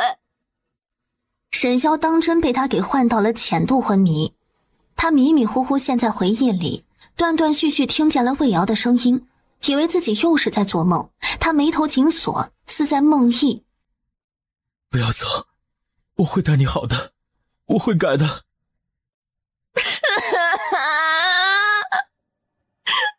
你这个弄得我好难受啊！沈潇一直昏睡到第2日凌晨才醒，他头痛欲裂，浑身肌肉又酸又痛，伤口火辣辣的，喉咙跟刀刮一样疼，满嘴的苦药味儿。怎么了？可是有人欺负了你？你终于醒了，你吓死我了！我还以为你要狗带了。生龙活虎惯了的一个人，忽然高烧不退，还一直烧得说胡话，体温怎么也降不下来，人也不清醒，他差点以为他就要挂了。我这几个月为了找你，没睡过一个安稳觉，没吃过一顿好饭。前些日子从西京赶去江陵的路上，还遇到了机器跟今日一样的刺杀，现在身上都还带着伤，身子硬被拖垮了。如果我死了，你就把我的骨灰撒进河里。不准说死！魏瑶深吸一口气，强迫自己冷静下来，朝四周看了看，见不远处就是一条村道，心下一喜。你能动吗？这里太湿，我们去那边。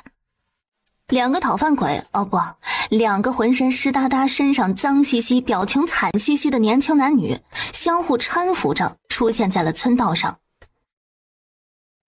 你能劳烦婶子帮我们去买2身新衣裳吗？剩余的钱当做接下来的医药费。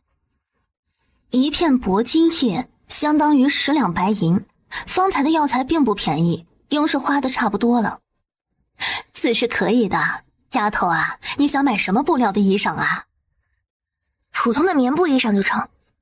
魏瑶此刻也没心情去解释那么多，喂完粥后只一心关注沈潇的伤。他蹲在床前，轻轻拍着沈潇的脸，试图唤醒他，却是以失败告终。沈潇，沈潇，你醒醒啊！魏瑶只得擦了擦眼泪，慌慌张张地去找老郎中过来。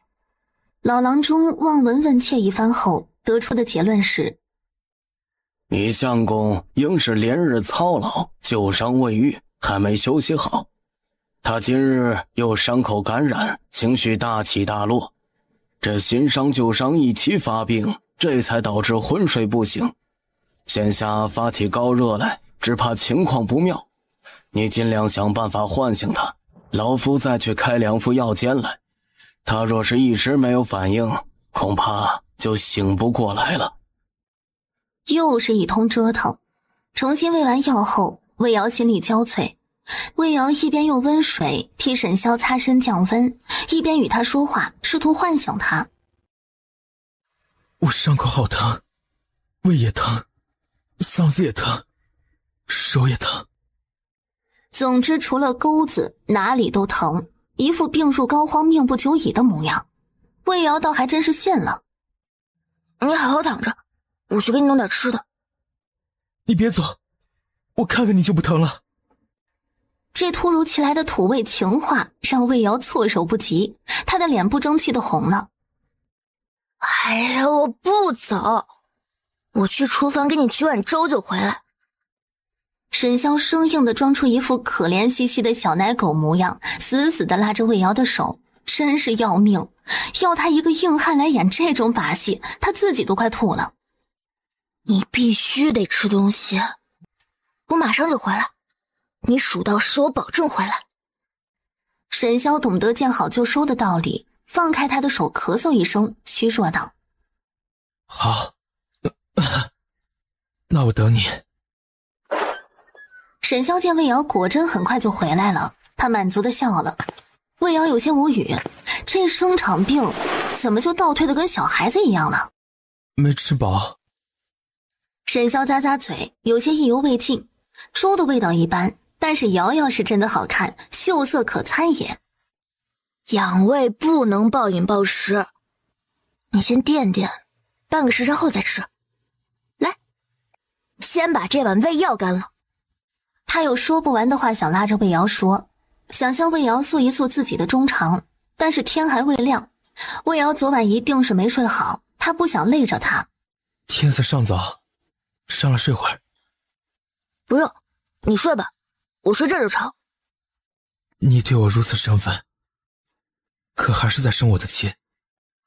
魏瑶叹了口气，他都逃出来了，自是不想再继续跟他不清不楚的。你身上有伤，我怕挤着你。再说我也不是很困，躺着养会儿神就行。唉，你还是在怨我。魏瑶不解地看向他，沈萧望着魏瑶的眼睛，干涩开口：怨我之前没有帮你主持公道，怨我罚你跪祠堂，怨我口不择言，怨我失手伤了你。他已经决定要娶魏瑶，想娶人家，首先得把人家哄高兴吧。想把魏瑶哄高兴，那就先把从前的误会都解除，把从前的心结都打开。是，我是怨你。你对我连最基本的信任都没有，我觉得很心寒。但是我也理解你，因为这是我们之间无法沟通的鸿沟。听见魏瑶承认心里的怨气，沈萧松了口气儿。有些话说出来比闷在心里好，至少魏瑶对他是敞开心扉的。随即他又疑惑：鸿沟？什么鸿沟？魏瑶忽然想和他好好聊聊，他坐在床沿认真地看着他。在你的观念里，3妻4妾很正常，但在我的观念里，我不愿与人共侍一夫。即使你我有过肌肤之亲，我也不认为我们就要非彼此莫属。沈萧震惊地看着魏瑶，一时之间竟然不知道该作何反应。你是不是又要嘲讽我认不清自己的地位？相反，我很清楚自己的身份和地位，我也很清楚自己想要什么。既然今日说到这儿了，我也与你坦白，我从未肖想过你的正妻之位，更不愿回去做你的妾，所以我们保持距离对大家都好。沈萧眼里有浓浓的受伤闪过，他这直白拒绝的话，直接把他的真心摔在了地上摩擦。你先睡吧，我去准备回京的马车，等你能下床了，我们就回京。京城名医名药多，有助于你康复。魏瑶若是此时走了，他还怎么创造这种温情的时机？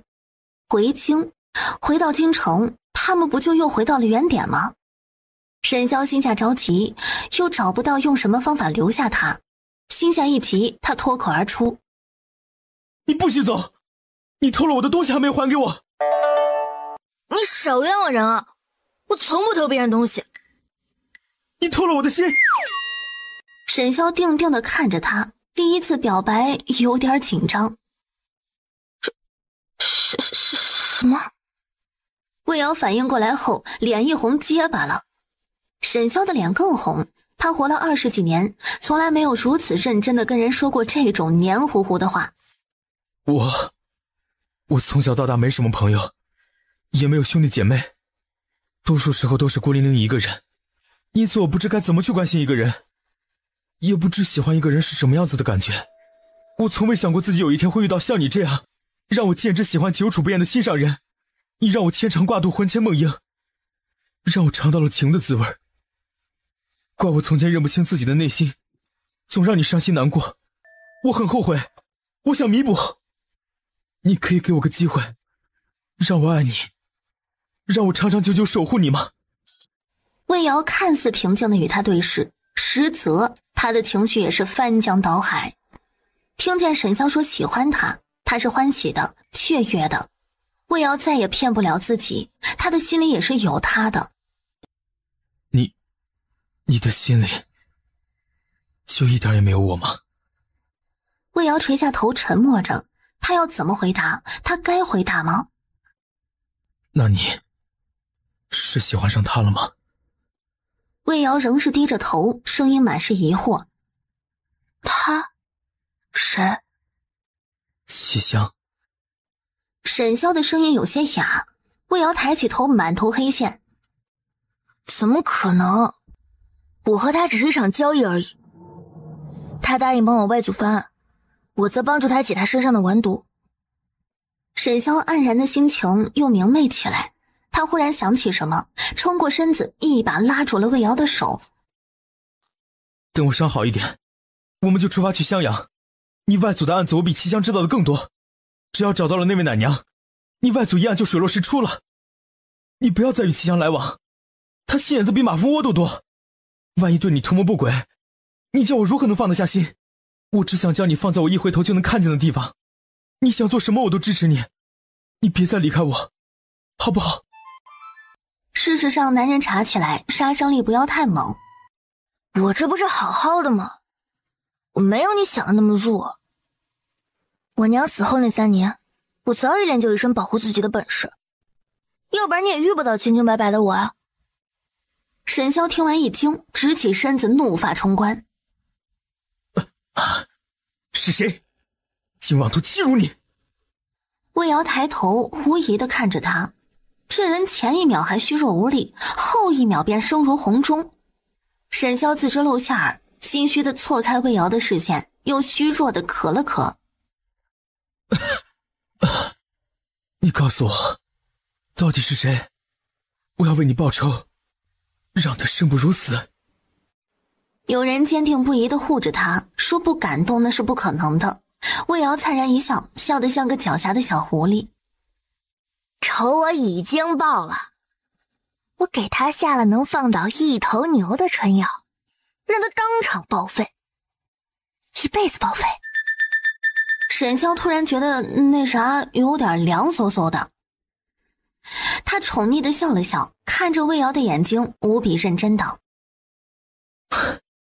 相信我，今后再也不会有人欺负你。魏瑶眼睛发涩，努力吸了吸鼻子，轻轻推开了他。天已经亮了，你先躺着，我去给你拿药，该换药了。唉，追妻之路漫漫哟，慢慢来呗，还能咋的？谁叫我以前二，净给自己挖坑，还埋得比较深。沈潇虚弱的往后一躺。哎呀，头好晕，手也没力气，喝了一整日的粥，连肉都没吃着，好无力。魏瑶深吸几口气，终是接过了帕子，没好气道：坐好，右胳膊抬起来，左手再仰头。沈潇抬起那双暗沉湿润的眼睛，不满足的道：只擦上半身吗？你别得寸进尺啊！有什么好害羞的？又不是没看过，亲都亲过，还怕摸吗？魏瑶听见他这混不吝的话，脸烧得通红，一巴掌拍在他脑门上。你给我闭嘴！沈潇一时得意，竟忘了自己如今还没资格跟他说这些混话，急忙去拉他的手，连声认怂。我错了，我错了，你别走，你打骂我都可以，就是别不理我。爬开！好好好，只要你不走，我爬给你看。魏瑶无语地瞪着他，这人是被鬼附身了吗？怎么跟从前大相径庭，一点脸都不要啊！我媳妇都要跑了，我还要脸？脸能当媳妇搂着睡吗？自己擦！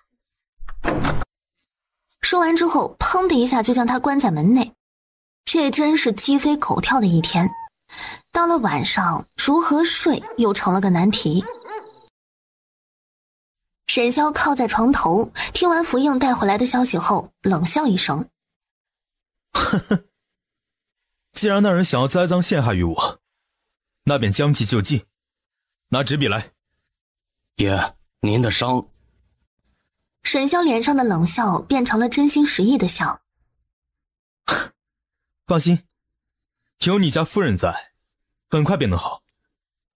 这话福应倒是信，先前主子的伤反反复复，还不都是因为他用药不认真，又郁结于心。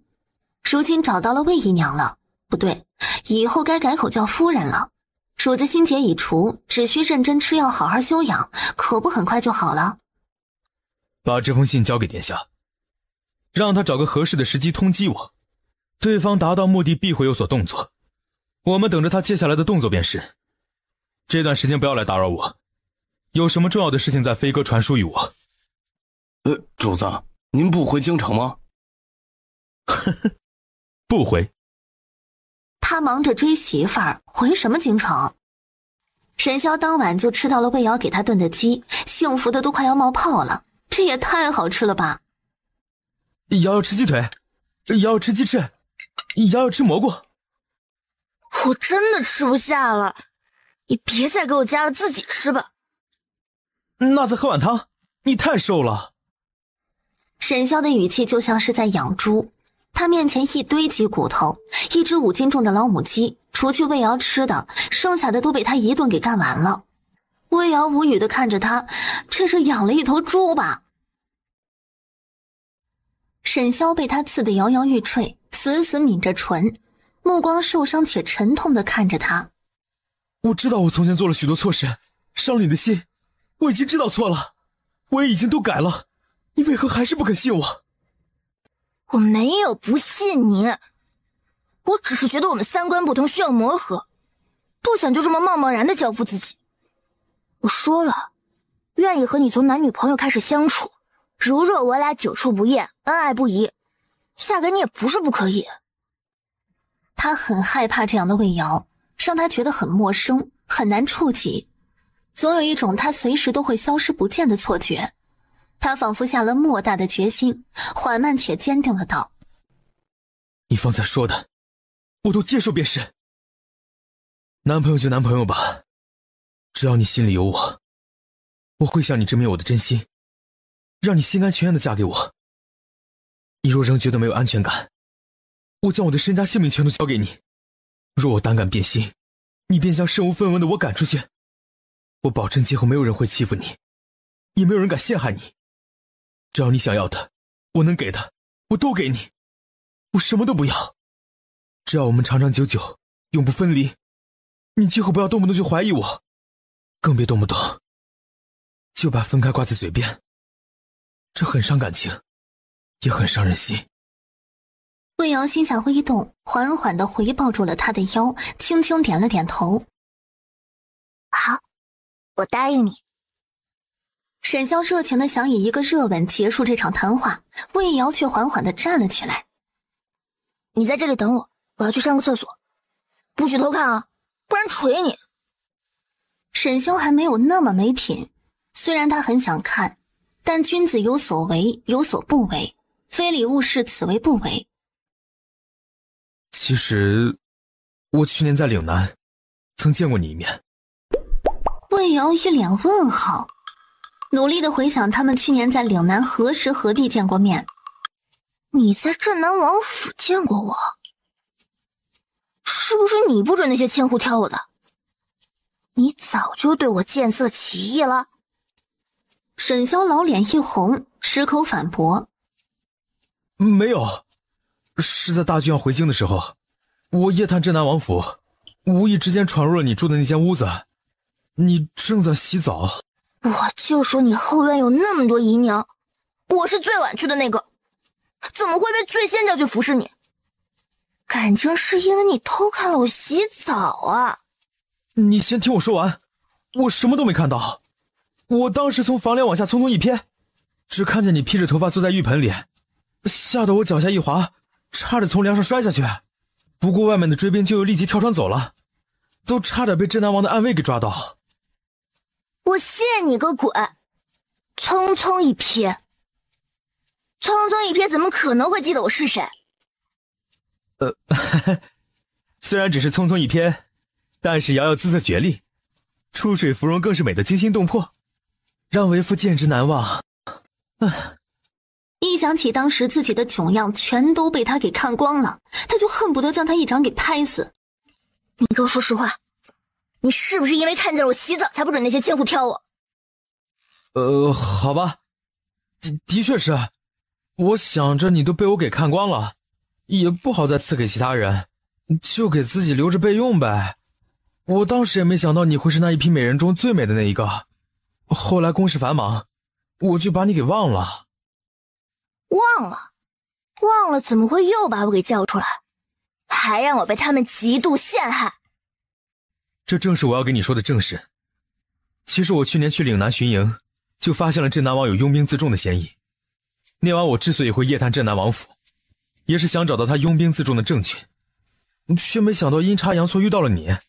再想起来要召你来主院，也是因为我留下来的密探发现了镇南王府还私采铁矿，而魏家是其私采铁矿制造兵器出力最多的府商。你又是魏家的女儿，我当时以为你是镇南王派到我身边来的奸细。我倒也希望我是奸细，这样就不会栽在你手上。可见我们是天赐的缘分，月老的红线结结实实的将我们俩缠成了一个蚕蛹，天王老子来了都分不开。你得了吧，你赶紧说正事，这事跟齐香有什么关系？齐香是镇南王世子，其人心机深沉，表里不一，阴险狡诈，衣冠禽兽，心狠手辣，野心勃勃。打住，说重点。他看似是来京中求学，实则煽动了不少国子监的学生，许他们以重力助镇南王密谋造反。他明面上是入京为质，实则暗中买通了不少官员，还笼络黑白两道，干了许多伤天害理的事来敛财。魏瑶越听越心惊，越听越后怕。老天爷啊，他之前竟是与一只披着羊皮的狼为伍，还天真的以为他真的会帮助他的外祖翻案。我们在西山遇到的刺杀，也是他所为对吗？他从一开始接近我就是为了利用我来杀你。瑶儿真聪明。还有你从西京到上河镇一路上的刺杀，也是他们所为。他们之所以对你穷追不舍，一定是发现了你知晓镇南王私下所做的罪状，想杀你灭口，以防东窗事发。这只是其一，其二是因为皇上要派我去南边削藩，削藩之事牵扯重大，我不便与你明说，你只需记住这世道人心险恶，今后无论何时何地都莫要再轻信他人。魏瑶感到无比的内疚，眼睛慢慢染红，哽咽地抱住沈萧的胳膊，气道：对不起，我差点害了你，我不知道自己会给你带来这么多麻烦。他眼泪簌簌地往下掉，自戳心中最隐秘也是他最不愿提及的伤痛。我果真是个不祥之人，阿娘被我克死了，如今又来克你，让你落到这副境地。你怎么能这样想？是谁这么说你？你怎么可能会是克星？在我眼里，瑶是世界上最美好的女子，是老天爷派来拯救我的小仙女。他用粗粝的拇指温柔地替魏瑶擦了擦眼泪，以一个饱经沧桑的长者口吻对他道：有人编排你，恰好是因为你太好了，他们嫉妒你，是因为无法超越你，想用一些恶毒的话来重伤你，让你不停的内耗，从而变得跟他们一样平凡。当把你拉到和他们一样的水平线上，成为他们中的一员了，他们心中才会平衡。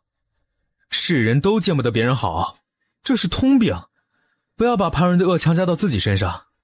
你只需多听听爱你的人对你说的话，因为那才会是真话。魏瑶眼泪如断了线的珠子，哭得一句话都说不出来。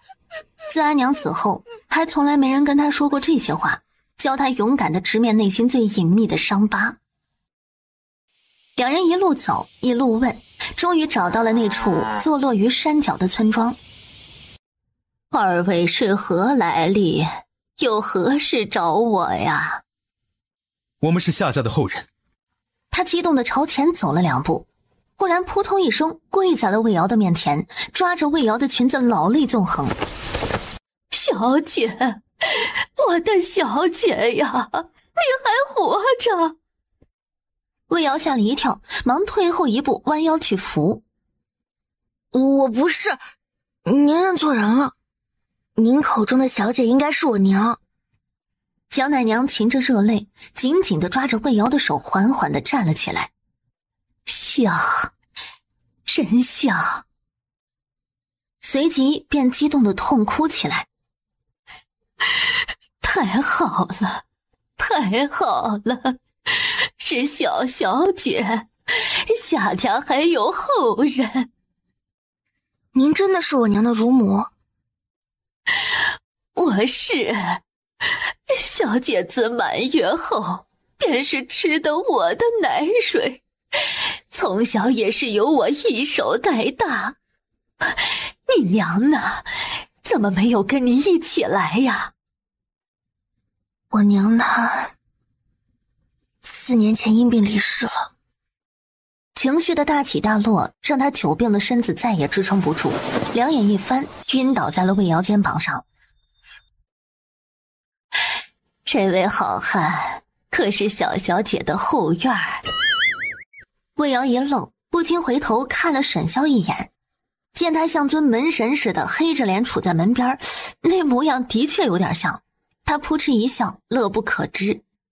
不是后院儿，他方才说是夏家的后人，看这年纪，难道是你叔叔？魏瑶彻底爆笑，沈萧如遭棒击。叔叔，某叔叔当场石化，竟然把他当成了他的叔叔，他老的那么明显吗？嘤，蒋祖母，他是我的夫君。沈萧低落的心情瞬间被安抚了。夫君，瑶瑶终于承认他是他的夫君了，这是不是就说明瑶瑶要嫁给他了？小小姐成亲了，你今年多大了？年底就18了。蒋奶娘欣慰点头，眼冒金光盯着沈萧看，视线在他身上来来回回的寻梭，看了许久才满意的点头。仪表堂堂，郎才女貌，真是登对的一对璧人。他又想起了夏云桑，伤怀的道：说是当年小姐也跟你一样，早早的认清自己的心意，如今定又是另一番光景。阿娘从前也有过男朋友，她从未对我说起过她以前的事儿。小奶娘踌躇半天，终是下定了决心般开口问道：你爹是姓齐还是姓武啊？魏瑶一愣，目瞪口呆的和沈萧对视了一眼，双方都从彼此的眼中看到了震惊。漂亮，感情他娘还是个海王？魏瑶一言难尽道：都不是，我爹他姓魏。蒋奶娘说完方才那些话后，便觉得有些不妥，这些事情怎么能在小小姐的面前说呢？这不是毁坏她母亲在她心目中的形象吗？蒋祖母，实不相瞒，我们今日前来实则是有事求您，那便是替我外祖家翻案。翻案？这案子如何能翻？夏家的罪可是当今皇上亲自定的，俗话说，君要臣死，臣不得不死。你们要翻案，岂不是要和皇帝对着干呀？蒋祖母大可放心，翻案一事我们会量力而为，绝不让自己涉险。您就将夏家当年所发生的一切都告诉我们吧，这对于我们来说是很重要的线索。且瑶瑶也想知道关于她娘的往事。蒋奶娘浑浊的双眼不停地闪烁，片刻之后，她闭了闭眼睛，终是沉沉地叹了口气。老奴只记得那段时间，小姐一度的废寝忘食，研制解药，还把那位五公子接到了别院治疗，甚至日日亲手照料，不管是施针问药，还是按摩双腿经络，都不曾假借他手。他们也许就是在那1年的时间里相处出了感情。这事儿我记得如此清楚，乃是因为夏家到了生死存亡之际。自小姐入宫后，老太爷因忧虑过重，一病不起，伴君如伴虎。他怕先帝稍有不测，新帝便会让整个夏家陪葬。老太爷日益病重，仅熬了半个月，便撒手人寰呀。沈萧听完他口中的故事，久久的沉默。此事处处诡异，处处透着不同寻常。他不禁看了魏瑶一眼，心中有了一个大胆的猜想。他一脸凝重的道：蒋祖母可知晓那5公子和7公子究竟是何身份，或者说具体是做什么的，出自哪个家族？老奴当年极少出夏府的门，知晓这些事情还都是从紫菱和大丫鬟们的只言片语之中，还有小姐的种种表现之中猜出来的。但老奴敢肯定，那2人的身份并不寻常，周身气势慑人，仅一个眼神就让老奴不敢抬头啊。那位5公子长得俊一些，还是7公子长得俊一些？这老奴当年只晃眼看了一眼，2人各有千秋吧。只是时常听紫菱念叨，那位5公子看着深沉冷淡，实则外冷心热，7公子开朗健谈。魏瑶苦恼了，歪头看着沈萧。那我们应该先找那位7公子呢，还是应该先找那位5公子？京城里这2个姓氏的人家多不？没有3000，也有5000吧。这么多，这要如何找啊？不用着急，我们先去南疆找我父亲，他既和岳母相识，说不定会知晓些内情。魏瑶眼睛一亮，一脸崇拜地望着他。对啊，先去找你父亲问问，我怎么就没想到呢？你这脑袋瓜才真是好使。沈萧被夸得心花怒放，一脸憨笑，犹如得到了糖吃的小孩。如果他有尾巴，那尾巴摇晃的速度一定都快到有虚影了。魏瑶捏着衣角，有些紧张兮兮的，也不知道沈萧的父亲会不会不喜欢他。你别怕，我父亲很好相处的，他眼里没有那些条条框框的规矩，你怎么自在怎么来就好。2人正说着话，忽听一道如雷般的大嗓门由远及近：阿萧，阿萧，你这个臭小子，你怎么跑到边城来了？京城中的事情到底是怎么回事啊？老子派出去几拨人都没有找到你，你怎么突然跑到边城来了？魏瑶还没见过沈萧的父亲真人版，只在书房看过他年轻时身着戎装的画像。这怎么说呢？这大概便是沈萧中年时的模样吧。爹，这是魏瑶，您的儿媳。瑶瑶，快喊爹。魏瑶脑子一团浆糊，本能的就跟着他的话走了。爹。沈老侯爷一上来就先遭了他一记重锤，先是震惊他的长相极消故人，心中惊疑还没有来得及消化，又被他那一声爹给弄得手足无措。好好。这时花厅门口娉娉婷婷地走过来一个身穿青衣的中年美妇人，她自一路小跑而来，有些出气不均。哎呦，当真是萧哥来了，怎么瘦了这么多呀？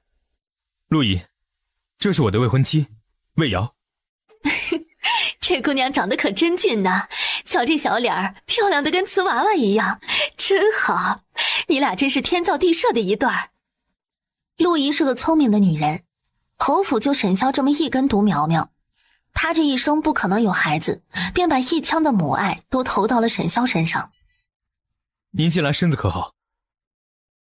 好好好，我和你爹身子都好，倒是你呀，怎的瘦了这么多呀？定是这一路风尘仆仆，吃不好睡不好所致，不行，我这就命人去准备午宴，把你原来住的院子收拾出来，你们吃完饭好好歇一歇。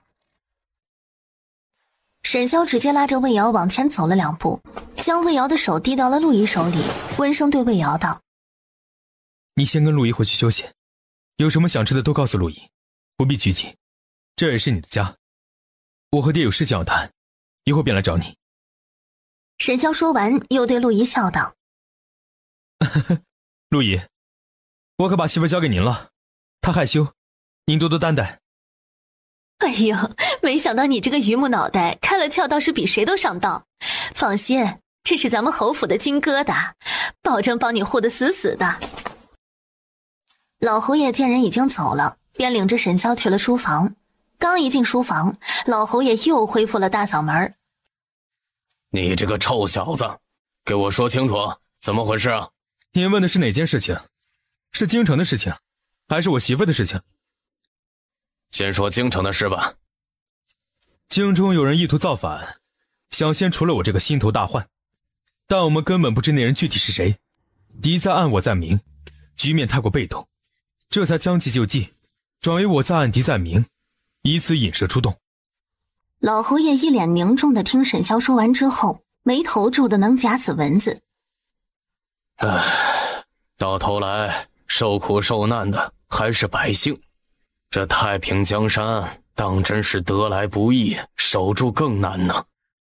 不会的，爷，此事我已与太子殿下暗中布置好了，只等那人沉不住气，只要他一有动作，便能将其钉死在权力的屠宰场。可能确保万无一失？不能，但能保证不会天下大乱。如此甚好。沈潇一改懒散的模样，坐直身子看着他爹的眼睛道：爹，您认识夏云桑吗？老侯爷瞳仁一缩，声音陡然一变：你问这个作甚？她是瑶瑶的母亲，我想娶瑶瑶为妻，想要帮她达成夙愿，为夏家翻案。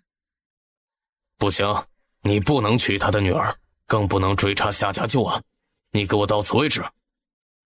沈潇一愣，父亲的反应为何这般大？为何？没有为何，反正就是不能娶。沈潇被老侯爷决绝的语气震得身子一抖，额角冒出细密的冷汗，手脚瞬间变得冰凉。难不成瑶瑶是他的亲妹妹？沈潇摇摇欲坠，整个人如遭雷劈。爹，我爱他，他也爱我，我希望你能祝福我们。老侯爷看见儿子那副行将就木的丧气鬼样，于心不忍地叹道：不是爹想拆散你们，而是若你还想继续施展你的抱负，你就不能娶那个人的女儿为妻。爹，您跟瑶瑶的母亲是怎么认识的？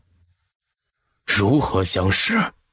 这过程实在是太过曲折，一时半会儿也说不清楚。总之，他母亲对我有救命之恩就是了。沈潇眼睛一闭，做最后的垂死挣扎。既然瑶瑶的母亲对您有救命之恩，那理应涌泉相报。最好的报答方式就是我把恩人遗留在世间的唯一血脉取回来，当祖宗一样供着，以告慰恩人在天之灵。父债子偿，这个恩情就让儿子用一生一世来报答他的女儿吧。且瑶瑶已经怀了您的孙子，您同不同意我都要娶她，您就看着办吧。老侯爷心里炸开了花，他现在也是有孙子的人了。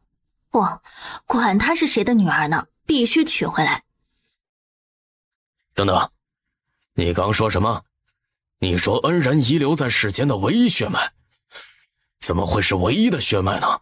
还有啊，瑶瑶姓什么来着？怎么会姓魏呢？她今年多大了？您竟然不知道她多大？老子又不是神仙，怎么会知道你媳妇儿多大了？您跟瑶瑶的母亲只是单纯的医患关系吗？那不然呢？还有不单纯的医患关系啊！爹，您能不能一次性把话说完？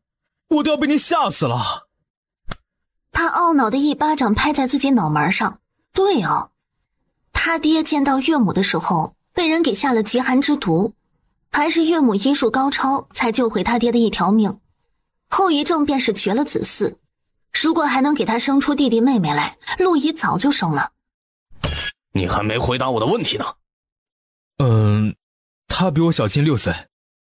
他一点都不想回答这个问题，真的。能不能不要一而再再而三地提醒他比魏瑶老这件事儿？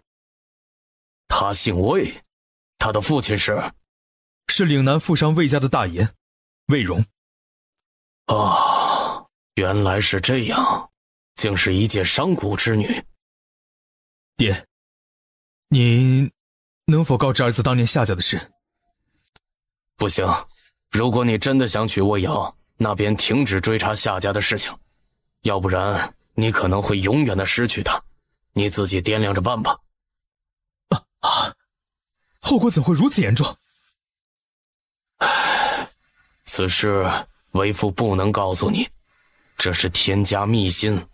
我曾经发过毒誓，要将此事带进棺材里，你就不要再问了，也不要再查了，好好的跟你媳妇儿过日子，过去的事情就让它过去吧。沈潇脑筋一抽一抽的，他好不容易触摸到真相的边缘，却被无情的给斩断了触角。这一通变故自然也惊动了沈老侯爷和陆仪，两人一前一后焦急地赶了过来。府医又是针灸又是催吐，好一通折腾才稳住了魏瑶的过敏之症。大夫，可有什么药能够快速的止痒？少夫人的脉象来看，好似已有了身孕，方才不得已之下已用过虎狼之药。那药虽然剂量不大，但是不能保证不对胎儿造成影响。少夫人这段时间需要卧床观察，若是没有见红，胎儿便能保得住；若是见红，那这一胎便不能要了。为了安全起见，还是不要再用药了，且再忍忍吧。沈潇一眨不眨地望着魏瑶，嘴唇微张，整个人一动不动，似是被人点了穴道一般。有孕在身，他要当爹了？他真的要当爹了？方才吹的牛都成真了？我怎么这么笨，就会惹祸？这事不能怪你。如果孩子留不住，那说明他和我们没有缘分。咱们还年轻，将来可以有很多孩子，这只是一个意外，千万不要把所有的过错都揽到你自己身上。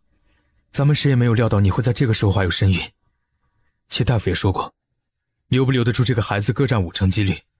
从现在起，我们一起来努力，把这几率变成10成。你负责放宽身心，好好的卧床休养，我则负责每日抄经茹素，早晚向菩萨祈祷。都说夫妻同心，其利断金，我们一起努力，用诚心把孩子留下来，好不好？这样真的有用吗？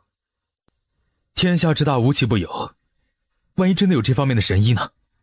父亲已经派人出去找了，事在人为，不到最后一刻，咱们都不能放弃。你快躺下，咱们来想一想开心的事情，例如我们应该在边城成婚，还是回京城再成婚？我已经迫不及待地想要用8抬大轿迎你入门，以我之姓，冠尔之名，咱们生同亲，死同穴，生生世世永不分离，好不好？可是我没有十里红妆。瑶瑶抵得过千军万马，那些身外之物可以与你相提并论。这样说来，你还是赚了。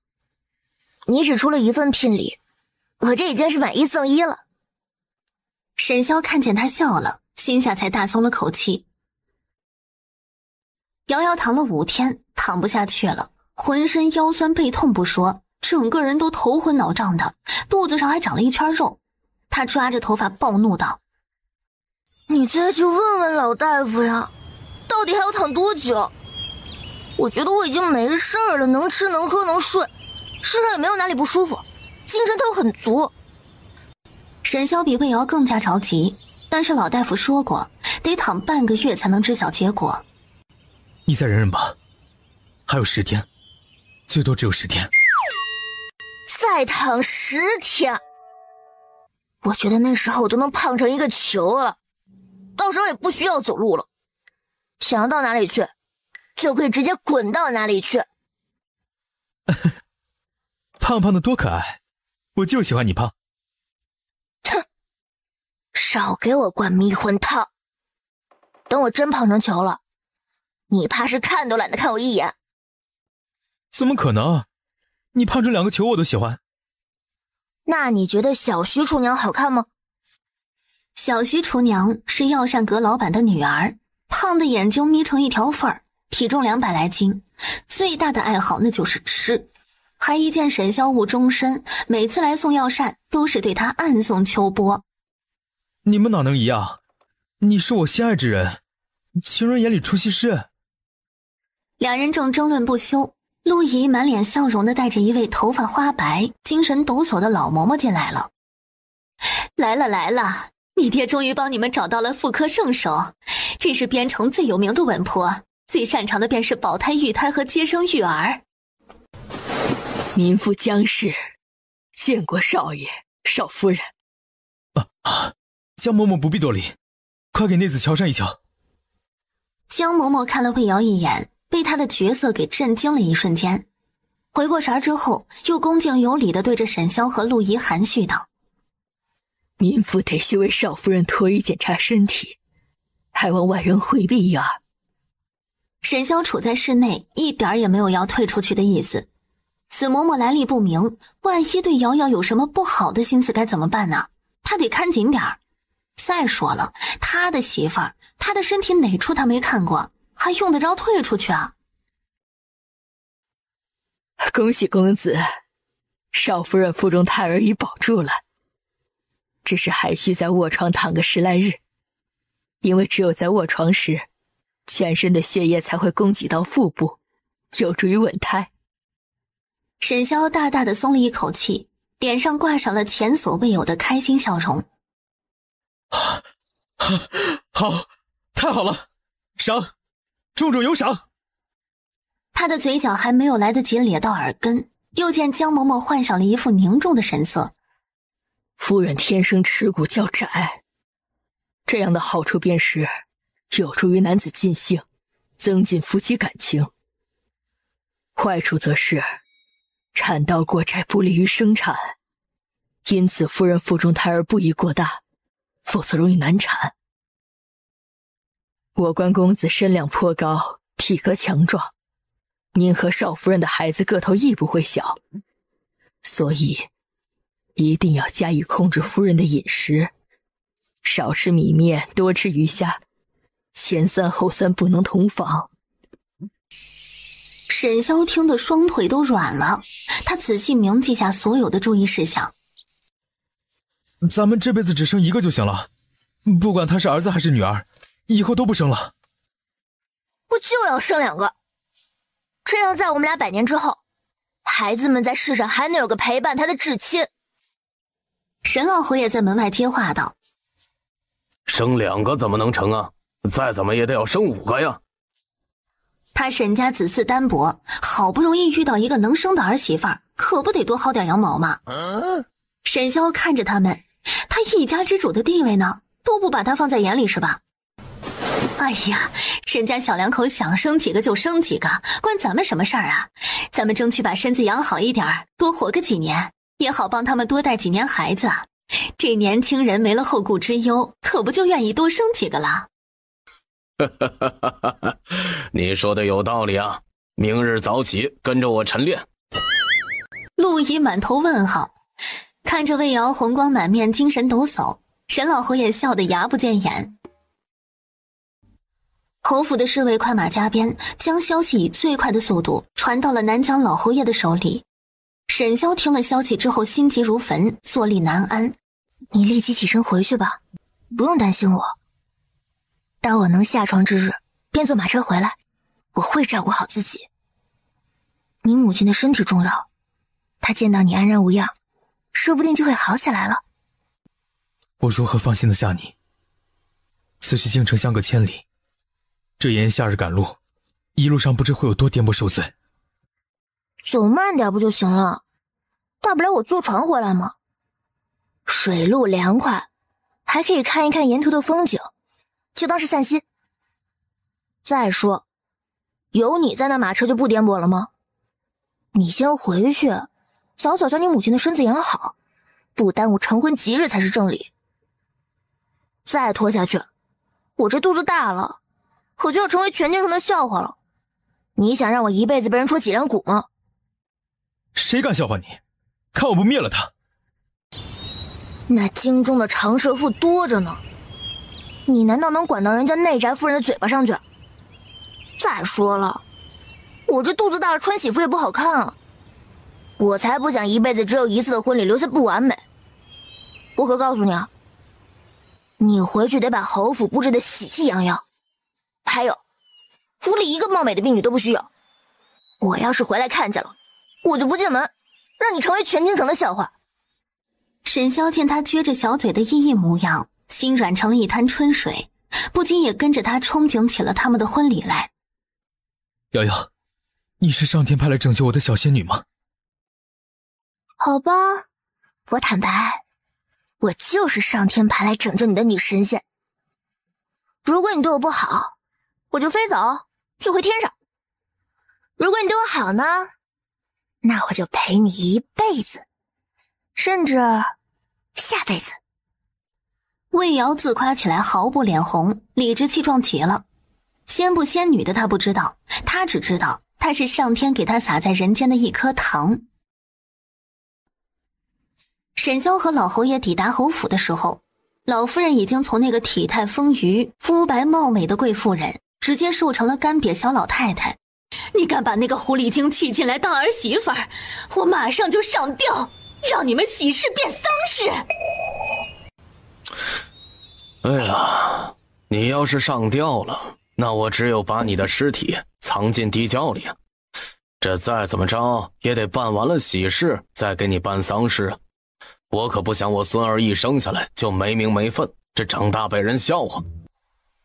老夫人被气得捂住胸口，噔噔噔的后退几步，脚步一个趔趄，差点摔倒，还是老侯爷眼疾手快，一把扶住了他。哎呀，都是老夫老妻了，想要我抱就明说嘛，还搞这些把戏，真是的。好了好了，趁孩子不在，我抱你啊！说着明目张胆地把老夫人紧紧地抱在了怀里。他这些天早就想这么干了，只是俩人当年决裂得太过难堪，他抹不下面子而已。你这个老不休，还是这么没皮没脸，你给我滚！这侯府没你的位置，这是我跟我儿子的家，你滚去你的南疆跟你的小妾过日子去。侯府没我的位置？哼，这个家究竟姓沈还是姓叶？什么叫我跟我的小妾过日子？难道不是你抛弃了我？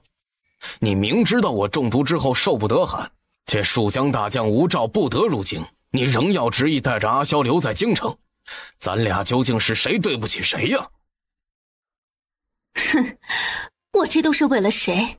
我为你兢兢业业守着侯府偌大的家业，一个人将阿萧拉扯成人，你却带着露露在南疆逍遥快活，逢年过节连封信都不曾给我写过，你竟然还有脸说我对不起你，简直是滑天下之大稽。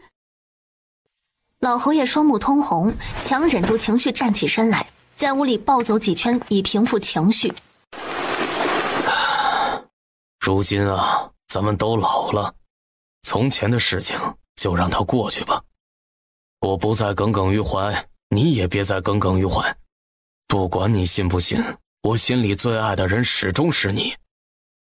等儿子成婚之后，你就跟我去南疆生活吧，那边气候宜人，风景如画，也没有这些尔虞我诈的烦心事，最是适合咱们养老。哼，跟你去南疆，去看你跟那个狐狸精你侬我侬吗？你想的真美。老侯爷又气得吹胡子瞪眼睛。我想得美？哼，我想得再美，也从来没有利用过你。而你一直在乎的娘家人是怎么对你的？事到如今，你还没有看清他们的真面目吗？老夫人又想起了自己一心一意对待的娘家人，如今待他犹如仇人的态度，忍不住心酸委屈，呜呜呜地哭了起来。我这一辈子白活了呀！嫁到你家来是外人，在娘家也变成了外人，如今还里外不是人，我这一辈子究竟是为了什么呀？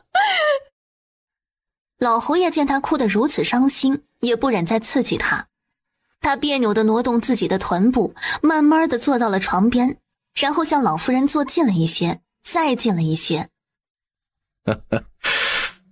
哎呀，总之你记住了，你既已经嫁到了我沈家，就是我沈家的人，老子不会不管你就是了。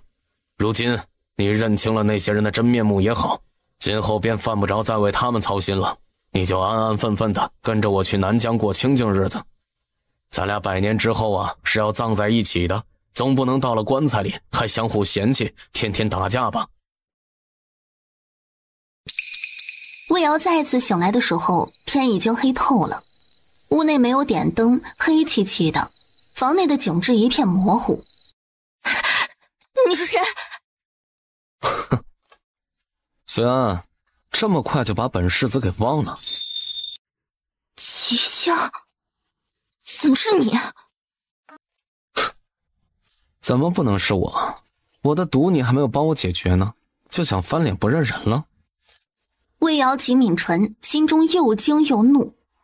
他不顾他的意愿将他掳走，竟然还能装作若无其事的和他聊天。你的毒，我现在还没想到好的法子，不如你把下毒之人是谁告诉我，我看能不能找他商量商量，让他把解药给你。好啊，下毒之人乃当今天子，他为了制衡权力，控制藩王，对大周每一个藩王和世子都赐下了这种毒药。只要藩王还想活命，那就得乖乖的听他的话，对他毫无怨言的当牛做马，这样在每年朝贡时便能领得一颗解药。但只要生了一心，那就只能想法子把这毒给解了。凑巧我和我的父王刚好生出了一心，想要谋权篡位，推翻他的暴权，改朝换代。魏瑶脑子嗡嗡作响，心中警铃大作，看见他开开合合的嘴，已失去了思考的能力。这些话是他能听的吗？那个，我和皇帝不熟哎，这个忙可能帮不了你。没关系，这毒我父王已经找到了解决的法子，我们再也不用看他的脸色苟且偷生了。他说这话时表情阴沉，眼神狠厉，把魏瑶吓得心脏突突直跳啊。随安，你安安分分的待在我身边吧，等我登基为帝，你便是我的贵妃。魏瑶十分反感与他肢体相处，挣扎着想要逃离。你说什么胡话？快点放开我，我已经嫁人了。嫁人？何时的事啊？我怎么不知？你忘了我以前是沈萧的妾这回事了？我并非清白之身，配不上你，你就大慈大悲放了我吧。他能给你的我也能给你，区区一个侯夫人算什么？只要你把我哄高兴了，将来的中宫之位都可以是你的。你放开我！我不喜欢你，我不想跟着你。你要是对我用强，我就咬舌自尽。齐香抬起头来，阴鸷的表情褪去，换上了一副颇为受伤的神情。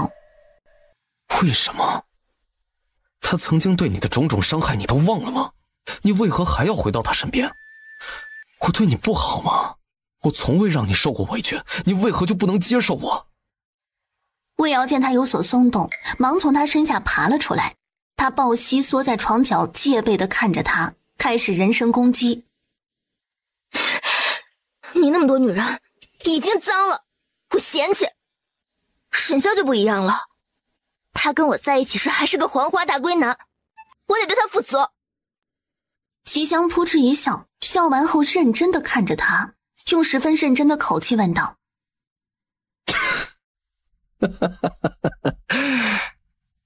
那我若是把他们都杀了，只要你一人就可以吗？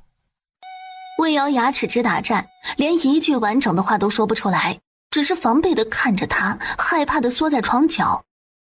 没关系，等他死了，你的心里便能有我的位置了，我等得起。魏瑶大骇，急声质问：你对他做了什么？你乖乖的伺候我，我就告诉你。魏瑶闭上眼睛，深深呼吸，强迫自己冷静下来，尽量不再被齐香影响情绪。若再这么折腾下去，孩子定然又保不住。魏瑶悄悄往身上摸了摸，嘿，他毒药呢？怎么一丁点都没有了？你是在找身上的毒药吗？别费功夫了，那些东西都被我收走了。你这会儿是不是发觉身上越来越没力气了？那是因为我还给你喂了软筋散，为了防止你做出什么自残或者逃跑的事情来，只有先委屈你了。魏瑶瞪了他一眼，用力闭上了眼睛，还把五官皱成一团，挤出来一个丑陋的鬼脸。你要是再不看我，我就亲你。魏瑶吓得赶紧睁开了眼睛，恼怒地瞪着他，仍是皱着鬼脸，一副敢怒不敢言的模样。我身上好痛，不如你给我唱首歌吧，就像那晚我昏迷不醒时你给我唱的那首童谣。魏瑶倔强的抿紧唇，不想搭理他。齐香斜斜一笑：不唱吗？不唱我可就要亲你了。整天只知道威胁人，算什么好汉啊？我就这么让你厌恶吗？沈萧到底有什么好的你要这么念着他？你认为自己真的了解他吗？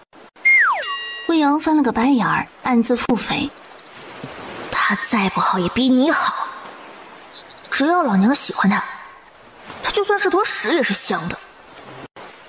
哼，他人前人后两副面孔，不过是个道貌岸然的伪君子。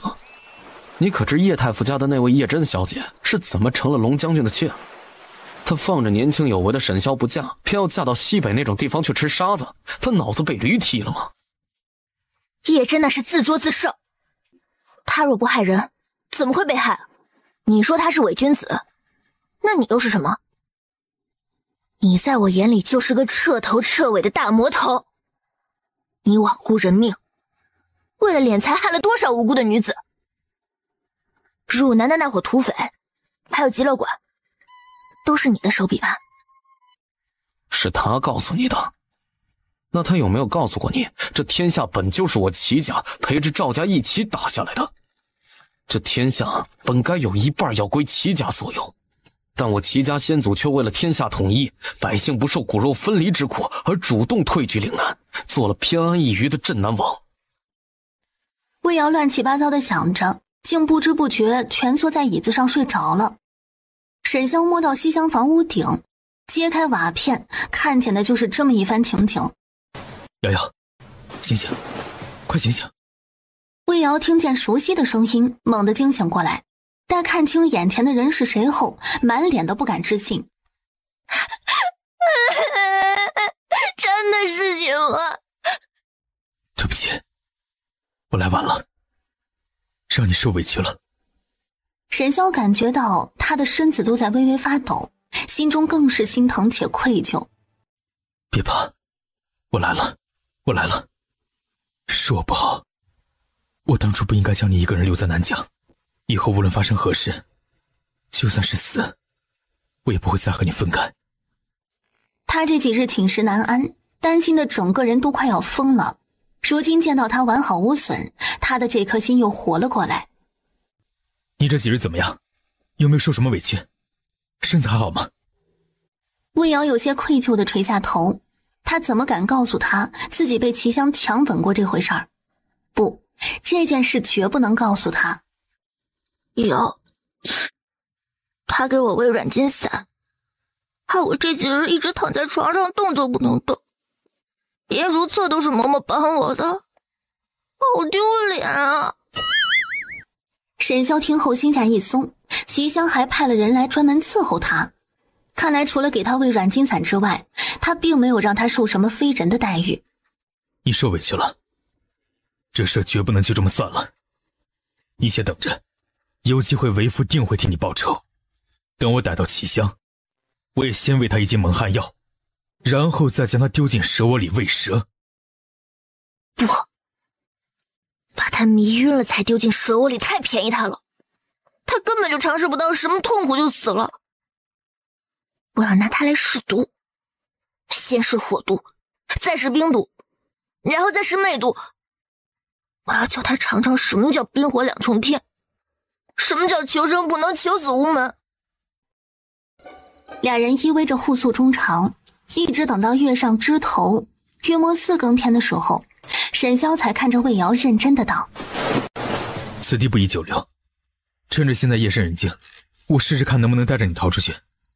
只是我还未探清王府的守卫情况，不一定能成功。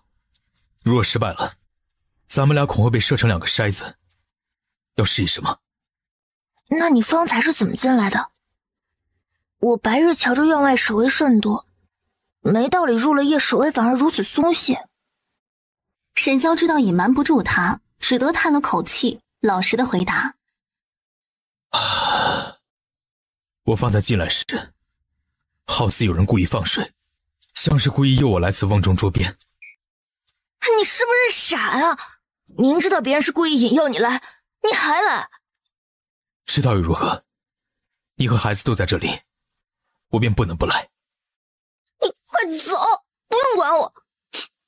他母亲还不会对我怎么样，但对你就不一样了，他这是想要你的命。齐香曾不止一次说过要杀了他，若真是齐香故意诱他前来，恐怕就不单单只是想取他的性命这么简单了，定是还有其他不可告人的阴谋。我不走，咱们一家人就得整整齐齐的，就算是死，也要死在一块儿。躲在暗室里的齐香彻底忍无可忍，他一把推开密室的门，噙着满面寒霜从书柜里走了出来。走？想往哪里走？南宁侯既然来了我镇南王府，那便只有一条路，请你往奈何桥上走一走。镇南王看见儿子血红着眼，脸上的表情是他从未见过的阴狠暴虐，不禁心头一跳。萧儿这是怎么了？都住手！众暗卫都满头问号，这王爷怎么比世子还要紧张这女子啊？你和云桑是什么关系？不管你找他还情还是还钱，都已经人死债消，可不兴母债女偿这个说法呀。小姑娘，你和云桑是什么关系？有些凑巧，我娘也叫夏云桑。你说的那个夏云桑，有没有可能就是我娘？齐檀苦笑着从回忆中抽离出来，他抬手挥退所有手下，只留下他与齐香还有沈潇和魏瑶4人在场。你今年多大了？魏瑶不知该不该答，只能求救地看向沈潇。沈潇给了他一个安抚的眼神，定定地看着镇南王，缓缓地开口：瑶今年虚岁18。镇南王面上逐渐露出巨大的惊喜，他一眨不眨的，满是慈爱的看着魏瑶，眼眶渐渐湿润了。你娘可曾与你说过你爹是谁？魏瑶很实诚的摇了摇头，心中五味杂陈。看来这就是他那渣爹无疑了。虽然找到亲爹是件很高兴的事儿，但他却莫名的排斥他。孩子，我就是你父亲。魏瑶心里五味杂陈，神色复杂的看着镇南王，仍是有些质疑。你真的是我爹？那你这些年为何对我和我母亲不闻不问？当年夏家被举家流放，我日夜兼程从岭南赶去接你母亲。赶到的时候，却发现夏家80余口人已在路上被人全部截杀。我发了疯似的找你母亲，却只在一具骸骨之中发现了她一只随身带着的镯子。我以为那具骸骨就是你娘，却没想到她竟然活了下来，还偷偷生下了你。魏瑶心中酸涩，既为外祖一家的遭遇痛心，也为阿娘感到不值。到底是什么样的男人才会放着自己的怀有身孕的女人被举家流放而不管？镇南王冷静了下来，深吸一口气儿，将手负于背后握成拳，看着跪伏在地上的魏荣，声音冰冷的道：你抬起头来，本王有话问你。若是胆敢乱说一个字，立马将你拉出去五马分尸。魏瑶见再磨蹭下去，魏荣恐怕真的会血溅当场，便走上前，蹲在他面前冷声道：你抬起头来，看看我是谁。魏荣听见他的声音，战战兢兢地抬起头，看见他脸的那一刹那，就如同见了鬼一般，啊的一声惨叫着往旁边跌去。胆敢对本王的郡主不敬，本王立即要了你的狗命。魏荣彻底被他的话给吓呆了。郡主啊，他如果是郡主的话，那个女人的身份……王爷饶命，王爷饶命！小的真的不知道她是您的女儿啊。当年他娘并未透露过他爹是谁，只说借我的名头一用，只要我能保守秘密，便每年都给我解药。小的这都是为了活命被逼的呀。他当年明明什么都没做过，却被那个女人下了毒，还被迫的喜当爹，还没地方说道。那毒折磨得他好几年都睡不着觉，头顶都成青青大草原了，却只能含着泪认下。说，当年到底发生了何事？你是如何认识云桑的？他又是怎么成了你的外室？那日跟几个好友吃醉了酒，他们席间一直嘲笑我是个怕老婆的，不够爷们儿，我憋屈死了。为了证明自己福刚威武，便跟着他们去了花楼。那日正逢花魁娘子出事，我因醉得不轻，又被那帮狐朋狗友起哄打去。我这脑子一热，便一掷千金拍下了花魁，也就是他的娘。魏瑶看着镇南王那只还没有来得及遮掩的手臂，欲言又止。镇南王则双眼看着魏荣离开的方向，怔怔出神，好似是陷入了什么解不开的迷局一般。如今你既已回到王府，就把这里当作自己的家，好好的做一个衣食无忧的郡主便可。有什么好的想要的，尽管告诉父王，哪怕是天上的月亮，本王也想办法替你摘下来。我并不想待在岭南，您可能还不知道，我是被齐香给掳来的。本来我与沈萧即将成亲，南宁侯府的婚礼都已经准备好了，如今……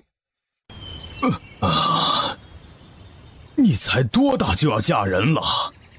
你确定了这辈子要嫁给他吗？虽说父母之命媒妁之言，但是他娘去世的早啊，他这个新鲜出炉的爹，目前好似也没有资格干涉他早已做好的决定。再拖下去，这肚子就藏不住了。镇南王差点没站稳，他很想呵斥一句成何体统，但又怕把这个丝毫不亲近他的闺女给吓跑了，只能愤怒地转头瞪向罪魁祸首。我与瑶瑶真心相爱，此生非亲不娶，唯愿与她一生一世一双人，还望王爷成全。镇南王满面怀疑，甚至想大笑三声。一生一世一双人，他们这种身份地位的人，想要追求一生一世一双人，何其困难。年轻人，话不要说得太满，如若不然，凡事的苦果只有自己吞。男子汉大丈夫，一言九鼎。我既已说出定能做到，我与瑶瑶好不容易才走到一起，定会加倍珍惜疼爱她。镇南王面色变得十分复杂，良久之后才轻轻点了点头。望你此生记得今日的承诺。罢了，你们择日便走吧。他转头看向魏瑶，想伸手摸摸他的头，却又害怕被拒绝，生生忍住了。他看了许久，愣了许久，终于苦笑一声，捂着胸口垂下泪来，像一个无助的孩子般。父王，儿子该怎么做？儿子该怎么办呢？没遇到魏瑶之前，他处心积虑地想要颠覆王权，想要得到那至高无上的权力，在历史的长河里留下浓墨重彩的一笔。你只需继续过好自己的生活，该是你的始终是你的，不是你的，就让它随风去吧。从前的种种，你就当是做了一场梦吧。儿子知晓了，今后也不会再生出什么不该有的妄念。镇南王心下一松，满面欣慰，随即又想起昨晚的事情，敏锐地嗅出了一丝不同寻常来。他换上了一副正色的表情，问齐香：昨晚你想对他们做什么？你明知道瑶瑶不喜欢你，为何还将她掳到岭南，且还故意将沈萧也引来王府？齐香没想到父王一眼便察觉出了他另有目的，眼神闪了闪，顾左右而言他：我只是不想她嫁给他而已。哦，既然不想她嫁给沈萧，为何还要将沈萧引来王府？让他们永远都不再见面，岂不是更好？齐香知道事情瞒不住，索性坦白：父王，你可曾听过离妄这种蛊毒？蛊？离妄？并未听过，那是何物？此蛊可以抹去深爱之人的所有记忆，把那份缺失的记忆转移到另一个人身上。镇南王听完脸色巨变，怒斥一声：胡闹！你是从哪里来的这些乱七八糟的东西？是那位给我的。镇南王眉心紧皱，思索片刻，对齐香严肃的道：立刻终止与他们的合作。他竟然给你这样恶毒的东西，我始终有一种不好的预感。御书房里，满头白发的皇帝坐在龙椅上，手上拿着奏折，一个字儿都看不进去。他忽然将折子一摔，拧眉看向跪在下手的沈老侯爷，暴躁道：你到底想要如何？岭南已连日遭到倭寇偷袭，镇南王数次派人请求粮草支援，皇上为何迟迟不拨军需啊？急什么？3日之后再说。皇上不能再拖了呀，臣的儿子儿媳还在那里呢，南宁侯府可就这么一根独苗啊！放心，你儿子本事了得，定不会有事的。老侯爷咬了咬牙，亮出了王牌，高声道：我的儿媳是夏云桑的女儿。皇帝闻言一愣，手中的折子啪嗒掉在了地上而不自知，他的脸上出现了震惊、怀疑、不敢置信。你说谁的女儿？语气紧张而又迫切，声音很轻，好似生怕吓到了对方而听不到他想要的答案。你没听错，是夏云桑的女儿，小名叫瑶瑶。云桑还活着，她在哪里？阿阳，不要骗我，快带朕去见他，朕要见他。老侯爷看着他激动而迫切的神情，满面不忍，撇开了头，似是不忍再去看朱棣的表情。早知如此，何必当初？4年前，他因病离世了，只留下一个女儿，今年18岁。哎呀，你是不是在骗我？云桑明明18年前就已经死了，是被朕间接害死的，怎么可能会还有个女儿？你是不是为了让朕出兵去救你儿子，所以故意拿这些话来诓骗朕？沈老侯爷看着他孤单寂寥的背影，心下不忍，叹息一声，将他知道的一切都和盘托出。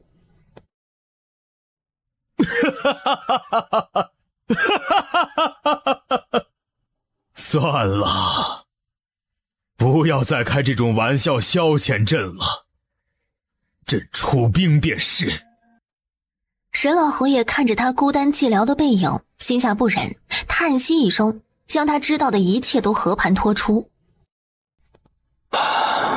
18年前，夏家在流放途中遭遇的那一次刺杀，云桑并没有死，而是辗转流落到了岭南一所青楼里，被一个姓魏的商人所救。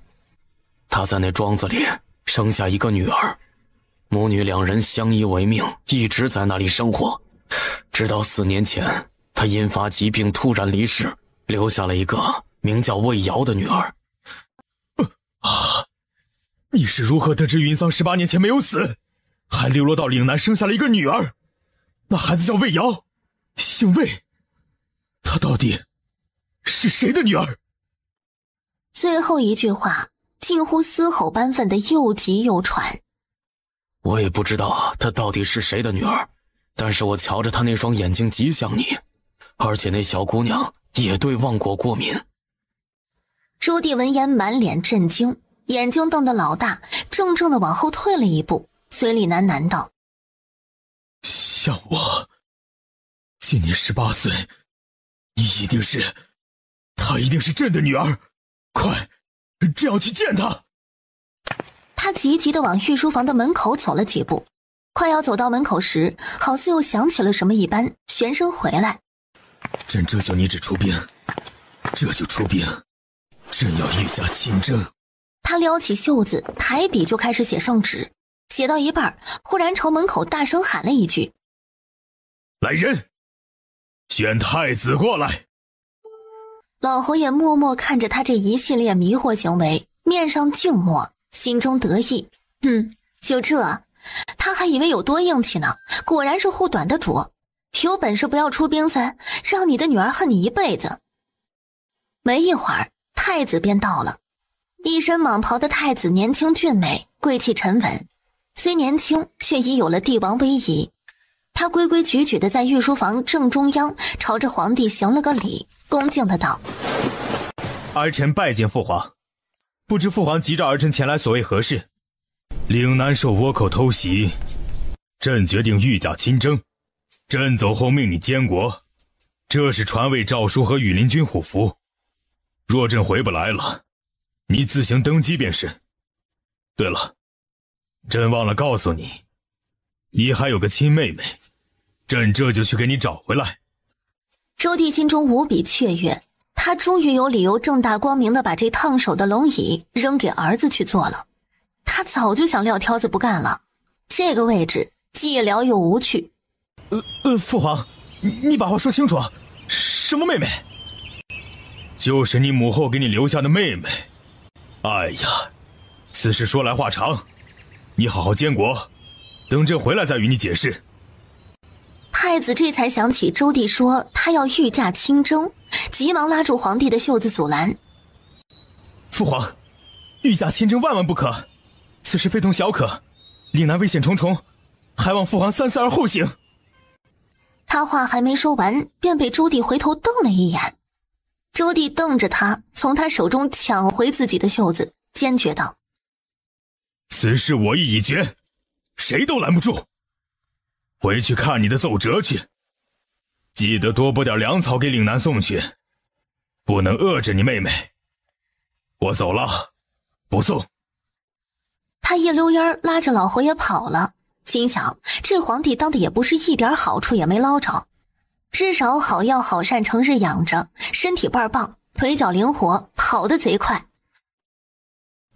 魏瑶十分敏感地察觉出了他的想法，他前脚一走，他后脚便跟上了。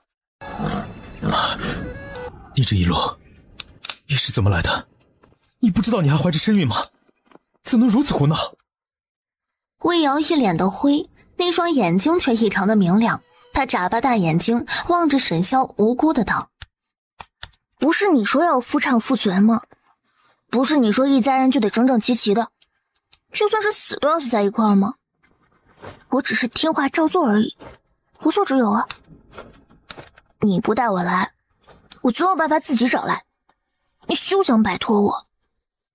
沈潇心中又酸又胀，本来已经又累又饿的身体生出了无穷的力量，他将魏瑶紧紧地圈在了怀里，狠狠亲了一口，轻笑道：傻子，你才是世界上最大的傻子。怎么给我留了那么多钱财，还大方的让我带着你的孩子和这些巨款去找小白脸，然后小白脸跟我一起住你的房子，睡你的媳妇，打你的娃，还花你的钱。你还真是舍己为人无私奉献的楷模呀。沈潇被他的话刺激到天灵盖都快冒烟了，咬牙切齿的道：不准！你敢找小白脸儿，我化成鬼也不会放过他。那你说咱俩到底谁才是傻子？咱俩都是傻子，傻到一家了。他将手掌放在魏瑶的小腹上，他的肚子还看不出什么变化，但仔细去摸，已经有了些许弧度。他的心里被他赋予的温情胀得满满的，忽然就变得惜命了，不能死在这儿。他沈潇这么多年的戎马生涯，区区弹丸小国而已，何惧之有？周帝看着老侯爷那不疾不徐的淡定模样，被膈应到了。感情他们这些生闺女的就活该被急死，他家儿子武艺高强，就该他淡定悠哉。就这态度，还想娶他闺女做儿媳妇儿，做梦！你这个老东西，给朕说清楚，朕的公主怎么会成了你沈家的儿媳妇儿？你之前给朕下的那张请柬，对新娘子绝口不提，遮遮掩掩的，是不是早就知道她的真实身份？你可真是个成了精的老狐狸呀！若不是因为这场战事，你是不是打算瞒朕一辈子？你这是欺君，朕要诛你9族！朕这不是不知道该如何开口吗？于是就想着给您下张请柬，让您自己来看，您自己的种自己肯定认得出来的。要是连您都认不出来，那她应该就不是您的女儿。臣这不是怕您为难吗？这才出此下策。再说了，您要是诛了臣的9族，那岂不是连自己的小外孙都没机会看到了？周帝被他绕来绕去，一开始还没反应过来，等明白过来什么小外孙之后，气得脸都变了形。能不能哇哇大叫扑上去把这个姓沈的暴打一顿？什么帝王天威通通都丢到一边去，他现在是一个自家小白菜被猪拱了的老父亲。你家那个混小子竟然敢骗得朕的公主未婚先孕！好啊，难怪连郡主都不要，感情是想着拐走朕的公主。这怎么能叫拐走呢？人家年轻人感情好，情到深处自然浓啊。臣这个老东西总不好去干涉这些事吧？果然是有其父必有其子。你当年没脸没皮的追着叶太傅家的闺女跑时，朕就觉得你不要脸。如今来看，你们姓沈的岂止是不要脸，还不要皮。你们父子俩都是成了精的狐狸，朕如何能把闺女放心交到你们沈家？这婚事朕不同意。说事儿就说事儿啊，不要人身攻击啊！什么叫我没脸没皮啊？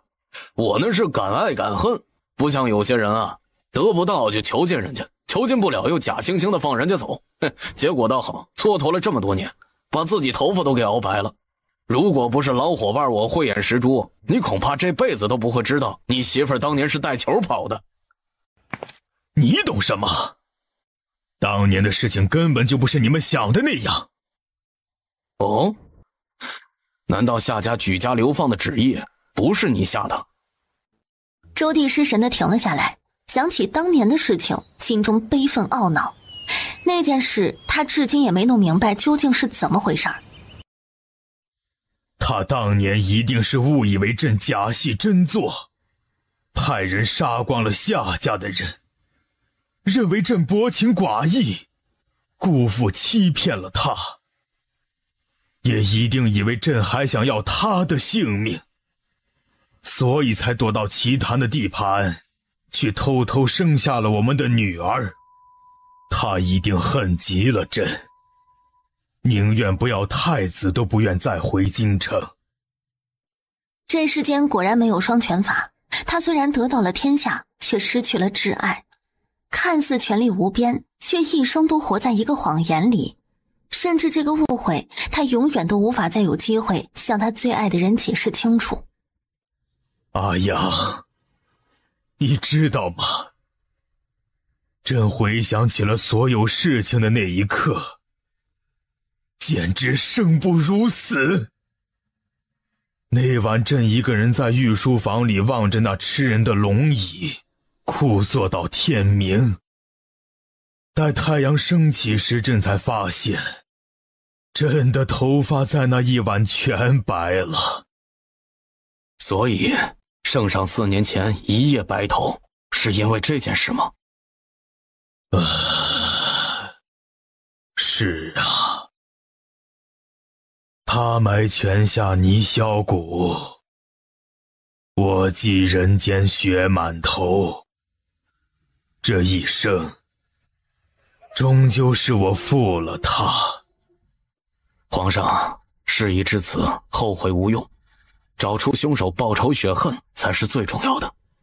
只有找出幕后黑手，才能给您、给皇后娘娘一个交代。此事过去了太多年，所有的线索都已被凶手销毁干净，朕直到现在都没有查出来，当年到底是怎么被暗算的。看来此人心思缜密，行事滴水不漏，而且手中权力不小，能神不知鬼不觉地做下此等残害帝后之事，还能如此完美的善后。此人定然十分了解您，也十分了解皇后娘娘，说不定就是近身伺候过您和皇后娘娘的亲信。朕当年最怀疑的便是云桑的贴身婢女紫菱，但紫菱在云桑被流放之后，一直在尽职尽忠地照顾太子，直到夏家被流放的第3年才染疾病亡。朕查过他身上并无可疑之处。他这一死，知晓此事的最后一人也没了。哼！沈爱卿怎么会出现在岭南？沈萧怕皇帝误会自己与镇南王来往密切，只得老老实实的将他和魏瑶还有齐香之间的事情一五一十的说了。朱棣听闻以后，那叫一个气呀！好啊，30年前老子跟他抢媳妇儿，30年后儿子又来抢他闺女儿。沈爱卿艳福委实不浅，不如朕赐婚于你一个公主，让你做驸马如何？皇上，臣已心有所属，此生只愿娶她一人，还望皇上收回成命。你喜欢那女子无权无势，乃一介孤女，对你来说毫无助力。你当真愿意为了她放弃驸马之位？臣愿意。在臣心中，她是世上最好的女子。臣一个男子汉大丈夫，靠的是自己的本事，不需要利用岳家来巩固富贵。朱棣神色复杂地盯着他看了好一会儿，这小子倒是有情有义，不枉他栽培了这么多年。这模样嘛，倒也还过得去，都快赶上他年轻时的风采了。圣上曾经答应过臣，臣的婚事要让臣自己做主，还留了一道空白圣旨给臣。君无戏言，臣请您将那道圣旨赐下，赐我妻魏瑶一个一品诰命的身份。周帝被他逗乐了，开怀的哈哈大笑，对他的表现满意极了。沈萧被他夸张的笑弄得满头问号，懵逼的看看周帝，又懵逼看看自家老爹。想要朕下旨也可以，先把他带过来给朕瞧一瞧。沈萧闻言大喜，暂时抛开了心中一切的疑惑，屁颠屁颠的去找魏瑶过来。老侯爷一言难尽的瞅着周帝，心道：这哪里是皇帝啊，这分明是成了精的老狐狸。三言两语不光把女婿给考验了，还让我那傻儿子感恩戴德的把闺女领到他面前来，让他光明正大的见。等着办，一会儿他保准要从瑶瑶的容貌下手，开始认闺女。我娘从未对我提起过我的父亲是谁，也从未对我说起过他的往事，但我却知道他从前有个刻骨铭心的爱人，因为他每月圆之夜都会祭酒消愁，醉酒之后口中还反复念叨一首词。你想听听那词吗？周帝听他提起夏云桑，神色颇为悲伤，他一脸痛楚的点了点头。10年生死两茫茫，不思量，自难忘。纵使相逢应不识，尘满面，鬓如霜。是我对不住他，怪我，都怪我。周帝的眼泪无声无息的流，泪眼朦胧地望着女儿这张和心爱之人相似的面容，眼前越来越模糊，最终咚的一声倒在了桌子上。他没事，只是喝醉了而已。他果然是我的生父。难道你让圣上喝酒，就是为了验证他是不是你的亲生父亲？你知道你这一杯倒的酒量是遗传自皇上？我这一杯倒像谁不好，非要像我那个没用的爹。如今看来，他就是我那没用的爹。沈萧被他那句没用的爹吓得心中突突，小声道：瑶瑶，不可无礼。他这不是还醉着呢吗？听不见。君心难测，时常注意些总归是好的。赵瑶生怕他又开始唐僧念经，忙敷衍道：好吧好吧，知道了。若皇上的体质跟我一样的话，那么1刻钟之后他的身上就会起红疹，你快去让御医准备些过敏的药来备着吧。他现在心情有些烦躁，只想把他支走，自己好好的静一静。沈萧对过敏2字有极强的心理阴影，他一言难尽地看着赵瑶。臣今日是来请封瑶瑶为郡主的，领完旨就走，还请陛下下旨。胡说，什么郡主？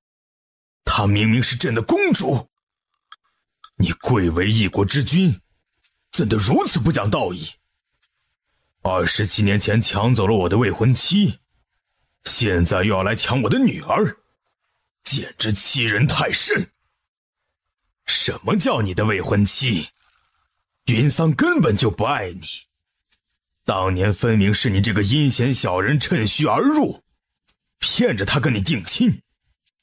我骗他，明明是你朝三暮四伤透了他的心，他跟我定亲是心甘情愿的。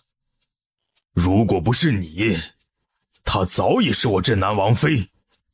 不说旁的，她跟我在一起，至少此生富贵安宁，不会像如今这样被迫害的家破人亡，含恨而终。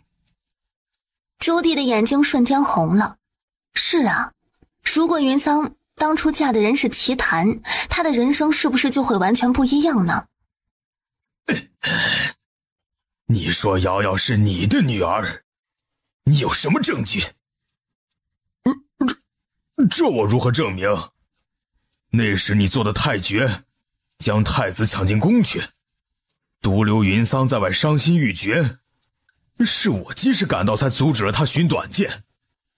他心情很不好，非要拉着我陪他喝酒。那晚我们俩都喝醉了。周弟听后理智全无，直接扑过去打人。你给我闭嘴！这个伪君子，你休要侮辱云桑！镇南王也气昏了头，不甘示弱的回以一拳，两人你来我往，直接扭打在一起，拳拳到肉，砰砰作响。这场架他们憋了20几年，谁都没有让谁，谁都没讨着好。你看你看，我就知道这事要打死人架。阿娘，你是真的牛啊！18年前若不是你对朕下毒，朕何以会一夕之间忘了云桑？休要血口喷人！本王什么时候对你下过毒？分明是你为了控制藩王，对本王父子俩下了剧毒，如今还好意思倒打一耙？你真是恶人先告状上瘾了。当年是你横刀夺爱在先，将云桑软禁之后才有了太子，如今的瑶瑶你又要来抢，未免太不把我当回事儿。睁开你的狗眼，好好看看，瑶瑶这双眼睛到底像谁？她分明是我赵印的血脉。眼见两人又要火力全开，赵瑶忙插到中间劝架，但又实在不知道该说什么才能缓和双方矛盾。他们是因为什么打来着？哦，对了，是为了给他当爹。他灵机一动，试探性的道：要不你们都给我当爹好了。我当了那么多年没爹的野种，现在突然有了3个爹，想想都觉得好拉风啊。俩便宜爹听他这么一说，脸色皆是一致，纷纷吸了剑拔弩张的气焰，变得沉默不语。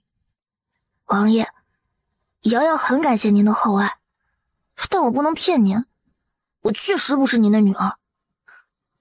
因为我娘曾经对我说过，我的过敏体质是随了我爹。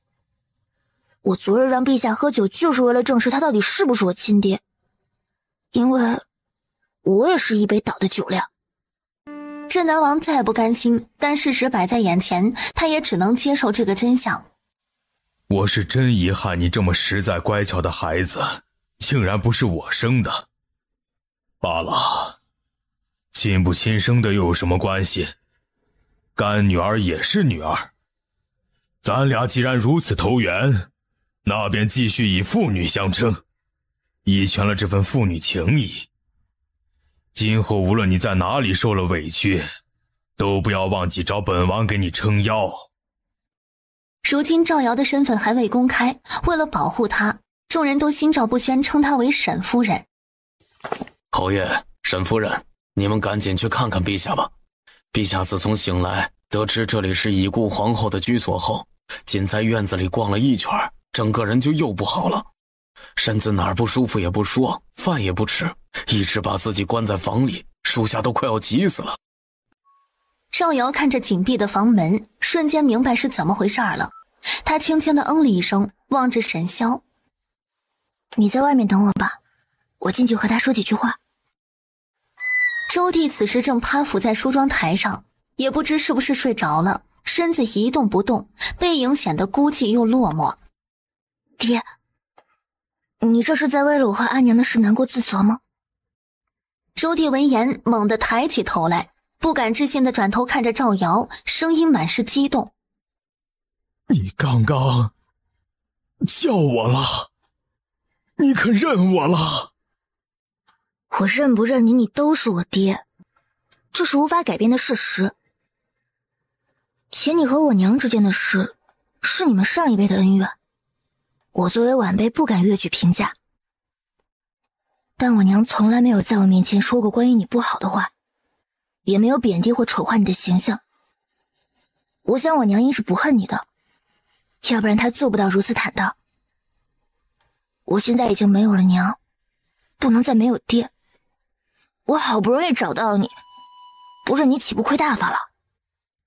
周弟听后激动的眼眶湿润，哑着声音：你娘她真的从来没有说过我不好的话。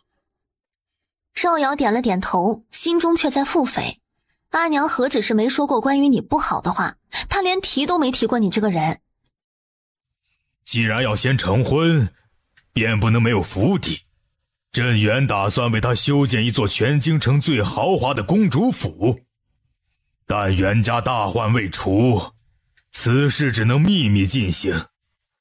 他们俩的府邸便先用将军府来代替吧。且瑶瑶也曾说过，她喜欢将军府的温泉。你便回去先把将军府翻修一番，暂时做他们小两口的新居来用。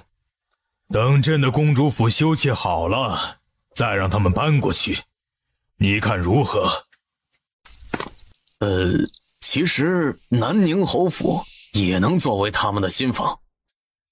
所以说呢，娶一个身份高贵的儿媳就是这么被动，这哪是娶儿媳，这分明是嫁儿子。别以为朕不知瑶瑶曾经在你南宁侯府所受的委屈，还有你那位眼睛长在头顶的老夫人，一直嫌弃她出身卑微，任由叶家那个小毒妇欺辱于她。叶家上梁不正下梁歪，朕已经将他们全部贬到穷乡僻壤去了。叶太傅是你老丈人，朕这么做你不会有意见吧？臣不敢有异议。朱棣很满意他选择跟自己站在同一条战线，年轻时是出生入死的兄弟，老了是儿女亲家，这简直是几辈子都修不来的缘分呀。算了，你那老丈人年纪也大了，朕便特许让他在京中养老吧，让叶家的年轻人去历练历练就成。他暗自抹了把汗，这下回去总算能跟夫人交差了。皇上这是想弥补你，才借口是赏赐我，将这些东西全部送到了大将军府，还有你的公主府。瑶瑶，皇上对你当真是宠爱到了骨子里。如若没有发生当年的事，你一定会是大中最受宠爱的嫡公主。赵瑶开了眼界，也不去在意那些身外之物了，那些东西只不过是些生不带来死不带去的死物件罢了。眼前这个男人才是他真正要牢牢握在手中的宝物。所以这就是小老婆多了的下场。你们男人想享受其人之福，却不知道女人的嫉妒心是比魔鬼还可怕的东西。所以三妻四妾左拥右抱也是要付出代价的。沈萧岂会听不出他的弦外之音，立即对天发誓表忠心。我可从来没想过三妻四妾啊！我从头发丝到脚指甲盖都只属于你一个人的。你如今成了身份高贵的公主，可别冤枉人。我现在才是要担心你会把我一脚给蹬了。他说完还夸张地抱住赵瑶的手臂，把头往他的胸口里埋。赵瑶险些被他压得一个踉跄，无语地去推他的头，却怎么也推不动，气道：说话就说话，吃我豆腐干嘛？室内的热烈氛围也随着那淅淅沥沥的雨声渐渐趋于平缓。两人气息微喘，裹着同一张薄被，贴服依偎在一起。你说话不算数。那你有没有感到不适？也没有。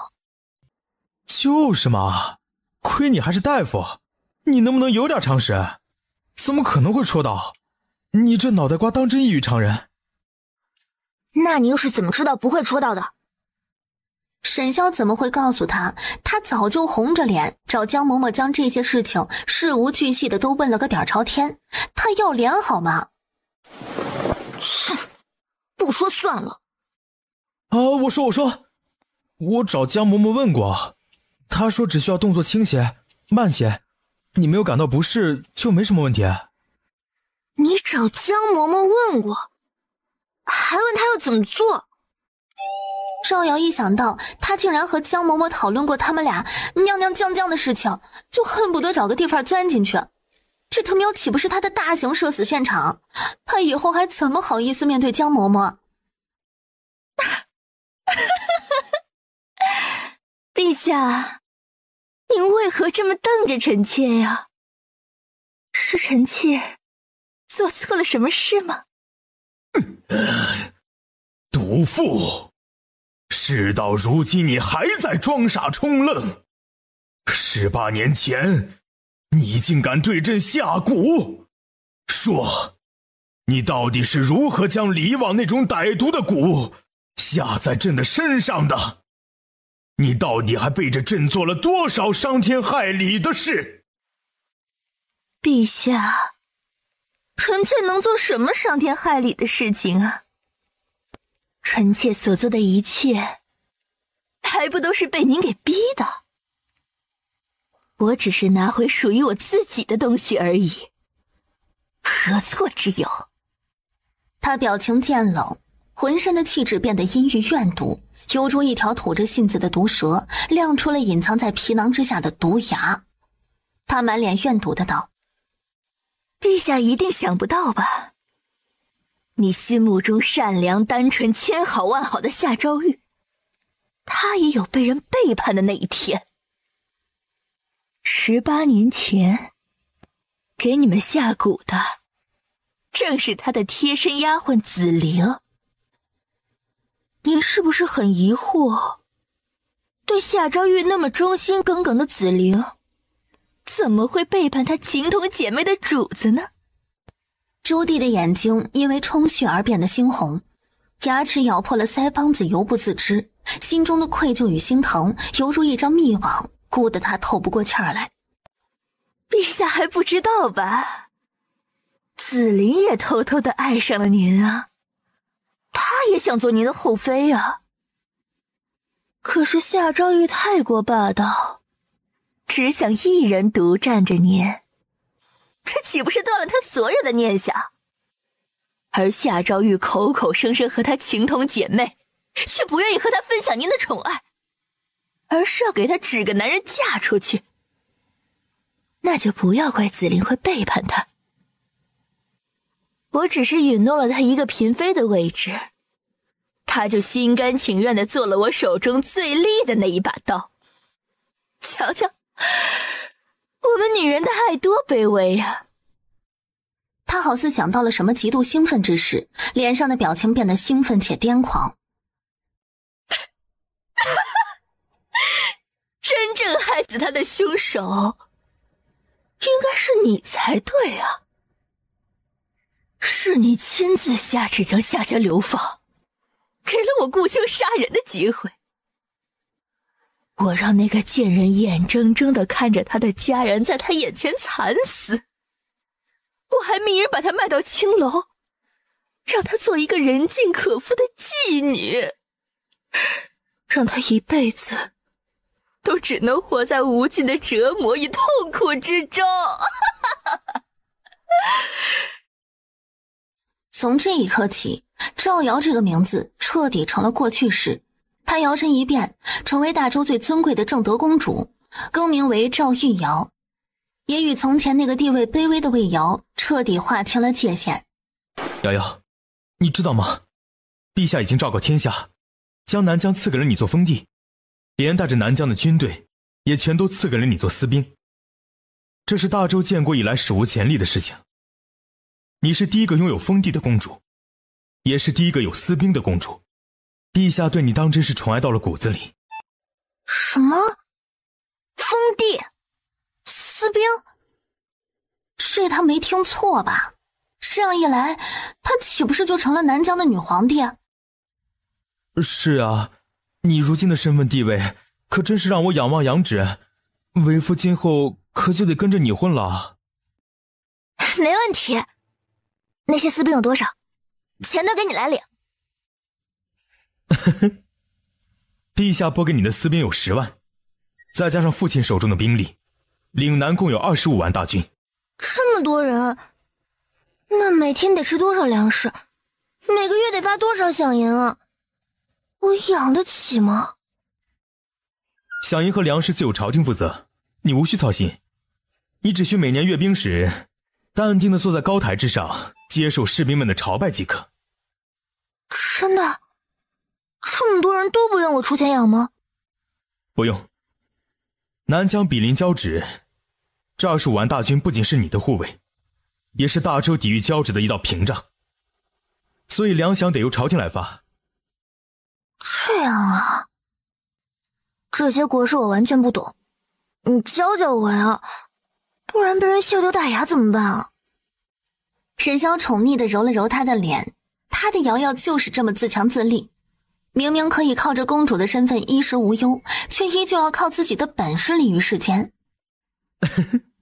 好，如今大局已定，明日为父就与你举案齐眉，把你想学的东西都交给你。那你以后都可以在家陪我了吗？我倒是想，但是你恐怕不行。3日后便是你的公主册封大典，届时陛下可能会留你在宫中常住，等到咱们大婚时才放你出来。啊，咱们的婚期还有近1个月呢，要分开这么久吗？其实他跟便宜爹和便宜兄长并没有多亲近，他们虽然都对他很好，但是他心里始终有些说不清道不明的距离感。可是我不想进宫，我不想去面对其他同父异母的兄弟姐妹，我觉得别扭死了。这世上哪有那么多非黑即白的事？人这张皮本来就难绷，人生在世就是有这么多的身不由己。只要太上皇还在，你们这些龙子龙孙就不得不见面，与他们保持点头之交便是了，就当是给太上皇一个面子。老人家总是希望儿孙后代能够和和睦睦的，而且你也不亏，到时候呀，你一定会收到许多的礼物。一听到礼物，赵玉瑶的眼睛亮了亮，财迷本色尽显无疑。我和他们都不熟，随意收人家的东西多不好意思啊。虽然他现在很多钱，但谁会嫌银子多呀？他有20万军队等着他给他们加鸡腿呢。这有什么不好意思的？他们给，你就大大方方的收着便是。以你如今的身份，收他们的礼物是给他们面子。这话捧得赵玉瑶心花怒放，嘿嘿嘿笑了起来。这就开心了。那我接下来这个消息，你岂不是要乐坏？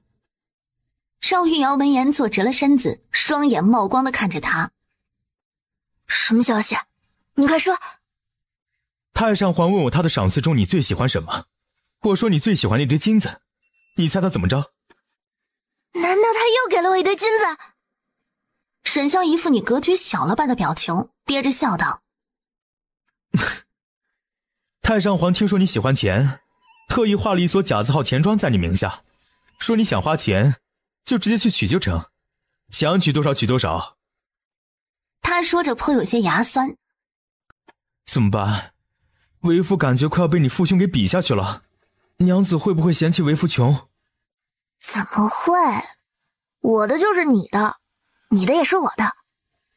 再说，你哪里穷了？你富得流油。别以为我不知道啊。大周的商民钱庄，是你和周玉堂开的。啊，果真什么都瞒不过夫人的火眼金睛，这一下子连私房钱都要交出来了。我那银庄如何能够跟大周的甲字号银庄相比？一个是小船，一个是战舰，好吗？夫人可千万不要嫌弃我。你不曾嫌弃我粗鄙无知，我怎会嫌弃你呢？这些都是身外之物，我只想和你日日厮守。赵若灵对赵玉瑶的态度再也装不下去了，再也做不到和这个半路杀出来的程咬金假装姐妹情深。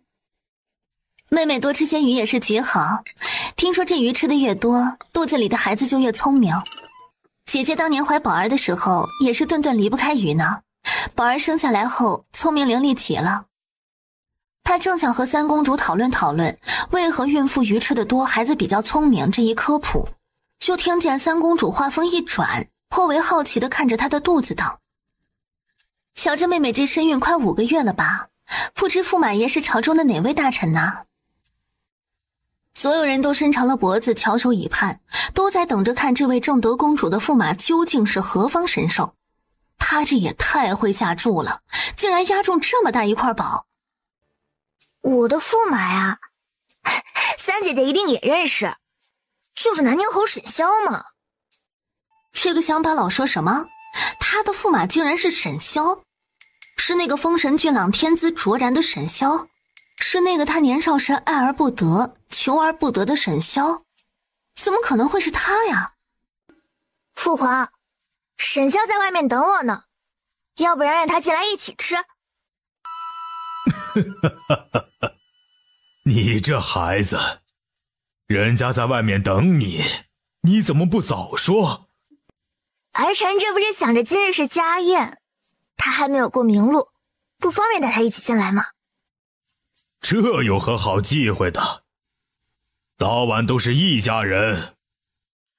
沈骁不一会儿就随着王德进来了，他身着暗红武将朝服，胸前金线绣的麒麟活灵活现，衬得他身姿越发伟岸，冷峻的面容严肃而凌厉，浑身透着生人勿近的杀伐之气。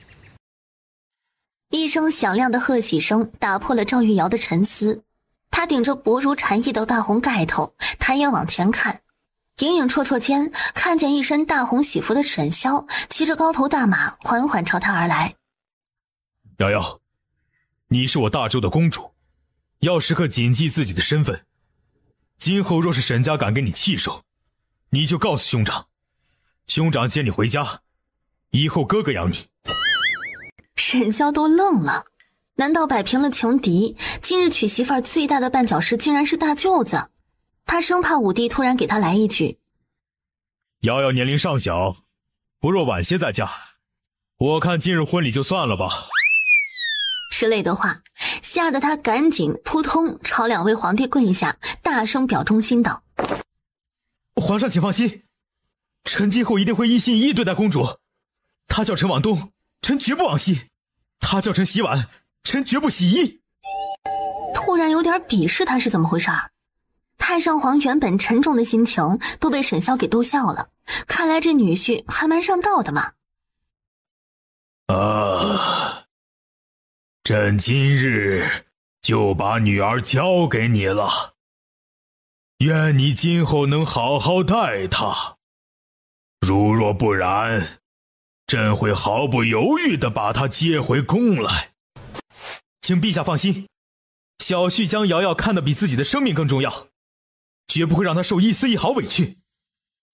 太上皇点点头，没有再说话，他怕自己再开口就会哭出来，失了长辈威严，白白叫人笑话。时候也差不多了，你们拜别我和你母亲，且出宫去吧。